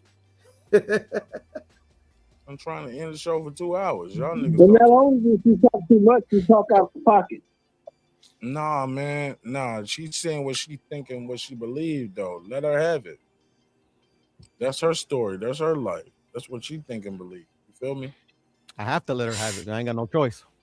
Yeah, you know what I'm saying? If you don't like it, don't unsubscribe, don't unfollow. Yeah. Don't cover the fight. Don't cover the event. I don't watch the fight. If she ain't fighting somebody, I think she'll got a chance to beat her. I don't watch it. No, y'all gonna watch regardless. Y'all gonna watch. Shit, I'm watching. I've been watching, and I'm gonna keep watching. I'm not a tremendous fan of Clarissa or women's boxing in general. But I'll watch Alicia any day of the week. But we locked into the storylines. No, not me. Yeah. Me. People who cover media, yeah. And then you're gonna comment on it. You know about her and Pat. You know about her and Remy. You see You see her at the ring walks in Detroit, and you see the melee at the fights, like the controversy. They shooting a reality show now, from what I'm hearing, right? So it's gonna be on the Zeus Network. That was all for the reality show. They were shooting it at the fight. I'm glad niggas won't shooting at the fight, because they was borderline to be shooting at the fight. You know. Nah, shout out to her though. She definitely sold out. Yeah, I mean, Little Caesars. That's her little base. You know what I'm saying? And I ain't knocking it. Like, you got to be able to put asses in the seats. You get what I'm saying? And you got to base out, start it. Like, you can't lock down your own block. Are you gonna lock down Vegas and New York and Miami? Like, yo, I got. Let me ask you a question, bro. Go ahead, shoot, Sheldon, you sound far away. And like, are you on speaker? Yeah, you're pretty muffled. Just Sheldon. Yeah, he on speaker. It's not gonna get no better, so I can hang up if you want. It's not gonna get no better. No, we ain't even hear you, bro. And you're very faint. I'm trying to say, you keep calling my name. I'm trying to tell her. Now, she said she got $15 million for Layla Ali, correct? Ain't that what she said? Yeah, that's what she said. So, this is the only question I have. How come she could get $15 million for Layla Ali, but she could only get 8? These was the business terms, man, for a fight that didn't happen. I ain't never heard nobody who fight Clarissa complain about money. But Win Records.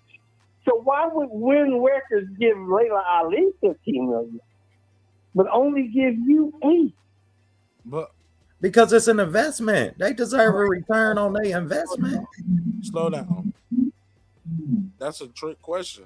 You taking the bait. No, it's not. It is a trick. If you fighting for Win Records, if Win Records is your promoter and your music company, why would they give the other broad more money than you? Okay, my answer to your question is this: when did they ever announce what Clarissa Shields' purse would be for that fight? They never announced anything about her getting anything. Right. So where do you get that they only giving her $8 million and they was gonna give Layla 15? $8 million deal? No, that's what she said. No. She said she got a 4-fight, 2-year, $8 million deal. Right or wrong? That's yes, but that doesn't include Layla Ali. Right. Well, why she couldn't get a 2-year, 4-fight, $15 million deal? If you can get $15 million for a broad who ain't fought in 20 years, why you can't get $15 million? That ain't just a broad. That's a Ali. Yeah, her name and likeness is worth something too. Sheldon, that's why I said it's a trick question. Sheldon Moore don't understand. Sheldon Moore is trying to play dumb, like he don't know. He don't know the name ALI has branding and marketing dollars behind it already. I'm gonna tell you what I believe. I believe that it was all bullshit. That's what I believe. But Sheldon, your question is still a moot point, though. They asked her about it. Because you keep saying, but your question, but your question was, how can Layla get 15 and you only get 8? That's what you started with. We don't know what she would have got. We don't know what she would have got if Layla said, yes, I'll take the fight and I'll take 15 million. I don't think she had the 8 million deal comes later. Hold up. No, look, you asked the question, but you don't want to know the real answer. That's your answer. I don't believe it's an answer based off the circumstances. You named 2 different deals, and you made an assumption from a second deal and compiled it with the first deal, which we don't have any answers to. Layla wanted 15. Let's say she wanted 10 or 15. They did a video, said we got a video and we got $15 million. Layla, I'm hearing that whopping, bro. It's getting louder as fuck. It sound like you on the panel. Yeah, mute it right quick. YouTube trying to shadow ban you, Shelton. No, stop that, Kiro, because I already got enough of that bullshit going on. Niggas can hear that shit. It's not a joke. Sheldon, just mute your mic while I'm talking, please. Thank you. That's a big difference, Kiro. Stop the gas, bro. Don't play like that. That's the mark I know. No, niggas out here doing that whole shit for real. Like I ain't got enough time for that. That's Amen. I'm just glad to have you back. You know, the audio guy. Girl, I mean, mic right. Nah, but you said, like, come on, bro. That's crazy. Yeah, that's real. You know what I'm saying? That was crazy. You can hear the difference. No. Yeah, everybody knows Shelton. Yeah, but let me say something because Go ahead, brother. Yeah. All right, look. We got $15 million for you and Layla Ali. That's Layla Ali's money. We never knew what Clarissa Shield was offered and what her cut was going to be. And low-key, maybe that was part of the issue for Layla Ali. Like, shit, nigga, like. What if she getting 20? Yeah, like, nigga, I'm not about to take that deal. Or she getting 25. Like, I'm a sucker. I don't need the 15 that bad. You know what I'm saying? Or the shit, let me get the 25. If it's 20 on, like, no. So she was like, yo, it was never no real deal. That's what Layla says. It was never no real off. But more importantly, I don't respect you, and I'm not about to give you that flow. That's all we saying, bro. So when you present the question in a way to OTB, how they got 15 for Layla, but they only got 8 for you, Clarissa? Because your win record deal is $8 million. That's a different deal. That's not a deal with Layla Ali. And that's what Layla said. She wanted to start the conversation. Yeah, so I just think it was a bogus ass question, bro. But go ahead, Sheldon. I'm gonna unmute. Go ahead. I think it was a bogus ass deal. That's all I'm trying to say. I don't think they had the $15 million. I don't think they never had the money for the fight. I don't think they had a venue. I don't think they had any of that shit. I think it was all bullshit. Layla 60. Can you, blame them? She's 60. If I told y'all get some money together, I'm about to go fight a 60-year-old. Like, would y'all think? Like, see, that's the whole thing. But that's the whole thing. It would be, and I would agree with you 100%, OTB, if Layla was calling her out. Layla never called her out. Right. That was her. I think we should just deal in facts. The only thing that they're ever going to get, they already got, which is engagement. Which was what? Engagement. No. Clicks. Yeah. That's a fact. I agree. Yeah, Layla was never going to fight her. It makes no sense for Layla. For what? I agree.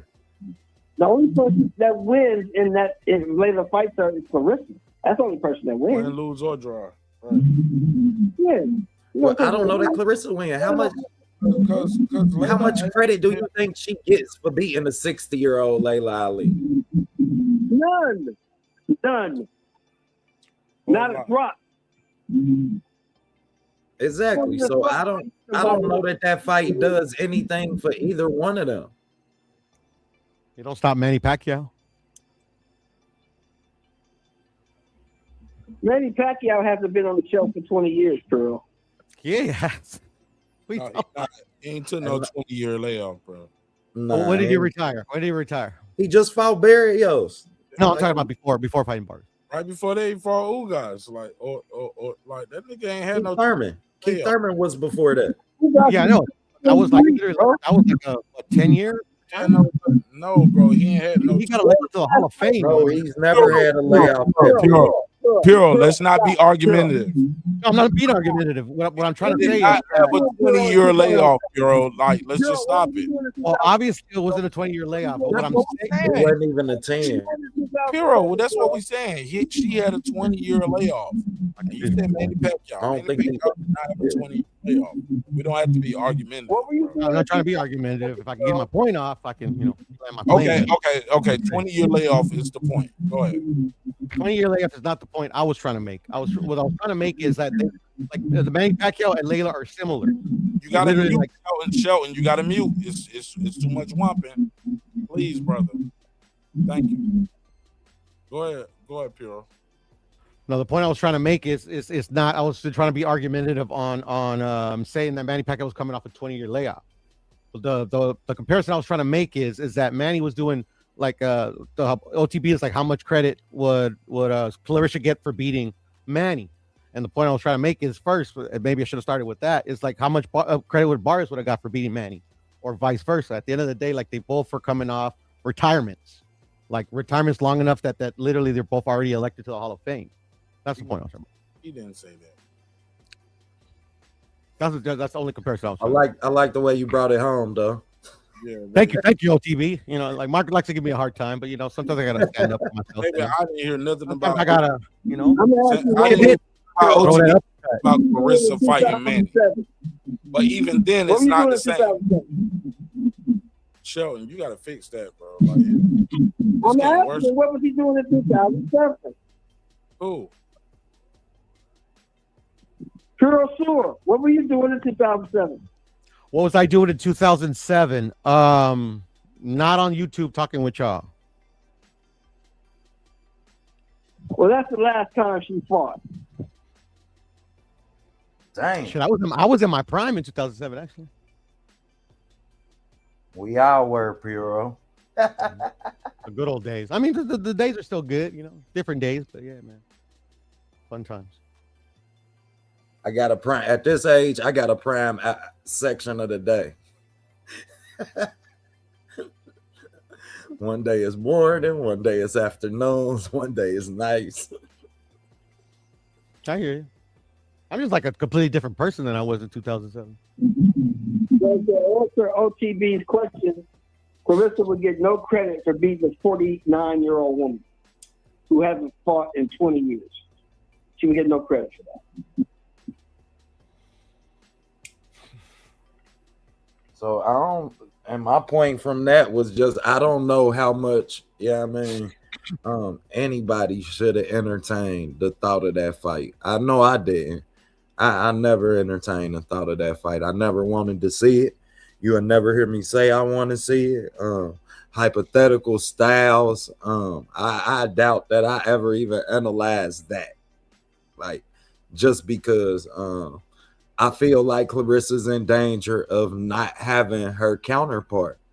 And I feel like if she don't have a dance partner that can validate the talent that she have, I'm scared that the accolades and the accomplishments she's eclipsed won't be as meaningful as they are. That's unfortunate, but I mean, it's part of the game. Happens to the best of us.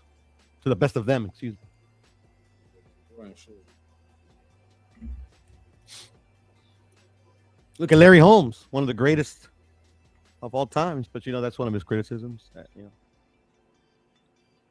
But you don't pick what decade you born in, though. Yeah. The point I was trying to make. What do y'all think about that shit I saw going on the other day where Devin Haney was like Tank Davis is an underachiever? Would y'all agree or disagree? Tank Davis is underachiever. Where's the lie at? I agree and disagree, to be honest. I can't say it's a lie. I agree with that. I don't think he's lying. Yeah. Go ahead, Phil. I'm like, y'all know I'm a huge Tank fan, but the thing is that with all the talent that he has, like literally, like you gotta like Tank. You know what I'm saying? Like no, but I mean like literally like just because like literally like we all have like the boxers that we gravitate towards or whatever for whatever reason, but like just the sheer talent that he has, his size, like literally like he has all the tools to be like literally the best of his generation, like better than Bud in my opinion, better than Canelo, better than he should have fought these dudes because he could have made the fight happen because he was the money guy. Yeah. I agree, but unfortunately, for whatever the reason is that's why, like, if Devin's coming from that aspect, now he's just trying to hate. Like, yeah, wholeheartedly agree. Like, it's just like wasted Where's talent. the hate? Like, Devin don't took his stones and bones, and he don't went across seas with the shit multiple times, went in enemy territories. Like, so the Tank. I don't know.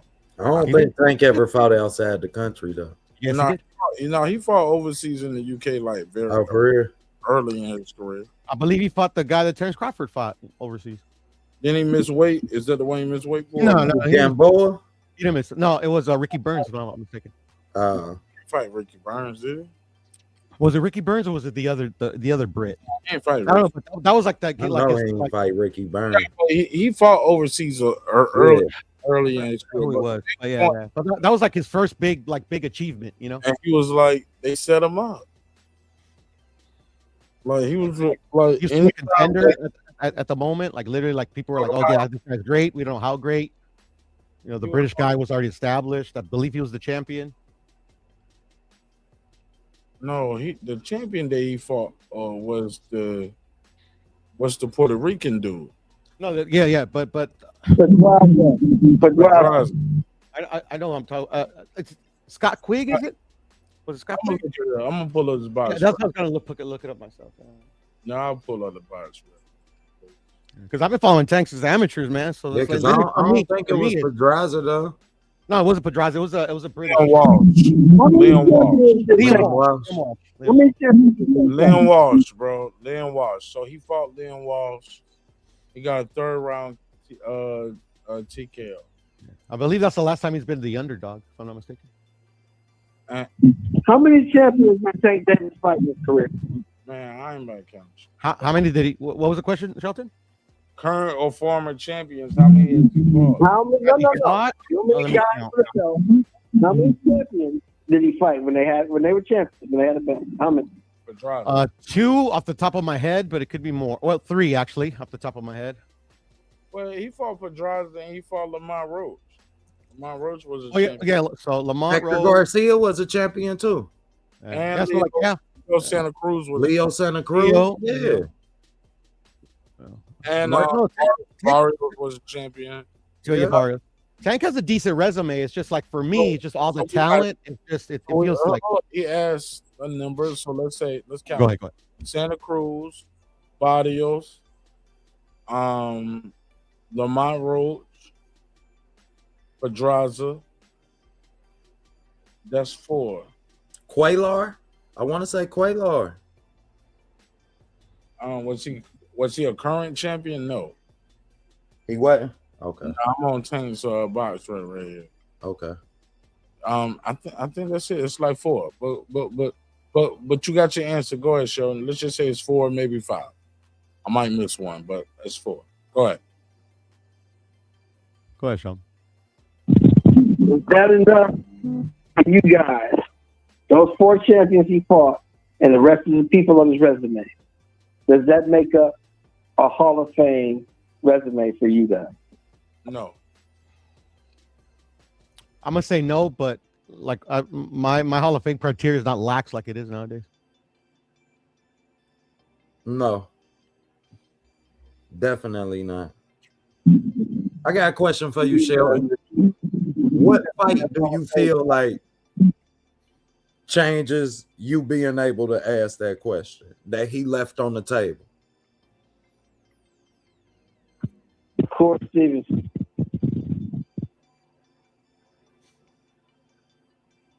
What fight you say? Shakur Stevenson. Shakur Stevenson? Well, we could still see that fight. The Devin Haney fight has failed. He'll never fight Devin Haney. I hope he fights Shakur. He'll never fight Keyshawn. But I hope he fights Shakur. So you feel like if he fight those 2 fights before he hang the gloves up, you'll be satisfied with? Nah, Sheldon. And look, they need Bam or any way to come up in weight. And he'll fight one. They don't need that. I don't ever. You see, the thing that Tank for me is once. I'll be honest with you. Once Tank said, "I never asked to fight any of those guys," and I don't care nothing about the belts, I stopped caring about anything that he did. And I get that, but at the end of the day, like, he's clearly lying. How we know he lying, Puro? Yeah, I don't know. Because if he truly meant what he said, he would have never fought for the championship. He would have never fought the champions that he fought when he fought them. No, He would have never chose to keep the WBA regular. Zero out of his mouth. He said specifically, I never wanted to fight Lomachenko, Stevenson, or any of those guys. I never asked for those fights. No, you changed. You said two different things. He never said I never wanted to. He never said that. What he said was, I never asked for no. He was like, because Gilly asked him, he was like, yo, when we gonna see you fight these niggas, man? He was like, man, I never asked for them. Like, I just fight who they put in front of me. Right. Then he did another interview. He was like, yo, after these next two niggas, y'all gonna see what's up. And I did a whole video about that because the next two niggas was Hector Garcia and Ryan Garcia. I said, so hold up. So if he fighting Hector now and fighting Ryan, then like he only fight 2 times a year. So that means we in 2023. So he's saying in 2025, I'm gonna start giving y'all the fights y'all want to see. You get what I'm saying? Like 2 more guys next year. And then the year after that is when y'all gonna get the fight. You get what I'm saying? And he didn't see that. So I made sure I pointed that out to the audience. So I remember with that very clearly. Well, I tell you, this is what I think. Hey, look, and look, he fought Hector Garcia, Ryan. Hold up. He fought Hector, Ryan, still ain't fought Tank, still didn't fight Shakur. Still, nobody was talking about him fighting Keyshawn at the time, but he still didn't fight T.O. Yeah. At the time, he still didn't fight Loma. It was like Loma was shot, and then they was trying to get Loma fight. Loma was like, "Nah, I'm good." Yeah. When I wanted to fight you at 130, you ain't want to fight. I just won my title from this nigga over here, and I might just sit on that and retire as champion, which he did. You get what I'm saying? Loma retired as champion. How old is Tank? Like what, 29, 30? Yeah. So, but that's the thing. Gary Russell Jr. That's the fight for me. I feel like he left on the table. Yeah, that's one. And but Gary's still there. Y'all chopping up. You chopping up, Sheldon. You gotta say it again. Be close to the phone. Tank Davis wants the easiest fights for the most amount of money. So that's why I don't respect what he does. Yeah, Shelton, but I mean, he ain't the only fighter, bro. Come on. I about to say that, and that all of them. Facts. That's the norm now. Tank 31, by the way. Fish your audio. Say it again. You too far from the mic. Say it again. I'm talking about the other guys. We're talking about this guy. Yeah, I know. And you know I love you, Shelton, but you're hard on some of the fighters, you know. Yeah, he can't fight himself, my nigga. Like, and he can't pick his height and his weight. He a little nigga. Like, he's never gonna be fighting Boots and these niggas at 154 and 160. He's never gonna really be a 147. He's never gonna be a 147 fighter. Nobody asked you to do that. But stop saying you the best at 135 if you ain't beat all the best at 135. But they all say that though, Shelton. But the rest of them fight. This dude beat up bitches and doing. I don't That's know. not necessarily true. Shakur didn't beat everybody about that. Shakur didn't beat I'll say, the talent that I see don't match the resume that I've looked at so far. And we just named all the champions that he fought. Every one of those fighters have the same style, predominantly. We ain't mentioned one fighter on that list that can fight off the back foot. We ain't mentioned one fighter who move, who gonna make Tank. Yeah, I mean, like shit. We see a lot of people fight Tank the same way, and I feel like Tank has some capabilities that can trump everything that some fighters do. But if you don't believe in yourself enough to show us against the Shakur Stevensons, who gonna make you use your head movement. Every time we see Tank, he look like he been beat up after the fight for a reason, because he don't use all the tools that's in his tool bag until he have to. Yeah, I mean, and you can do that when you cheat in the sport of boxing. Yeah, I mean, and you not putting everything you have into it and fully dedicating yourself. However, I feel like if he do dedicate himself, he can reign supreme. Yeah, I mean, he had a talent. I feel like if Shakur fight different fighters who gonna put him in different spaces and uncomfortable spaces until he finds something that he do. Yeah, I mean, that he wasn't aware that he was that good at. You have to be in hostile environments to adapt or reform. Yeah, I mean, and none of these fighters look like they want to even look at an uncomfortable environment or fight. Yeah, I mean, to learn their flaws and to not just pick fights based upon their strengths. Yeah, but that's on them. You know, that's on the fighters. And on the Tank thing, like Tank's only been really beat up like or looked beat up like once, and he still won that fight by knockout. One of his most spectacular knockouts. Facts. However, I feel like his best performance was when he had one hand, because that was the first time I seen him work off the back foot, work the jab. Yeah, I mean, I have to agree. I have to agree with you, but I disagree with you on that. As a matter of fact, because I like, I personally thought the fight was a draw against Isak, but yeah, we saw a wrinkle that we never saw before. Fact. And that's why, like, literally, like how you were saying, like he fights it seems like he fights a particular style all the time, but that doesn't necessarily be a bad thing, because like literally, like one could say that Isak Cruz is that style that he always looks good against, but that style was the one that literally brought out something we never seen before, and we haven't seen since. Facts. And there's some, yeah, I mean, there's a lot of validation to that. However, it don't replace the fact that, yeah, I mean, we seen him be successful. We seen him do it, and contrary to what people may believe, because I don't really reward activity in boxing. You know what I mean? I reward precision versus rewarding activity. And oh, wow. Yeah, definitely. So I get that. So I have a different gauge for how I judge and look at fights. So, but however, I respect the claim. Yeah, I mean, and when it come to him, it don't replace the fact that this is still another fight that we, yeah, I mean, with the same fight style that we've seen, and then you start to put the pressure on yourself, where now you have to pick. Yeah, I mean, because I think we all in agreement. He 31 years old. After this fight with Pitbull Cruz, you have to be, that next fight has to be Devin, Shakur, T.O. Yeah, I mean, otherwise, the talent that you do have can never get the representation that it deserves.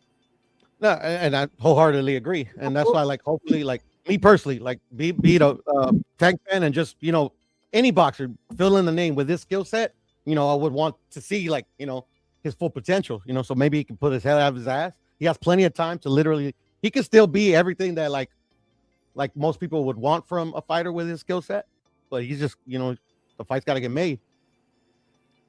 And it doesn't necessarily have to be with, you know, Shakur. People want to see the Shakur fight, but like T.O., I mean, like nobody wants to see T.O. fight no more. Breaking up,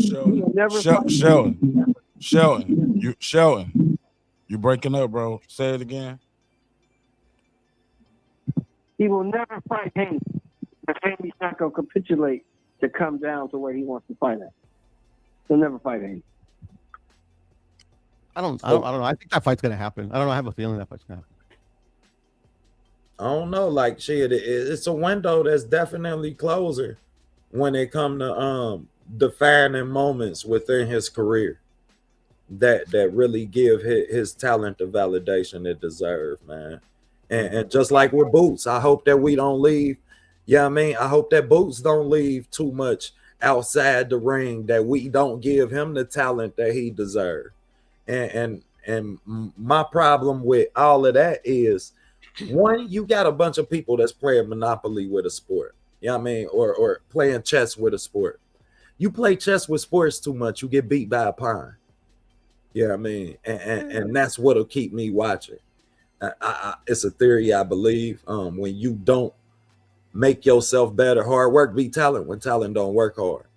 So you can play around with these sports as much as you want. Yeah. You break show when you cut them off like that, we can't even hear you. Yeah, go ahead, show shoot. All right. We hear. Go ahead, Sean.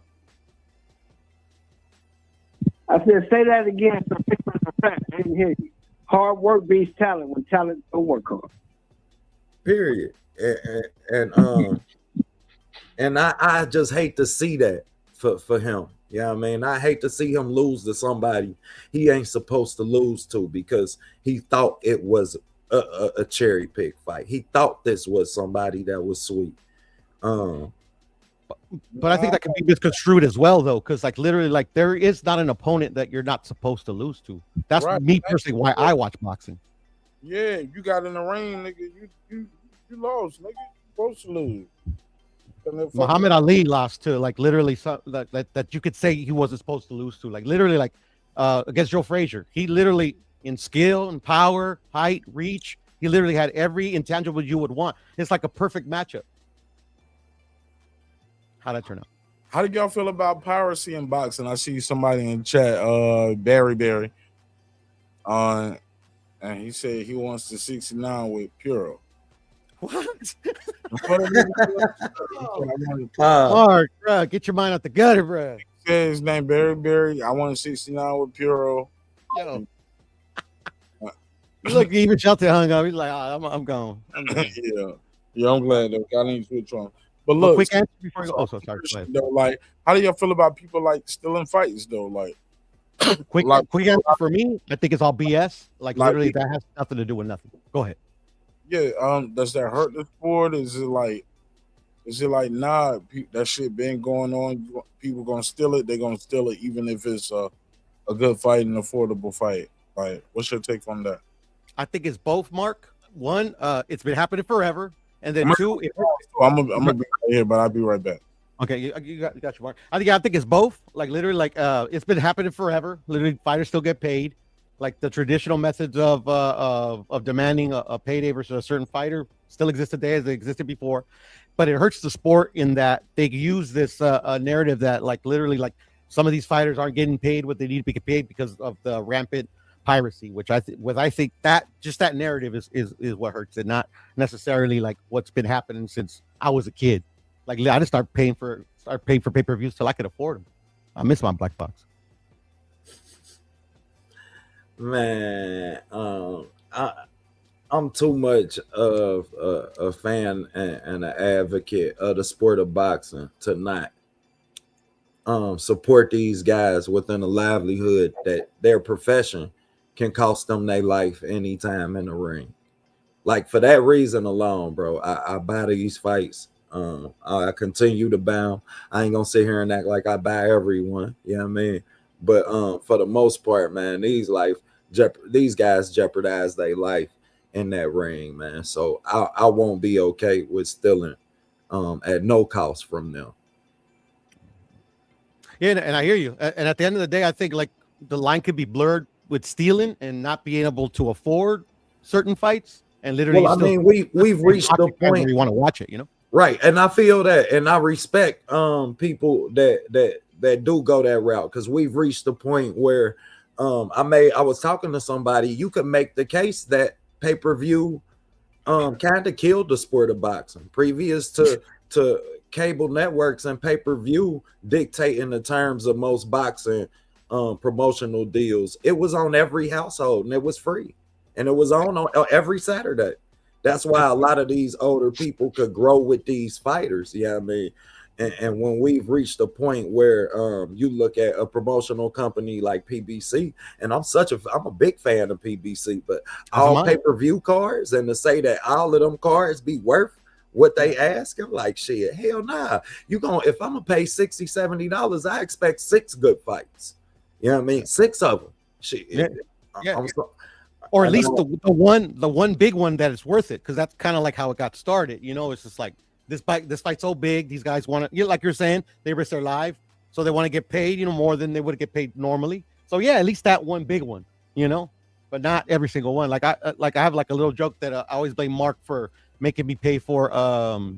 I think it was like Wilder versus Hellenius, because like that was on pay-per-view. Like I love Wilder, right. like I've always been a Wilder fan, but like I did not want to pay for that pay-per-view. Like I'm a big Andy Ruiz fan. I didn't want to pay for him and Areola, or him and and them just wasn't two good fights.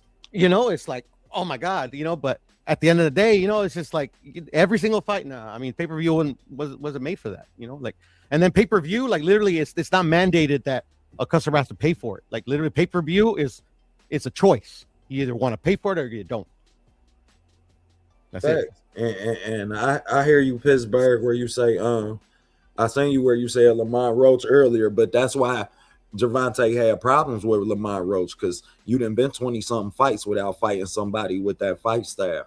So you always want the fighter that you support to pick fighters that's gonna give him different looks, that's gonna, make him grow as a fighter. Second off, I seen that you said pay-per-view model is dead. Yeah, streaming is big now. However, pay-per-view is gonna always provide the incentive, for the promotional company to really invest in whatever fight that you get. And at the present time in boxing, and the business in boxing, we done reached a point in time where it's about upfront money. It ain't so much about back end. These fighters want their money up front because they feel like they can get paid for their loss.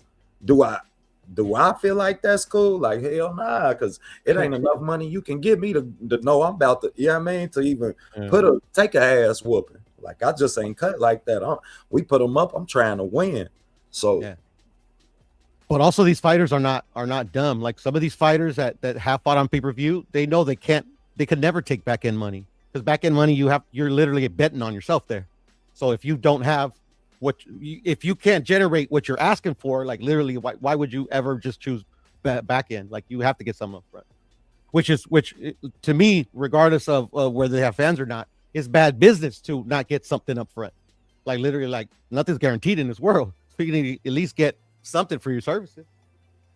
Facts, and I can understand that. However, we reaching a point where we're justifying not taking the best fight based off of business economics. Because it's too many hands in a pot. Yeah. And at the end of the day, like we as justifying is like the fans, like I think the biggest point when it comes to piracy or any of the business end, we as the fans, I'm never gonna blame the fans, because the fans at the end of the day, when it comes to the business, have nothing to do with anything. The only thing that not anything. The only thing that they have to do with is literally that's the pool of money that they pull from, is the fans paying their admission or the subscription to HBO Boxing back in the day or whatever. That's the only thing a fan has to dictate nowadays. Like literally, and these promoters and some of these managers are very smart. They'll go now the social media and like literally like, and they'll like negotiate out in the open, but like it's a fake negotiation. Like literally, they just out there to like, to use leverage, the sense like fake leverage, but at the end of the day, like me, like at my root, I really don't care what they get paid. Obviously I want them to get paid, what something, dignified, because they, it's like a brutal sport. But at the end of the day, like literally, I just want them to what I think is lacking from the current crop fighters to the fighters of yesteryear, is that like the fighters of yesteryear like actively wanted to give the fans what they're there for, which was some want to see a technical boxing match, some want to see blood and guts, and I think most people want to see blood and guts, even the hardcore like technical they want to see that technical fight. And because Roy Jones has said this, like all the greats have said it, like literally, like I've taken this fight because this is what the fans wanted, like literally, like, and that, at the end of the day, I think that's what fans, at least this fan, truly appreciates, is like, okay, at least like he knows we around, because like I get where a fighter could say like, yeah, I fought this way, for me it's winning. You ain't in there, but at the end of the day, like literally, but you want to get paid, right? Like literally the money comes from us. So like, like I think that's what's missing. Like they don't, like some of these fighters, they don't care about the fan. They care about the money or whatever personal, but at the end of the day, man, like without the fan, no money for them. But then vice versa, without the boxers, there would be no sport of boxing. Facts. So and that's crazy to see boxing hit that point, man. Yeah, because to me that means that we ain't looking at pure fighters. Yeah, we're not looking at people that love the sport of boxing. We're looking at opportunists. We're looking at a lot of people who couldn't make it in other sports and came to boxing. Yeah, we don't have pure fighters who want to be the best. That's not the drive. Like shit, the drive, get as many accolades as you can, as many accomplishments, run that bag up, and take as less punishment as you can. Yeah. And then also, like I was gonna say, like we also missing a lot of fighters that like literally like just like not just like the fame or the money, but like there's fighters that still exist today that literally like choose boxing just to eat, because they like literally boxing like at least the way I used to perceive it is that like boxing is like the last resort for any athlete. Like and then some of these athletes like literally like, okay, I don't just get to eat, like, no, I could get famous, I can become like a great in the sport. Like literally somebody just came in with Mike Tyson and cuss up. Mike got the he having a Mike Tyson invitational for all of the top amateurs. He inviting them out, and he gonna let them gain some sponsorships and things like that, because he putting his own money back into our amateur system, because it is broke, man. And I appreciate Mike for doing that. And it's been broke for a long time, to be honest. Like literally, I stopped watching amateur boxing after they robbed Floyd. I started watching a little bit once Ryan and Devin and Tank started going in there, and that's because social media put me on them. But like this is like I don't know. I think it just needs to go. It's not needs to go back, but like I recently seen interviews of like old school fighters, like where like the difference between them winning and them losing was that before they left like to start training camp or whatever, the like their wife or their mother or whoever is like, hey, like they're gonna turn off the water, like you need to win, and they're like they took a hard shot and they were thinking of going down, but like nah, I can't go down. If not, I'm not gonna pay the rent. Like literally like that. Those boxers still exist and they're needed. Like literally like look at the lower weights. The lower weights they fight everybody. You want to know why? Because they don't get paid nothing. Facts. And they have to leave it all on the line. Yeah, what I was starting to notice is with all of these leakages and sparring and all of this shit coming out, I'm scared that we gonna look at a generation who won't get no work together. And if we lose sparring and actually being able to get better inside the ring, where you not calling, like Pernell had Floyd and Zab in his camp to fight Chavez. Like, they was both amateurs at that time. Like, neither of them was pro fighters. Like, but you go back to Muhammad Ali having, all of them and all of his whole stable of spars becoming champions. It's a long lineage of fighters, getting better with other fighters. And I'm scared that this could impact it where we look at a generation who don't want to work together, because they already looking ahead at having to fight this person, so they not willing to get better together. And they looking at Dev and Shakur sparring, be taking all out of context and broke down and all type of weird shit. Like sparring is sparring, man. This is practice. We talking about practice. Yeah. And then that's another like caveat that can be misconstrued too. Like literally, like I don't know, maybe it's an old school way of thinking. And I don't say it's old school, but like literally, boxing evolves, training evolves. But like literally, like there's like for me growing up, like literally, because I boxed a little bit as a kid. Like literally, sparring is the only thing that truly matters.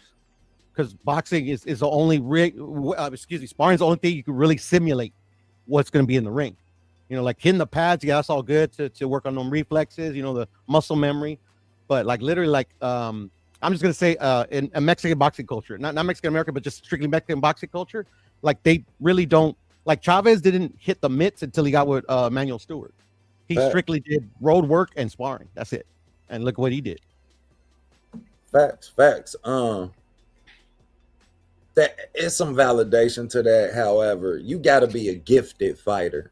Yeah, I mean to not be able to train yourself to execute in these split tenths of a second.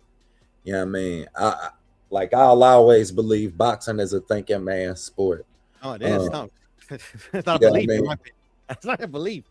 Exactly. So as long as I analyze it that way, then I'll always know the importance of mitt work, of training your muscles to react to movements and training yourself to strike certain punches versus just punches. And I hear you. Yeah, and like for me, like I'm a big boxing nerd. I mean, I've been watching this since like I would say I was born into it, you know. Dad used to box, you know, all that good stuff. Literally, like it's not just one thing, to be honest. Like it's like I think a lot of especially now, the lineage in trainers is breaking.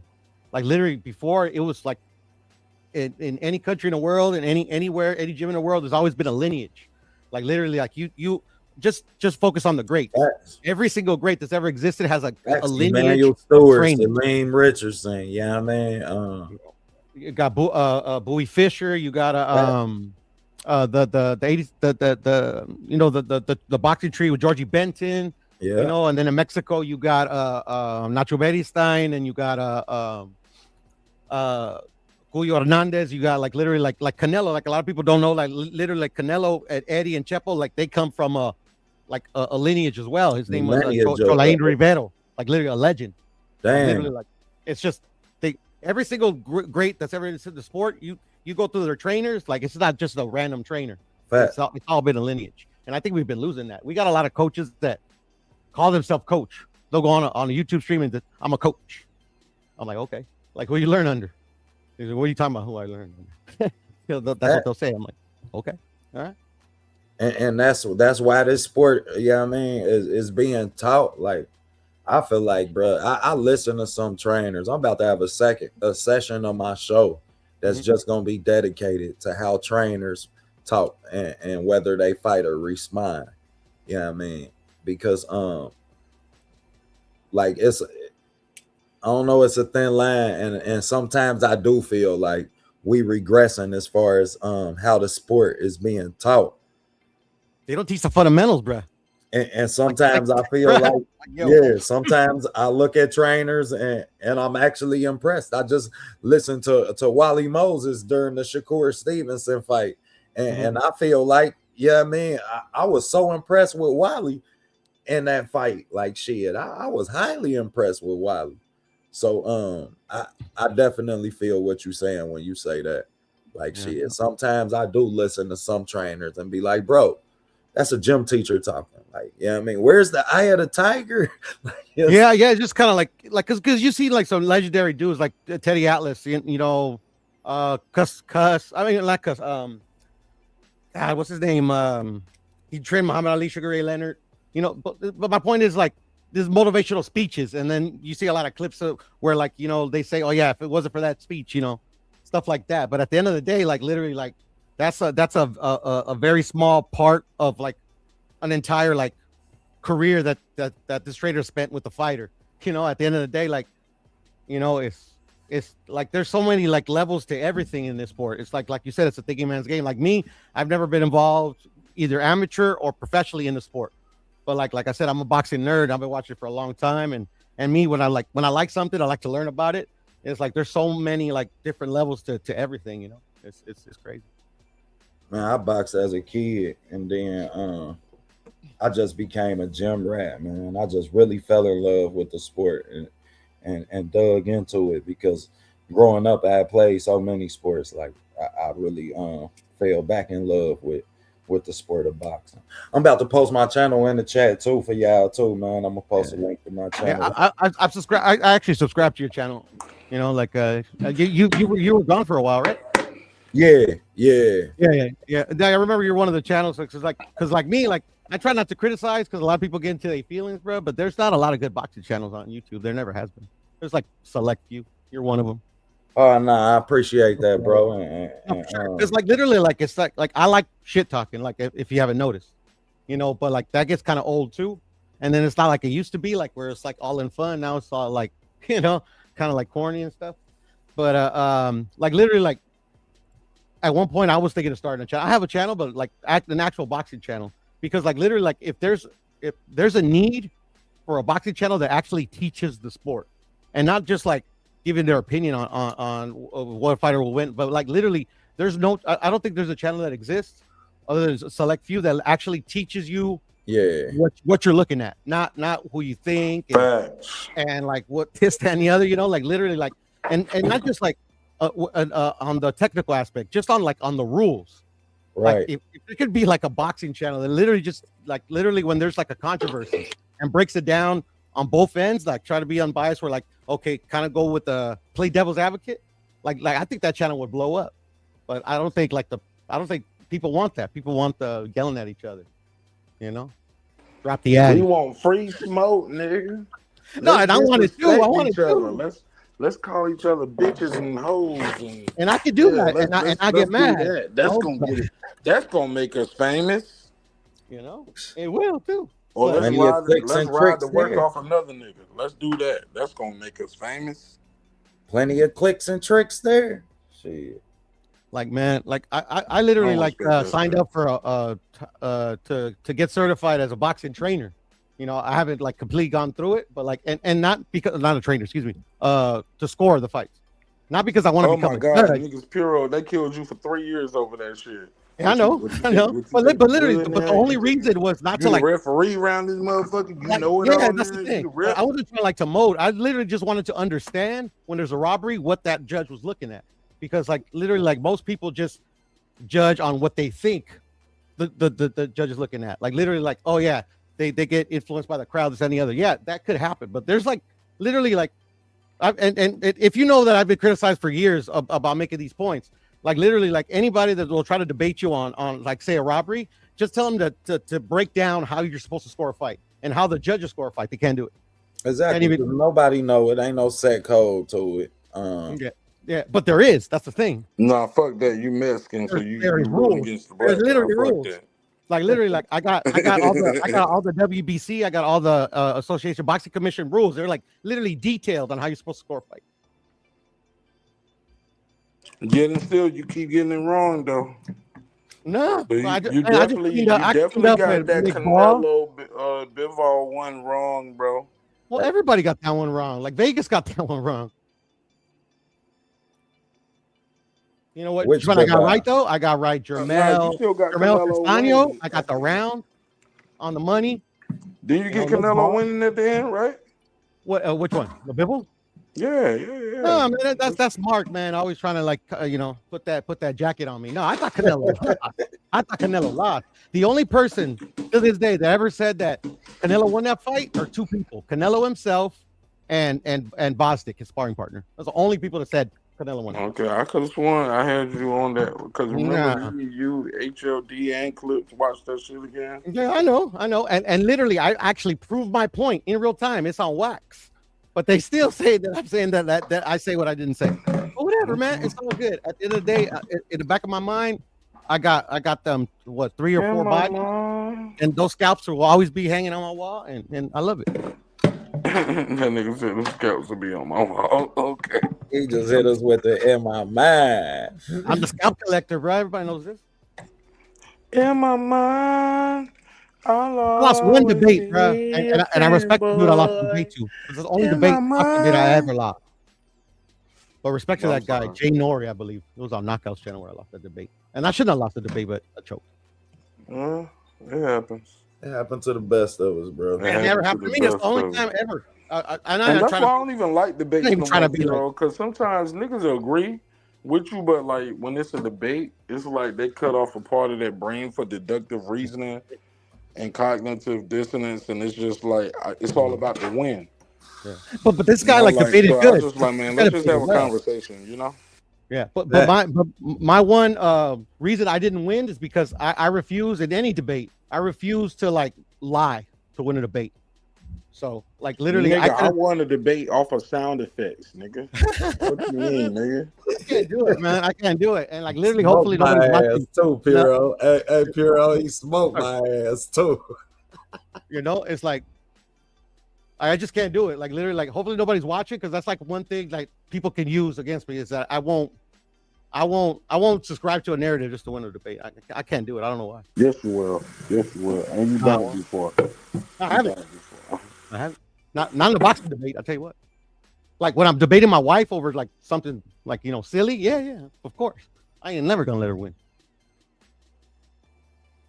Man, the best thing you can do in a debate, man, is acknowledge, the faults. Like shit, go ahead, give it to him. Like a lot of times I used to be debating people over Terrence Crawford and Errol Spence. Like, man, there's a lot of things within the context of that story. You just got to give them, bro. Man, go ahead.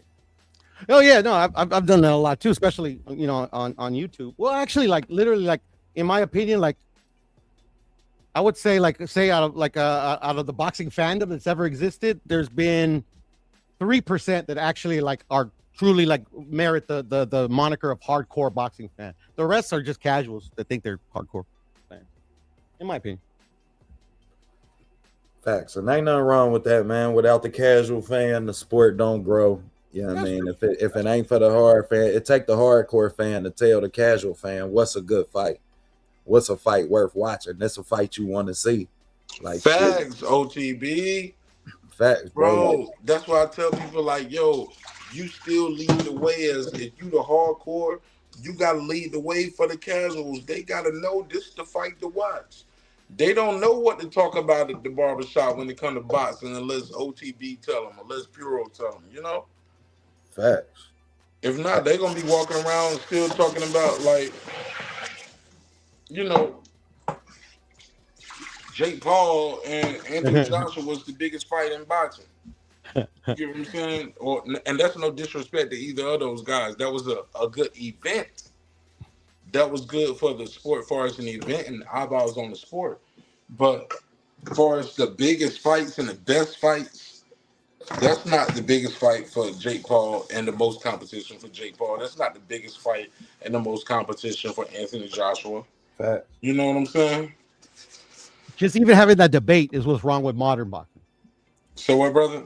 I said just having that debate on like if Anthony Joshua and Jake Paul are the biggest is what's wrong with modern boxing. Sorry about that noise. I'm sorry. Sorry about that, bro. But Puro, but that's what I'm saying. Sometimes you got to tell them it like what. Ooh, like, I've been trying, bro. Like conversation because the casual fan doesn't know. Like, go back to what OTB was just saying. You, Pure, you might be the most knowledgeable person in your crew when it comes to boxing. You might not even know it, but you the boxing guy out your friends and family. You get what I'm saying? Yeah, I know. Most of us who are watching, listening to this show at 3, 4 in the morning or 1, 2 in the morning, depending on what coast you are on or what part of the equator you on. You watch Martinez right now. We talk about, like, my nigga, you the boxing guy.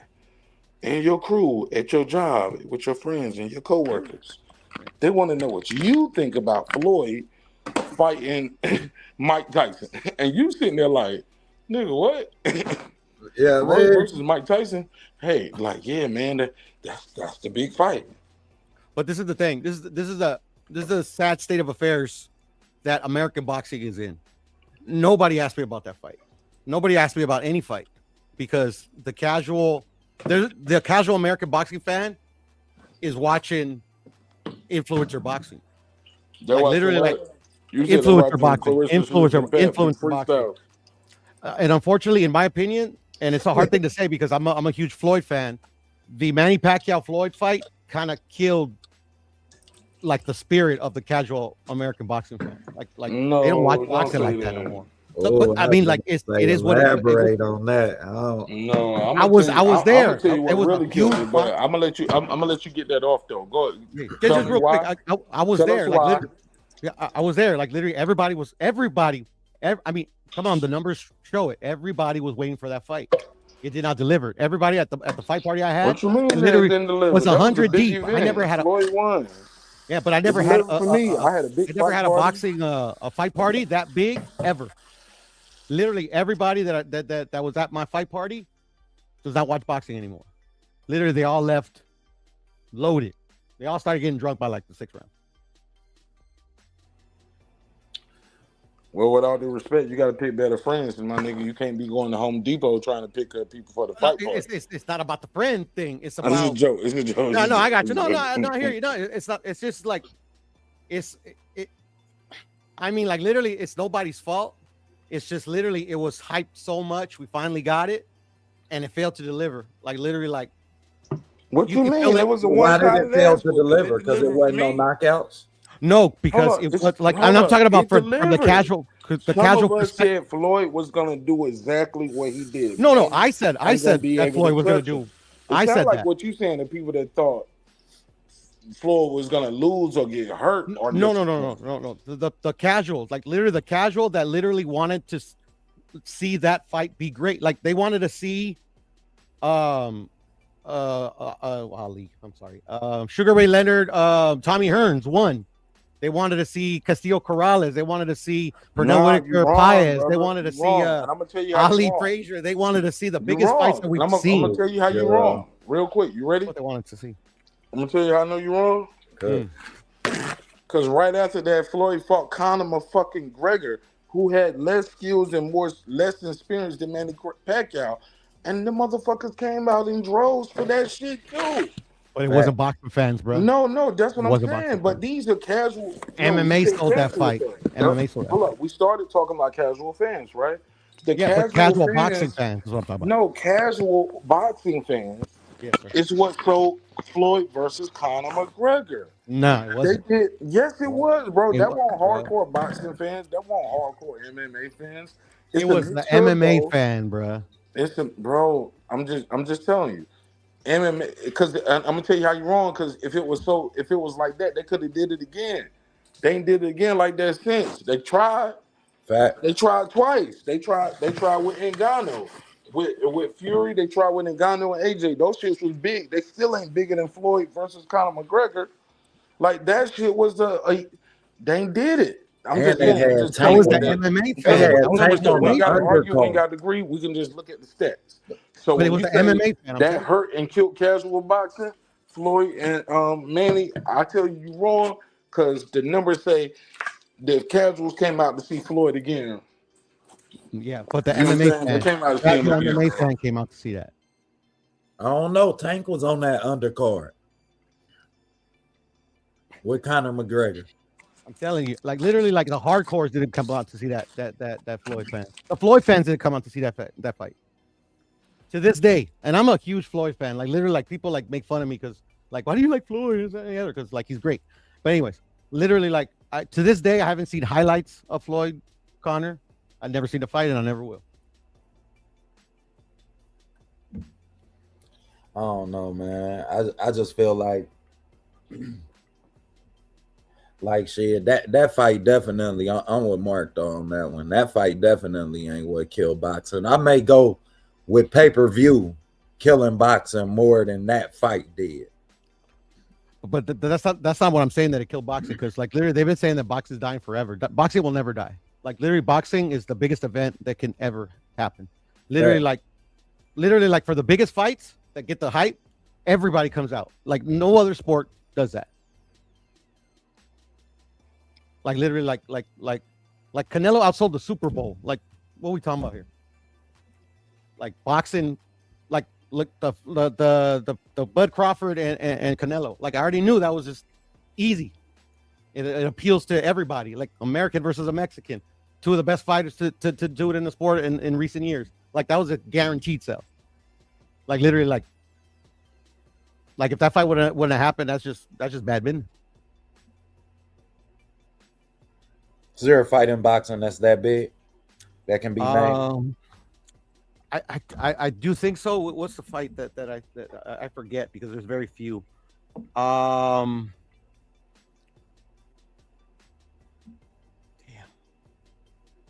right now that can be that big. Tank versus some. Nah, I think there was one. I just doesn't remember. What do you think? Well, I want to play. Go ahead, of course. Go ahead, shoot, Mark. OTB, you go first, and then I'll go. Cause I want to say I stole your shit. Nah, hell nah, because it ain't just one. I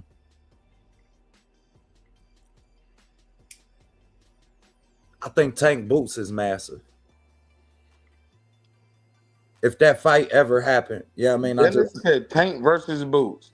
Yeah. Okay, welcome to Casual Talk Boxing, ladies and gentlemen. Welcome. Nah, you did say Welcome a fight to that could be Casual made. Talk Boxing. Nah, Where I'm gonna you say Tank. two I'm gonna can say say Tank shit like Kenneally. a OG veteran and fit right in. That nigga just said Tank versus OTB. Hey, I just seen them sparring the other day, man. Put that weed down, nigga. Put that I shit remember down. now. I remember now. There's 2 fights now. I remember. Go ahead. Nah, go ahead. I got Tank in the weed though. I think Tank That's in the the one I weed. was gonna say. Tank in the I way. smoke a bag of that one. Now that's the one. Yeah. Tank versus a new way would definitely galvanize these American Negroes to support the sport. Yeah. They would not let this nigga come over here and make beef bulgogi and shrimp fried rice out of Tank Davis. They ain't gonna have it. They ain't gonna have it. Yeah, they gonna support Tank for that one. And I said the other one is also a foreign fight. And people are gonna disagree with me, kill me in the comments, but I'm built for it. I'll say AJ versus Fury. Oh yeah, that's a huge fight as well. That's the one, bro. Oh wait. AJ versus Fury is still one of the biggest fights in boxing. Tank versus a new way, biggest fight in boxing. You know which is another big fight, and it's like low key under the And radar. I still say, I got one more for you. You got it, brother. Go ahead. Go ahead. You got it. Wilder versus AJ. I think that one's done. In the UK. I think. Or maybe Vegas, because Anthony Joshua just killed that shit in Miami. So maybe in Vegas, that might be a big one too. Like people still want to see AJ versus Wilder, man. It sounds cliche, but it depends on the LDBC. But it's not bigger and more symbolic than AJ versus Fury, or Tank versus a new way. And this is the last one, and I got three. I got three. This is my third one. Well, I'm sorry, I had three. I gave y'all three: Wilder versus AJ versus Fury, and New Way versus Tank, and the last one, Ryan versus Haney, part 2. Yeah, Ryan versus Haney would. Ryan versus Haney, part 2. That fight is becoming massive. Is big, bro. That fight is becoming massive. Like we watching it grow, watching the build up grow. Like that fight is becoming Richter scale, same level. But that's the thing though. The first one should have been that, and it wasn't. Like to me, it I don't know why it totally underperformed. Like just in sheer buzz or whatever. The second rematch, and that's just because like literally like whoever planned the whole PEDs and the whole going to 147 and winning titles and eventually unifying is a genius, because I think that's what's going to make that particular fight big. And there's still also literally the biggest fight that's happened that doesn't have Canelo's name attached to it, and that's which is like literally like it's a pipe dream in my head, would be the Ryan Tank rematch. You want to see that shit again? No, not right now, because literally and probably no in general. Because, but later on, which one you don't want to see again? It depends if like Ryan, we don't like literally. I can't trust Ryan. Right. I can't. Which one you say you don't want to see again? What you? Or right now in this moment, like the Tank Ryan rematch, which was literally the Tank versus Ryan. Tank versus Ryan. Man, don't nobody give a fuck about that shit. No, I know, but that's the thing, that's on both of these guys, because at the end of the day, hold on, like, I didn't say that. Did I say Haney? Did I say Tank versus Ryan? Yeah. Nah, he did. No, I did. Yeah, I did. Nah, you said dead Ryan. Because Tank Ryan.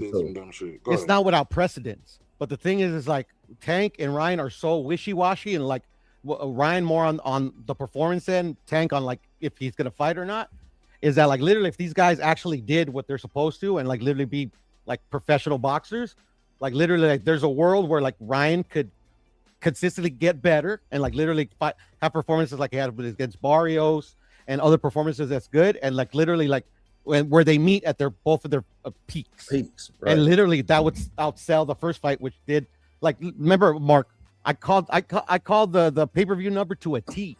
Which one? Which one? The bro? Ryan Tank.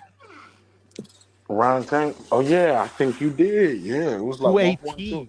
And everybody said you was crazy back then too. You said I was crazy. Yeah, I think I was one of them. I was one of the people. We all said you was crazy. And the only reason I knew that is like I'm not like a psychic. It's just that fight has been building since they were amateurs, and that's why I thought Ryan and Devin underwhelmed, because that fight has been building since they were amateurs. So I don't know why. Yeah, but the way that Ryan didn't really like put a lot of like. Remember, Brian had us thinking that he wasn't even gonna show up. Like he was like very nonchalant. Yeah, he was drinking during the press conference. Yeah, Ryan was talking about the Epstein files before niggas knew what Epstein files was. No, good point. I always forget Ryan is the reason why that fight did what it did, because Ryan, for the first time ever, became a different person. Because Ryan never ever, because I've been watching his career since he was a kid, has ever marketed himself for a fight in the way he marketed himself for that Haney fight, and it was cringy to everybody involved. Bro, like he didn't care about boxing or life. He was like, I just want to save the children. I might want to smoke some weed, drink some beer. Like, I make money regardless. I'm gonna be all right. But like, he just didn't seem like he cared. Facts, bro. I gotta read your 2 super chats right quick. I don't know if you can see them because I know. I'm in the kitchen, bro. Pure doing some things, getting some shit ready for the morning. Pure words, Meyer words, then literally. From Lake County 19, he sent you a $2 piece. He said, Puro, there's Meyer words, then literally. And then he sent you another $2 joint. Say Puro, literally counter is up to 45. And like literally, if it applies, let it fly. And what I don't get the joke. What he say? Wait, he said literally a lot. Yeah. Oh, okay. He's trying to compare me to Devin Haney, bro. He's trying to get a clinch count on me. Oh, okay. I got a third fight. I got a stretch fight that can be just as big. I got one. Go for it. Adrian Broner, Floyd Mayweather. Never heard of it. Nah, bro, you playing around. See, that's what happens when you get the Ohio niggas up here, Pure. They just be reaching. No, I don't even think he's reaching in the realm of like spectacle fight. Adrian versus Floyd right now. We about to watch. No. You know what? I'll give you though. I'll see you on that because I had 2 more that I didn't say, but I'll shoot my shot. Floyd versus Tank would be big because they got their little beef, right? But also Tank versus Manny Pacquiao would be big. So those are my top 5 fights that'll get casuals in here. Tank versus Floyd. Tank versus Manny, AJ versus Wilder, AJ versus Fury, and I'm missing one more. What was my 5th one? Inoue, no? Tank. Inoue versus Tank. So Tank is still that guy, man. No, Say what you want to about Tank, man. Tank gonna bring them casuals out, and that's because people miss him. They ain't seen him in a minute. And also he's the best of these youngsters. Hey, look, and he didn't do himself no favor after he got that draw, had all the drama, and then that nigga had quote unquote knee surgery. How you get knee surgery after you took a knee to Lamont Roach? You get what I'm saying? Like, come on, bro. No, I hear you. You can't make this shit up. Man, talk about your braids and talk about you had hair grease in your hair, man. Cut it, man. You went all the way to his knee. Man, we have 5 hours though, bro. I gotta wrap it up. Get ready to get these kids up. Go ahead, man. Real quick, OTB, before you go, before you get kids ready for bed. The 2 other fights that I got, the sleeper fight that I think because he's becoming a really big star, Navarrete and Oshaki, I think would be a humongous fight. That's like a sleeper fight for me. And then if they make it, and I think they're gonna make it because to me, bad business, like I said, the Crawford Canelo rematch. You're gonna throw away free money? Nah. I call cap. But those are the 2. Okay, what you think we gonna get first? Crawford and Canelo rematch or what? Wilder or Wilder versus Fury or Fury versus AJ? Fury, AJ. Fury, AJ, and Crawford, Canelo are the ones that are live, like, because it's free money for these guys. And then Wilder, Wilder, not no more. Not with what's going on in Saudi Arabia, nigga. It's What's not, going on in the money. Middle East? That It's money, free. they ain't putting it up for. They was putting that money up before for the Riyadh season and get tourism up. But yeah, now, but that shit is over. No, but yeah, that's over to fighters that aren't worth what they were getting paid. Like the fights that I just mentioned, like literally these guys don't need Turkey to make these amounts of money. All right, well, hold on. Hold what you got. Hold what you got. Let me ahead, get OTB closing remarks. My bad. Yeah, OTB. And I'll keep cooking you while I'm in here cooking this. Yeah, man. Okay. I'm gonna keep cooking Appreciate you while it, I'm man. cooking This this was a hell of breakfast, a show, Brody, man. Thanks for having me. Man, we gonna do it again, man. Hey, Y'all man, I already told you next time we're Go gonna ahead, organize a little bit better, bro. So keep some of these weirdos like off our shit.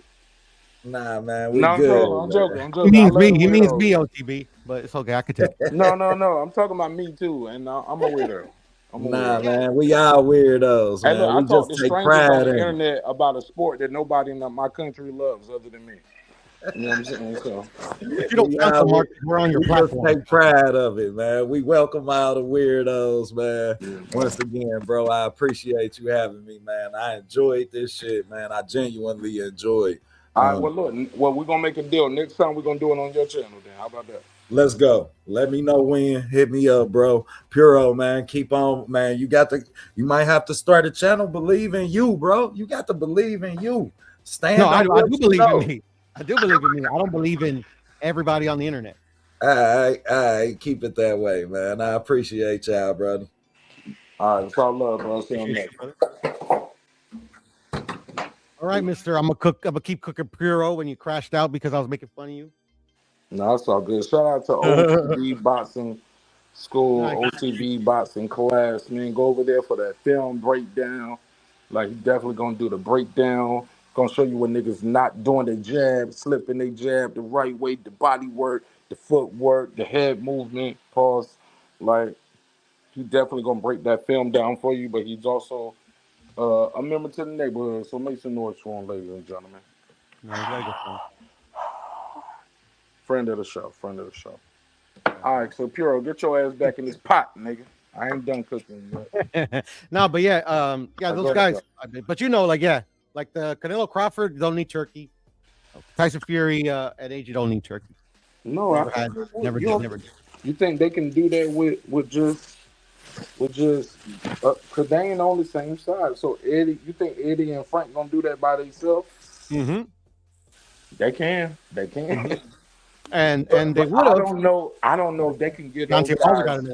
But can they give those guys those type of paydays? Yes. I mean, like, it it's already documented and proven. See, I think they gotta do it on Netflix. For them two niggas, If them they want to niggas make right the there most gonna amount of want money, $100 million a piece, bro. To be honest, the fights that have been happening on Netflix has been very few so far. It's the best thing that's happened to boxing in a while. Speak on. Tell me why. Because anybody that has Netflix, which is like literally what 90% of the world, can watch it. Yeah, man. You think that's the worst thing or the best thing, though? No, the best thing. Oh yeah. Turkey's the worst thing that's happened to boxing in recent years. And Netflix. You said hold on. You said Turkey's the worst thing. Yeah. Oh, why you say that? Because he's he's doing what's already been happening forever, giving money, throwing out money like it's confetti. Like that benefits the boxing that he's paying. That benefits the boxing that he's paying, but it doesn't benefit the sport. These guys in the rings to fight these fights that we want to see, man. But they've hosted one fight that we wanted to see, and they didn't need Turkey for us to see it. Which one? Better Be Van Bivell. Man, we needed Turkey for that shit, and they did it twice. No, we didn't need it. Yeah, we did, bro. And we needed that. And we needed that for heavyweight unification. No, Fury won't about to do that either. Fury won't about to do that shit, man. Remember he said, "Hey, greedy Billy, you trying to take too much money." So we need a Fury to fight the fucking Fury fought the damn African MMA dude. What's his name? Ngannou. Fury Literally, has been Wilder fighting AJ Ngannou. was made without Turkey. Bro, we had Fury fighting Ngannou and AJ fighting Ngannou before we got undisputed at heavyweight. Yeah, which is something that's not unprecedented. Like undisputed heavyweights has happened more than any other division. Hold up, bro. That was unprecedented. They got a motherfucker from a whole nother sport. Geez. No. I get you, but the thing is, like, the act of undisputed at heavyweight has been the most consistent out of all the weight classes. The only reason that it took such a long time for it to happen is because of one fighter, and not the fighter in particular, because literally, like Wilder, AJ was already made, signed, sealed, delivered, but literally the managers, the people, how do you say lacra in English? The leeches of boxing put the kibosh on that fight. Like literally, 100 million, 150 million to fight AJ, and no, you turn it down? Nah, come on. Well, I never saw that in writing. But we don't see anything in writing, Mark. Come on. Yeah, it'd be a lot. Well, I've seen some things in writing. I've seen some things, so I know how some of these shit go. I'm talking about in general. I thought you said in jail. I was like, in general, like anything that's like that you've seen. Okay, that's cool. Like, yeah, but I'm just saying a my lot hat of things off be to you. talking, bro, and people be saying a lot of shit, bro, and that shit just be kippity cap, bro. Yeah, and unfortunately, like literally, like that's like we're start guilty. going You're down guilty. You're guilty of it. I'm guilty of it. Yeah, I'm guilty of it too. Like, but I don't do that. I don't play. But they offered you this much money. It's rare you're gonna hear me say that, unless I'm going to get somebody else argument who's bringing that up. Because usually I'm like, sometimes it's not about money though, Mark. Like literally, like just entertaining something that you be entertained. Sometimes Puts the onus on you and me. You're 1,000% right, because I know guys who took fights and I was telling them behind the scenes, yeah, that's a good amount of money, but where's the rematch clause? You get what I'm saying? You should have a rematch clause. You're a champion, or don't re-sign with this company or that company before this fight. Maximize your value. And I can't blame you for that though, Mark, because I blame the fighter that would actually listen to you. All right, fair enough. And I'm not trying to diss you, Mark, but like literally, like, to be right like in all my situation that I just brought up. So, damn, I hate this job is the greatest song I ever heard. I'm not trying to like inflate you or try to build up your head, but that's like, to me, that's what you're an expert at. Like the business of boxing, like respectfully. You get what I'm saying? I'm not trying to diss you or anything. Like literally, would you switch it? We'll switch it from Mark to Pluto. I get it. Fighters should never listen to me. Fighters don't listen to me. Yeah, it's a whole other business. Yeah, but sometimes business is business.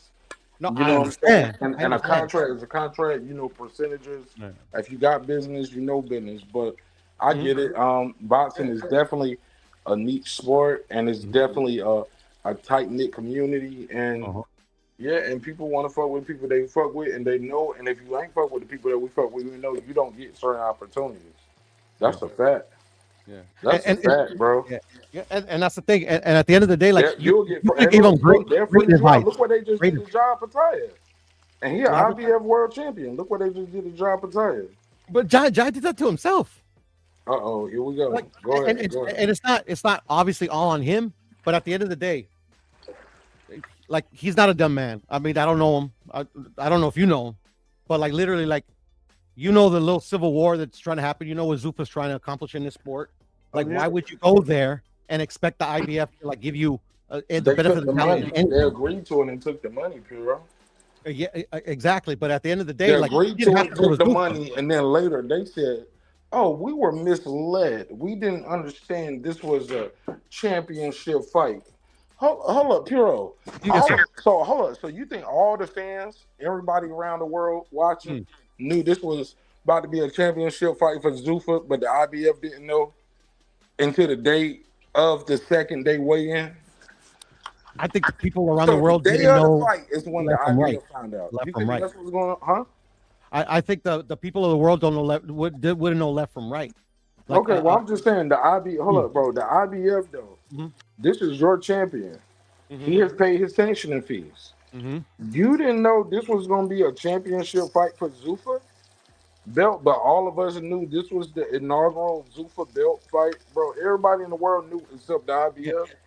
Come on, bro. That's an excellent point, Mark. At the end of the day, all I'm saying, bro. You know, and I get you, and that's what I'm saying. It's not all on Jai, and it's not all on the IBF. IBF is obviously, if they said that, I don't know if they said that, but I'm gonna take your word for it. Like literally, like yeah, you're lying. They said they was misled by this title. They thought it was more of a trinket and a ceremonial thing. They didn't know it was going to be a real title. Yeah, but at the end of the day, they're not lying in that aspect, though. We all knew it was going to be a Zuffa belt, though. Yeah, but it's a trinket, though. It still is. So, like, what you mean? It still is a trinket. It still is a trinket. So they are right in that aspect. It's the Zuffa title. It's a Zuffa title, but like literally, it's a belt that it's a JCPenney belt. Like literally, like it could be the Mark Nash channel. It holds no weight. It holds whatever we say it's worth over here on our channel. No. We don't decide that. We don't decide that. We don't decide that. On Paramount, if I got to deal with Paramount, and Paramount is promoting it that way, I'm signed to Zuffa. Zuffa is promoting it as their belt for their channel. I mean, for their company. I'm trying to see what's the difference right here. Like the difference is they're not recognized. No, and you recognize me, and I paid my sanctioning fee, and I'm fighting. Yeah, the IBF is ranked in your. I'm fighting a ranked opponent. I'm fighting my number one guy. Yeah, no, for sure. Like literally, like all that. I'm fighting the number one guy. You say I should fight. I paid you the money. You say I'm supposed to pay. I made the second day weigh-in no more than 10 pounds.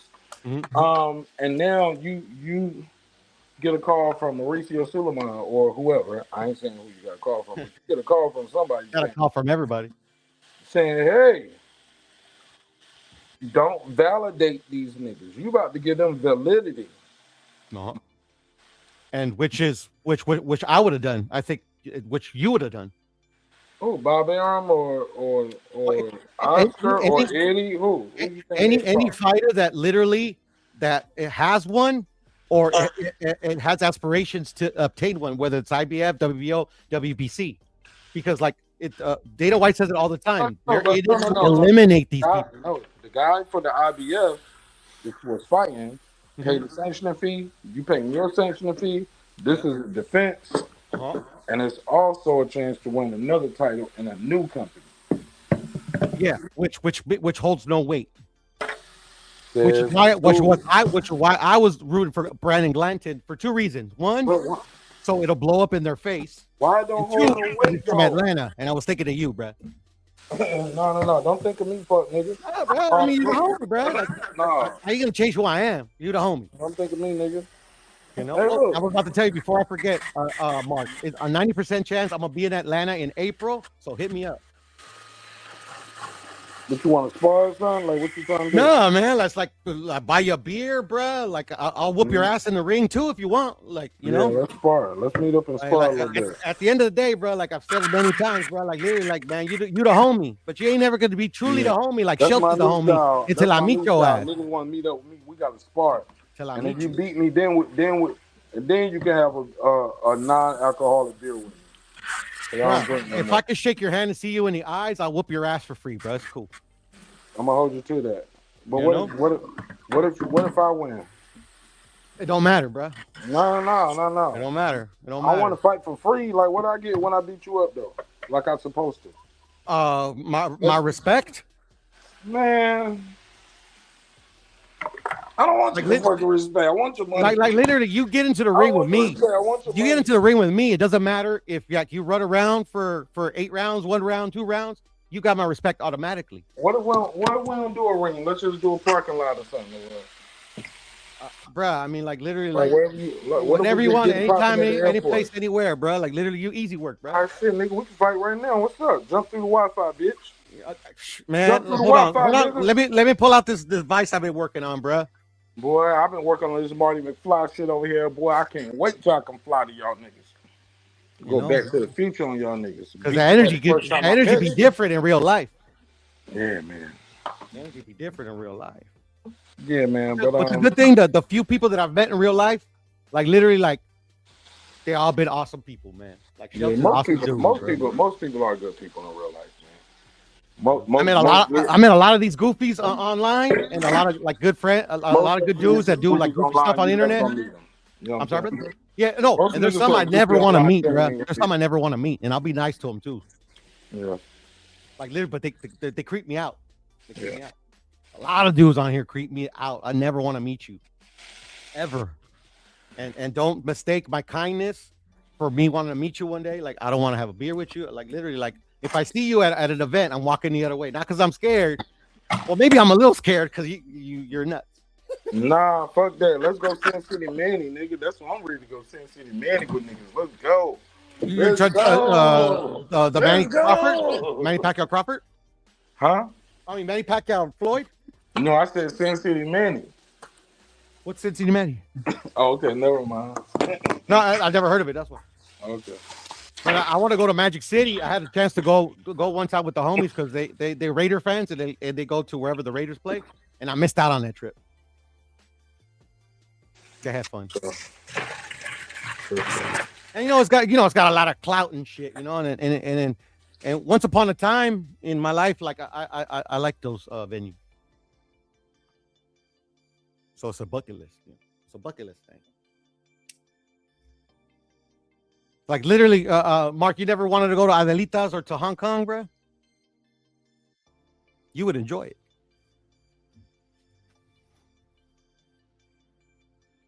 Shit, I took a YouTuber over there, man. I'm not gonna say the name just in case I'm sure he wouldn't be embarrassed or whatever. And I'm not saying he did anything, but I mean, it's legendary, bro. It's like the red light district for us, It's like literally it's great, bro.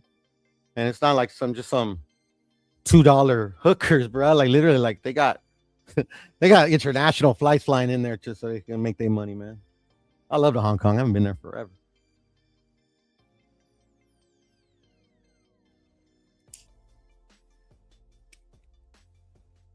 But I tell you what, this certain YouTuber, man, oh man, I know he had a blast. I know it. I know he had a blast. I went with the wife, so like literally like I had to be on my best behavior. So, but I still went inside. My wife don't trip on like that much, I could see, but I can't touch, stuff like that. She ain't a prude and shit. There was a bachelor party, she wouldn't trip.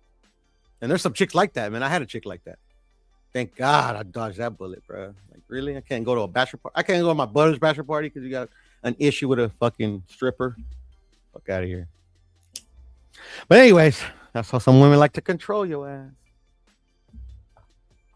But I always say, man, and I had to learn this too because obviously I almost married this dumb broad. I always say, man, like literally, like the person you're gonna be with, man, it's gotta have that mutual respect. If you can't trust your man to be at a bar with the homies, then I mean, you ain't never gonna trust them to walk across the street. And I don't understand how some chicks are like that, man. But I almost fell in that trap, so it's like you ain't trying to. That's why, like when Devin got criticized over that whole situation with his baby mama and that one dude, man, it hit, because it didn't happen to me like as severe as like that, and especially like in a public venue where everybody to see and to laugh at you. But man, I'm pretty sure like my best friends were laughing at me, like literally like because they know I ain't dumb, but like literally like, and to this day I can't explain it, They say that the pussy like mesmerized me, whatever, and that could be the case. But like literally, like I've had tons of pussy. Like, that pussy wasn't as better than any other pussy that I've ever had. It's like, but it was my first serious relationship, so that's what I counted to. That's what I attributed to. I was just naive. Man, I was actively trying to have a kid with this broad too, man. Thank God I was shooting blanks. Thank the Lord. Because I'm telling you right now, man, children, man, they for life, bro. And children without their mother, bro, I mean, that ain't never going to happen. Shit, not in the United States. Not in California, I'll tell you what.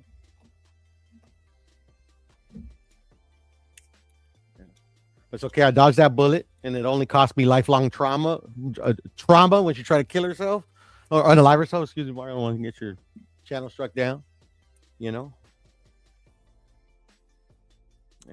I didn't want her to hurt herself, obviously, that still hits too. Almost like, because I'm like, I know I didn't do anything that bad for her to like take it there, but then you gotta pause and be like, what the fuck did I do, bro? Like, like literally, like you don't want to be on this planet because of me. Good Lord, what did I do? Like, you gotta reflect on that, and I have, and I still do.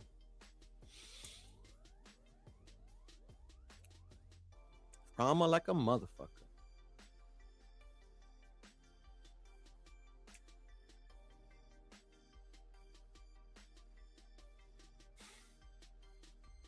But I also believe that, like, literally, like, I did something in my life that I deserve that. I don't think, like I should have got it. I don't think I did something that bad, but I'm a true believer that nothing is free. Not just material things, but like there's a saying in Spanish, el que no debe teme. It pretty means if you don't owe, you don't worry. And I owe a lot. I still haven't paid what I owe. But that's one of the things I paid. I paid that. I think I covered a few transgressions with that one.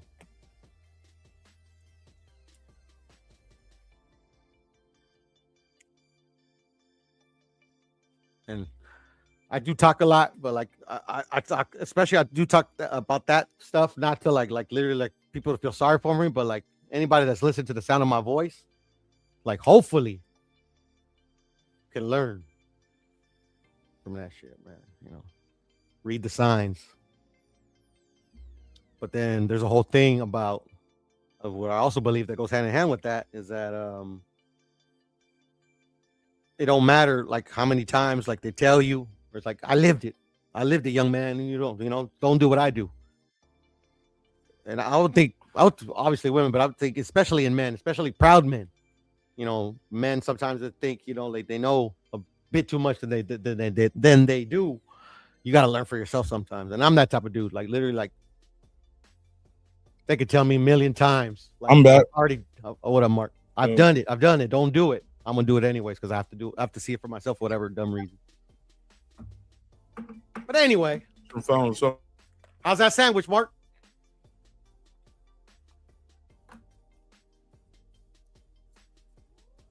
I know you're a sandwich man because every time you go to the kitchen, you're making a sandwich. I'm a salmon fan too. I love sandwich. Pizza's my favorite dish, though. I love pizza.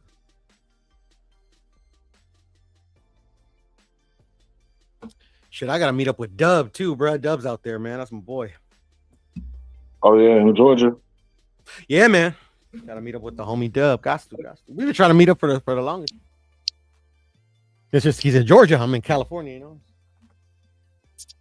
No. Is what it is. I went to Florida, but nobody that online that I met in Florida I want to meet. So. What part? I went to. It's where the Disney World is. What's that place called? Tallahassee. Orlando. Thank you.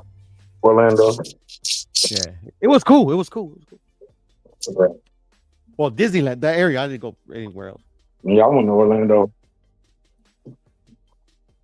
Yeah, I did a fight event out there for MVP. Oh, okay, cool. Yeah, I went to Disney too. Disney was cool. Disney was kind of dope, expensive as fuck. Yeah, right. It's very expensive. But like once in a lifetime thing is cool though. Like my daughter enjoyed it a lot. Mm-hmm.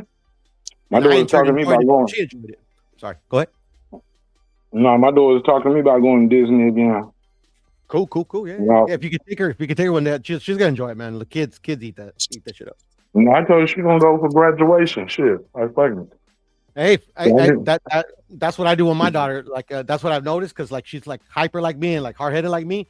Ever since I started doing incentive based like stuff, like to have her like focus more in school or not argue with her mom so much. I'm like, if you're good for this month, we'll get you a LOL doll. And sure, it's been working so far. Thank the Lord. She wants a MacBook, Mark. When she asked me for a MacBook when she was 2, man, it blew my mind. I'm like, what's wrong with this kid? What the hell she gonna do with that? I don't know, bro. But I told her though, if you're good, I'll buy it to you on your first, literally the December right before you go start high school. Oh shit! Well, who determines what good is and what bad is? I'll be making her a little checklist. I'll be finding a reason to give her all 50 checks. Like, you were bad, baby. You got 51 checks. You're only supposed to get 41. Unfortunately, this makes me mad. I'm sorry, go ahead. No, she'll be like, Dad, can you waive a couple? Oh, no, I got to teach you consequences. Yeah, no, for sure. And unfortunately, this makes me mad a little bit, but I like to, like I said, like talk to her so people can learn from it. Like, she had an issue with like a TA that did something that she shouldn't. So she became a hitter. She started hitting, especially women in authority. So she struggled with that for a cool minute. So that was a big thing. And so I try. It was she a be struggle. fighting? Hold on, your daughter be fighting at school? No, she just had an issue with hitting, especially when she didn't get what she wanted. Like You said hitting. You said fighting. Like, that's hitting, striking on some people? Yeah, striking people, like striking her teachers. Yeah, that was violent. a big issue. That was a big issue. That's because the TA hit her. You said a TA? Yeah, and like literally, this was in preschool. What's the TA? Teacher's assistant. Okay, so that's like, this is still an adult though, right? This is an adult, yeah. So at the end of the day, like literally, this was in preschool. So I'm no child psychologist, but that scars a kid because like that's somebody she's supposed to trust to never do that.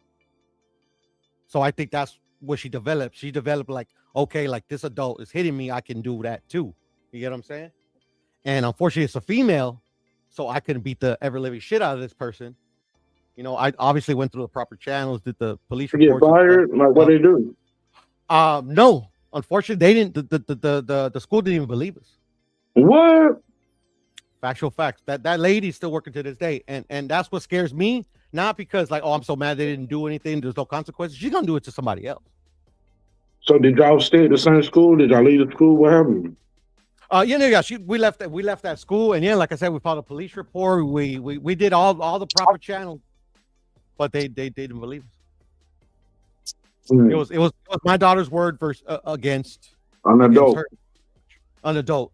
And unfortunately, this happened when my uncle died, or my uncle was dying or whatever, and I had to go to Mexico. And when I came back, you know, the wife told me, you know, like the daughter said that, you know, the teacher hit, not the teacher, but the TA hit her. And you know me, I was livid. Man, I went straight to the school. Like literally, like for me, like I take pride that I get mad, but when it comes to something that serious, where like if I get to a point where like literally it's gonna be a detriment to what I'm trying to accomplish, like I can like literally like beat them up with my words. I learned that from my mom. And yeah, I mean, like literally, like after that, like literally the teacher was scared of me. Like literally the teacher like literally like was like so polite to me, bro. Like, and she had nothing to do with it. The teacher, you know, did what she could, whatever. But like literally, like that teacher used to fight me a lot, you know, because like she used to get hit by the kid, and I get it, you know, like she always would take, oh, she hit me today. I'm like, I'm sorry, I'm so sorry. But yeah, when that happened, when I found out what I found out, and I literally I chewed her a new one, chewed the other one a new one, chewed the principal a new one, superintendent, like literally, like they knew not to mess with me. But the thing is like I'm glad I did what I had to do with those proper channels. But the thing is, the damage was already done. And that's an issue that I'm still dealing with. Like she still has, and fortunately, I think she's turned a corner, and I hope it doesn't reemerge later in her life. But like literally, like at school, she's like a model. Bad was it? How bad did she hit her? Like, was it just a tag?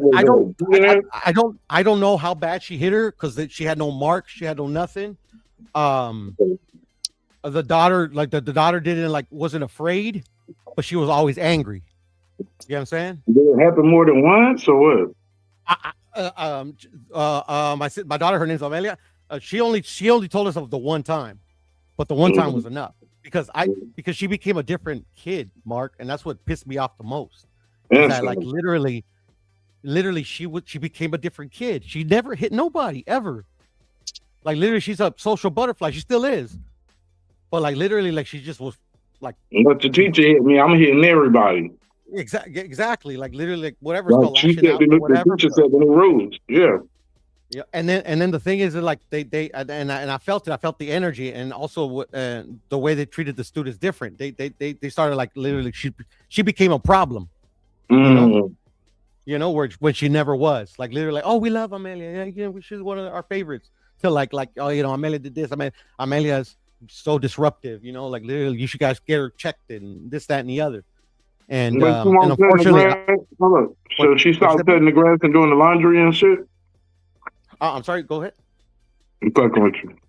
Oh, okay. No, but it's just like literally, she became a always happy kid, like most kids usually are, to like happy a lot, still a happy kid, but like literally to like literally from 0 to 60. But I noticed, and other people noticed as well, only with female authority figures, her mother, her aunts, her teacher, only the females. If it's a dude, not just me, but it's a boy or one of the male TAs, like literally she loves him. She won't never hit him. Don't even think about hitting him. So that's how I put 2 and 2 together. Like I said, I'm no child psychologist, and you know, we took her to one just to see if they, you know, like literally, you know, something we could do. But the thing was, like, it made me because I came up. I still am with this, and this is what I think my daughter has too. And thank God that I had it, and I don't thank God that she has it, but hyperactivity, ADHD. Like it's just reminded me of you got that shit now. You definitely got that. Yeah, but the thing is, it's like it was hell for me as in her age. Her age is like from like preschool to like literally it messed up school for me. They smarter now. They got better. They so smart, but also too, kids can hide this shit a little bit better now because they don't even teach math the way they used to teach math when we was kids, you know? Facts. They teach it with like little pictures and make this house go away. This is a roof on the house now. That's your 1 and +2. Yeah. Like we didn't have no little houses and like to do math and stuff like these kids are soft too. I ain't talking about your kids, but I'm just saying. Yeah. No, I feel you. And it's just the kids are soft, and these teachers ain't teaching. Yeah, no. And then when it comes to like, well, they'll tell you about the ADHD, they doing the same thing that they did back in the day. They literally want to put them on a like literally like her teacher when she was still having her behavioral issues or just having issues in class with like disrupting and stuff. Like maybe you should put her on some medication. Like this is a teacher, not a professional. Like literally, I was about to snap on her. I'm like, so your expertise is in child education or in child psychology? I'm confused. Like literally, she saw the rage in my eyes, bro. Like literally, like, and it just reminded me like back when I was a kid. Man, these teachers don't give a fuck about these kids, man.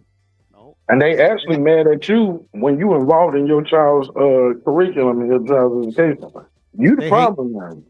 Yeah, it's starting to change with her teacher. I started to feel it now, especially now that she's like, you know, like literally like or you know, like not be disruptive. Yeah, but they hated me, man. Like literally, like they used to like send messages to my wife, like making little like indirect cracks at me. Like what? What is it? Like I remember she got behind on her homework, and that was my fault. Well, that was our fault. Me and my wife's fault. For whatever reason, I forgot what happened, that she got behind on her homework. And literally, they give tons of homework. Like literally every day, they give her like 5 pages. So at the end of the day, it got backed up.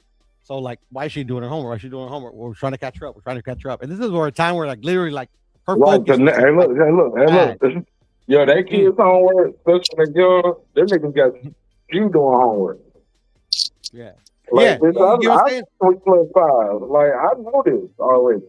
You supposed to teach her this at school. Why I got to teach her at home? I get it though.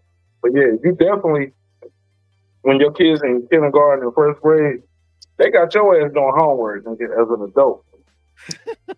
You know, and the thing is too, the crack that she said is like, you know, like yeah, I don't know. She the line about like, I don't know what your husband expertise is in.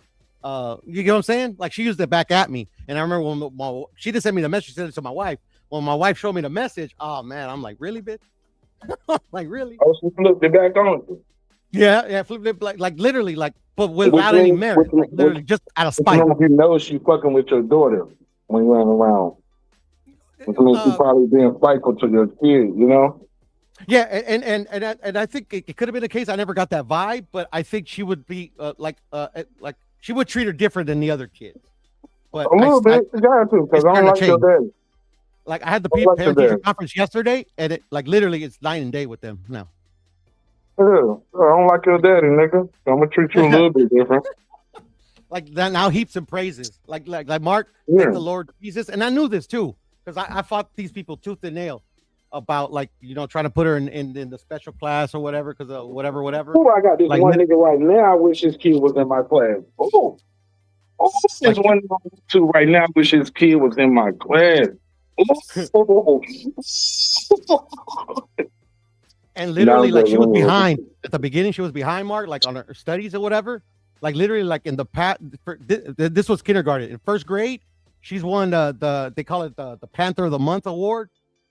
Like literally, she just won it last month. It's 3 months in a row. Like 3 months in a row. What like I 10 think we days? just call them the Ambler Panthers or the Ambler Wildcats. Excuse me, the Wildcats. She's been the Wildcat of the Month 3 months straight, and she's won it 6 times this year. Okay. All on academics. What's up, man? I know you proud.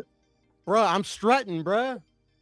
Literally, like I think the vice principal is a little mad at me for like literally proving it wrong. And I tell Amelia, like, and sometimes I think she doesn't understand, but she's smart. She doesn't understand.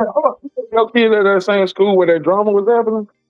No. This isn't like literally just like when I was a kid. That shit follows you, no matter what school you go to.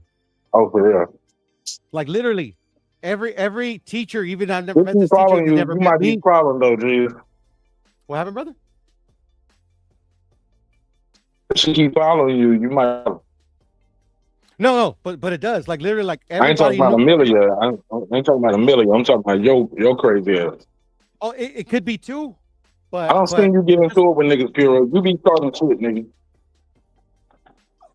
I'm very defensive about my daughter, especially when I know her struggle.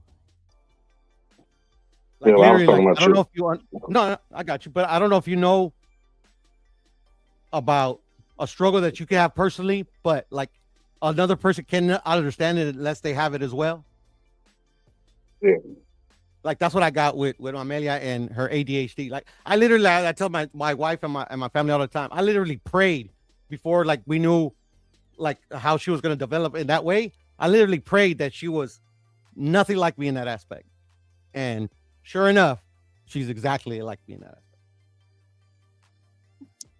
Lord, everybody out there, touch your computers and your phone, Lord. Let's cover this child, Lord. Please bless this child. Please reach your hand out to your TVs and your phones and your computer, God. Please cover this child so she will have the blood of Jesus and not the sins of her father. This crazy ass nigga that we love to hate named Puro. Amen. Yeah. But I got thank you, Mark. God bless your family as well. But I got the clip. Man. I got the playbook. So like, and it's been working. In some I got a aspects. playbook. No, I do. I'm gonna holler at you offline about that. Because if you don't got ADHD, Mark, I like, think it's hard for anybody to understand it. It's hard. I got a whole bunch of shit. I don't know if I got that though. Yeah, my family to this day still like fights me on what literally I keep proving what it is. Like, no, it's not that. It's just you're bringing too much of you into it. I'm like, it's impossible not to. Fuck them though. Like, if they don't understand, they don't get it. Fuck them, Puro. Like, as long as you got your wife and you and your daughter and y'all are happy, that's all that matters, man. But that's my point too. Like, the wife don't understand too because she don't have it either. Oh well, she better get her ass on board with y'all crazy ass. Or it's gonna be. That's how humans are. Like she'll figure it out. Like your daughter is like 7. Moms and your daughter's have still young, bro. Your daughter's like only 7, bro. Like she's only 7, man. Mom has that intuition though. So, like later it's gonna be hard to like. They're gonna be closer together. Like how she look like you now. As she get older, she's gonna look more and more like her mom. As she get older, she's gonna come more into her femininity. Yeah, and she ain't gonna want to cut grass with you no more. She gonna want to do laundry and cook and shit with the wife. You know what I'm saying? Cook and clean, hang out with mom, watch soap operas. What Donald Trump say? Take that shit back to Telemundo. Like, she gonna be in there. But that's the thing, though, Mark. Shit. She got the bad. Well, it's not necessarily bad, but she also got the good. She like me. Ever since I was a kid, I'm a big tech guy. I love electronics and shit. She loves that stuff. She loves it. She's good at it too. Well, if she got anything from you, I hope she know how to score a boxing match, because you can't score a boxing match worth shit.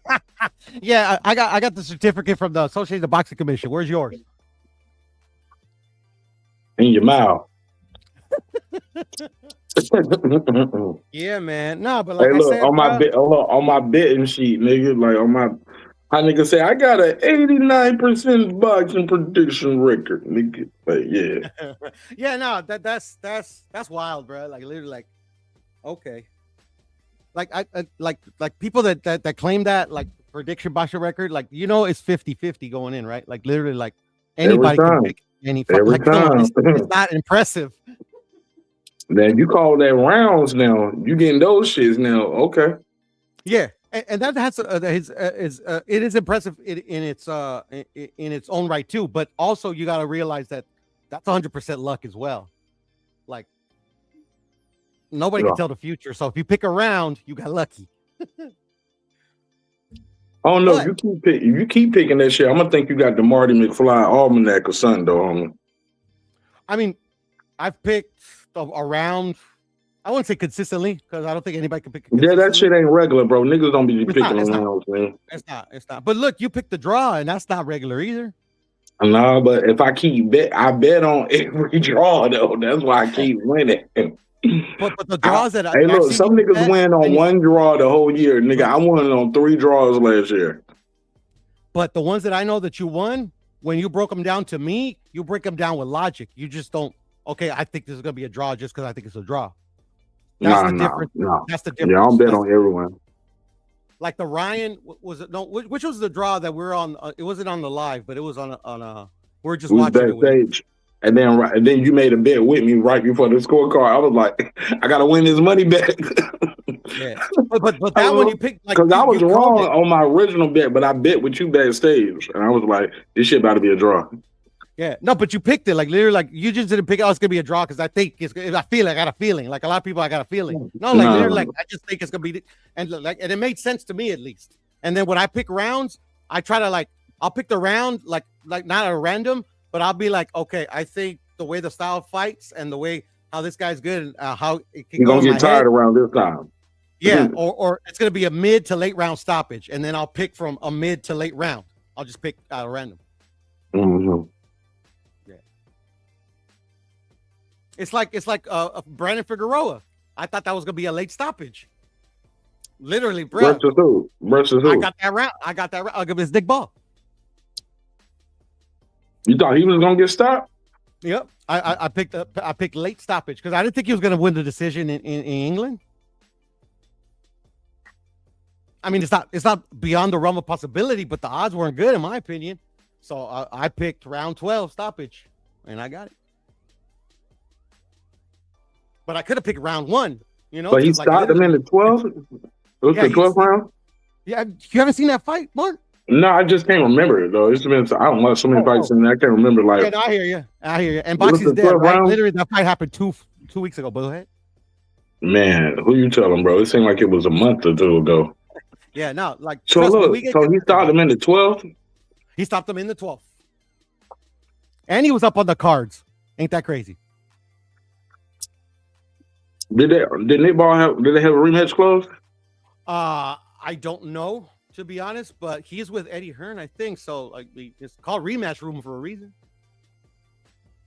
Well, Eddie down bad. He knocked him out bad, bro. He knocked him down bad. I said that nigga Eddie Hearn down bad right now too. You see that clip? Which one? What did he say? What did he do? That nigga Dana White was like, I respect Bobby Arrow. He been in the game for a while. Well, he's 100 years old. He said, Oscar, I'm not even going to get into him, the golden boy, but okay. And Eddie Hearn, shit, he's a manager now. So when you talk to me about these guys, I'm like, who's my competition? What are you talking about? You know what? I'm out of here. And I was like, damn. That nigga Dana White boss talking these niggas. Let him tell it in that interview. He's like, nigga, competition, nigga. I don't came to put this shit over. And he's been saying that consistently forever. He said we don't did 4 events this year already, and they ain't did 1. And it's shit talking at the end of the day, but like he believes it, and he's done it already with UFC, but boxing is different. Yeah, but when you got the bankroll, can't you talk the shit? Ain't it about the bankroll? It obviously is. Where the money go, right? Money is always what it's about. But the thing is like literally like Dana White's trying to get into something that these guys have been entrenched since the inception of the sport. Like these guys, literally, Mauricio is the slickest one of them all because he does a lot of good things for the sport to cover up all the excuse my language, all the fuck shit that he does. He's like the most diabolical out of all of them. Like literally, like most fighters, I would say like 60% of the fighters, the legends and the current that's ever hold the WBC title, like literally like will die for the WBC. They literally will never say a bad word about it. So you don't do right by them. Yeah, exactly. Or what they feel like was done right by them. Exactly. And he's done right by a lot of people. Like literally, like he does a lot of bad. Like literally, like a lot of people forget, or maybe they just didn't know. WBC went bankrupt over the Rocco Graziani, Roy Jones situation. The only reason. Because Rocco Graziani was the number one contender for Roy Jones. Roy, they couldn't make music for whatever reason. Roy dropped that title. So Rocco Graziani fought, I forgot who, one of the champions in Europe, and won Roy's title, which was the WBC. Anyways, Roy decided that he wanted to win that title back, so they ended up stripping Rocco Graziani for no reason, and making Roy Jones the champion again. Rocco Graziani took him to court and won a humongous settlement, a settlement that they could not pay. So they literally had to go declare bankruptcy so they could pay Rocco Graziani. At the end of the day, this is how the story goes. I don't know how true it is. Apparently, they had a meeting. This was Mauricio Sulaiman's dad, Jose, had a meeting with Rocco Graziani and basically convinced them that it would be the better to the sport to take a lesser what do they call it? Award, so they could keep operations going. So at the end of the day, like at the final hour when they were about to become defunct, Rocco Graziani, the one that caused them to go out of business, saved them, which is crazy. Oh wow! So, but then one of the good things of Mauricio, and he does a lot of good things, but he gets a lot of shit and he deserves it too. Like literally, I hate all the sanctioning bodies. And this is a game changer that I don't know that you knew, Mark, and Mauricio had a big deal to do about it as well, and obviously the Mexican government as well. Mexico just became like the first country ever to literally any Mexican citizen that wants to pursue boxing as a career, they're going to literally pay them to pursue it. Like they signed it into law like a month ago. Like and nobody's talking about it, but that's a game changer. Like literally, like their national sport is soccer, and they do a lot of corrupt stuff over there. Like literally for whatever reason, but like they don't even do it for soccer. Like literally, like say like you, Mark, you're Mexican, you're born in Mexico, and you want to become a boxer. As soon as like whatever you do, obviously there's going to be requirements. I'm sure there's not enough funds for anybody that I want to be a boxer and just take the money like that. But like they're going to, if you have rent, they're going to pay your rent. They're going to pay your training expenses. You don't have to worry about other things. They're going to allow you to concentrate on making to the cartel. Like what I got to do? What happened? I'm sorry. I said, do I got to pledge my allegiance to the cartel or something? No. It's just like it's like universal health care, but it's for boxers. It's so they can concentrate on their career. Literally, they're the first country to ever do it, bro. And like literally, like that's a game changer. Like literally, like that's crazy because that's a big thing that I've heard of throughout the years that boxers, literally they struggle because like they have to have another job, and sometimes training expenses they can't afford this, that, and the third. You know what I'm saying? Because boxing, like it's a poor man's sport, but it's a very expensive sport too. To dedicate your life to. Yeah, you got to travel and go to them tournaments. Kids, some people have families. Like literally, they're going to pay for their housing, their meals, training expenses. so they can concentrate on their profession, win, lose or draw, whether they become big stars or not. All you have to do is be obviously a Mexican national. How does that work for dual citizenship? Like let's say you are a David Benavidez or a young Ryan Garcia coming up. Or a Puro Sur, because I have dual citizenship. Huh? Or me, because I have dual citizenship. You say or you? Yeah, because I have a dual citizenship. I'm talking about niggas who. No, but I'm just saying this shit. Literally, you got somebody in front of you. I'm talking. I just wanted somebody to laugh. Go ahead. So, obviously, I would have to read the legislation on that aspect, but I'm assuming you would have to get your skills up. You would have to get your skills up. Yeah. And I'm sure there's going to be something like I said. But how would that work for like a Mexican American? It wouldn't work because Mexican Americans is by name only. Like Mexican American is just it's just a moniker. But my dad from Mexico, nigga. Like if we were going for the Olympics, I could fight for the Olympics for Mexico. But you have to get your dual citizenship. You can't just because you have a father automatically join. Like Andy Ruiz, he fought for the Mexican national team because he didn't make the cut on the U.S. Heavyweight team. But to do that, he had to process his dual citizenship, which he did, and he got to fight the Olympics, and he became world champion. You know, like literally, like I wish they would have something like this in the United States, in any country where there's aspiring fighters, you know, and they're poor, because like a lot of people don't know this about Ryan Garcia. These guys used to live in their van, and Ryan had to go pro early because they needed money. Imagine if Ryan didn't have to do that. You deserve it, nigga.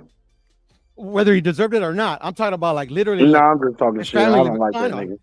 But just take Ryan's name out. I forgot where he came from, bro. So I forgot where he came from. Mark Nash, literally like living in a van. Like you didn't have to do that. You could just go to the office or whatever the application process is, process your paperwork, and you don't have to worry about your daughter not eating because you have to train and you can't go to your job. You know, that's a beautiful thing to be, man. That's dope because you live in Mexico is a country that ran by Mexicans too, though. I'm sorry, brother? Ain't Mexico a country ran by Mexicans? Last time I checked. Okay. Last time I checked. But the thing is that, and then like this kind of goes out to a political tangent. But the United States is becoming what I'm seeing now, what Mexico used to be. Like Mexico was under dictatorship for 87 years. I don't know if you knew that. It's the reason why I live in the United States and not in Mexico like my other cousins. It's the reason my parents came over here for other opportunities because, you know, like literally for my parents' income bracket, like literally like they wouldn't be able to feed themselves or their kids. Like, you know, like it's like the poverty line between like the middle class and like what my parents were, where it's like they had to go somewhere or they wouldn't survive. You get what I'm saying? And that was like all on the government. So we gotta end this shit, man. All things gotta come to an end sometime, even this show. Yeah, man. All right, man. Shout out to OTB Boxing School, man. It's my brother. I hope y'all love him like we do over here. Y'all go subscribe and support his channel. Puro Saw. Make sure y'all subscribe to Puro Saw. Puro, you want to plug and promote anything before I let you go? Nah, just your channel, bro. And you know, everybody that knows me knows I only go to your channel and my other homies' channels, you know. But they know those. I don't need to plug them. They already know. We'll be back sooner than later, man. Y'all get some rest. We'll see y'all in the AM. It's your man Martinez, Breaking Beats. See you on the next one. Hey, dreams require your sleep. Goals require your effort. Go ahead and get your goals. Drive, motherfucker. Drive, motherfucker. All right, Mark. Peace. All right, peace. I built this shit. Me. Brick by brick. And I'll be damned if I let you tear it down just because you don't like the way another nigga talk. Hey, it's Antonio Tarver, champion. You watching Mark Nash at Breaking Beats. I usually don't do drops, but I'm gonna give you one, bro. I'm gonna give you one. I love you, champ.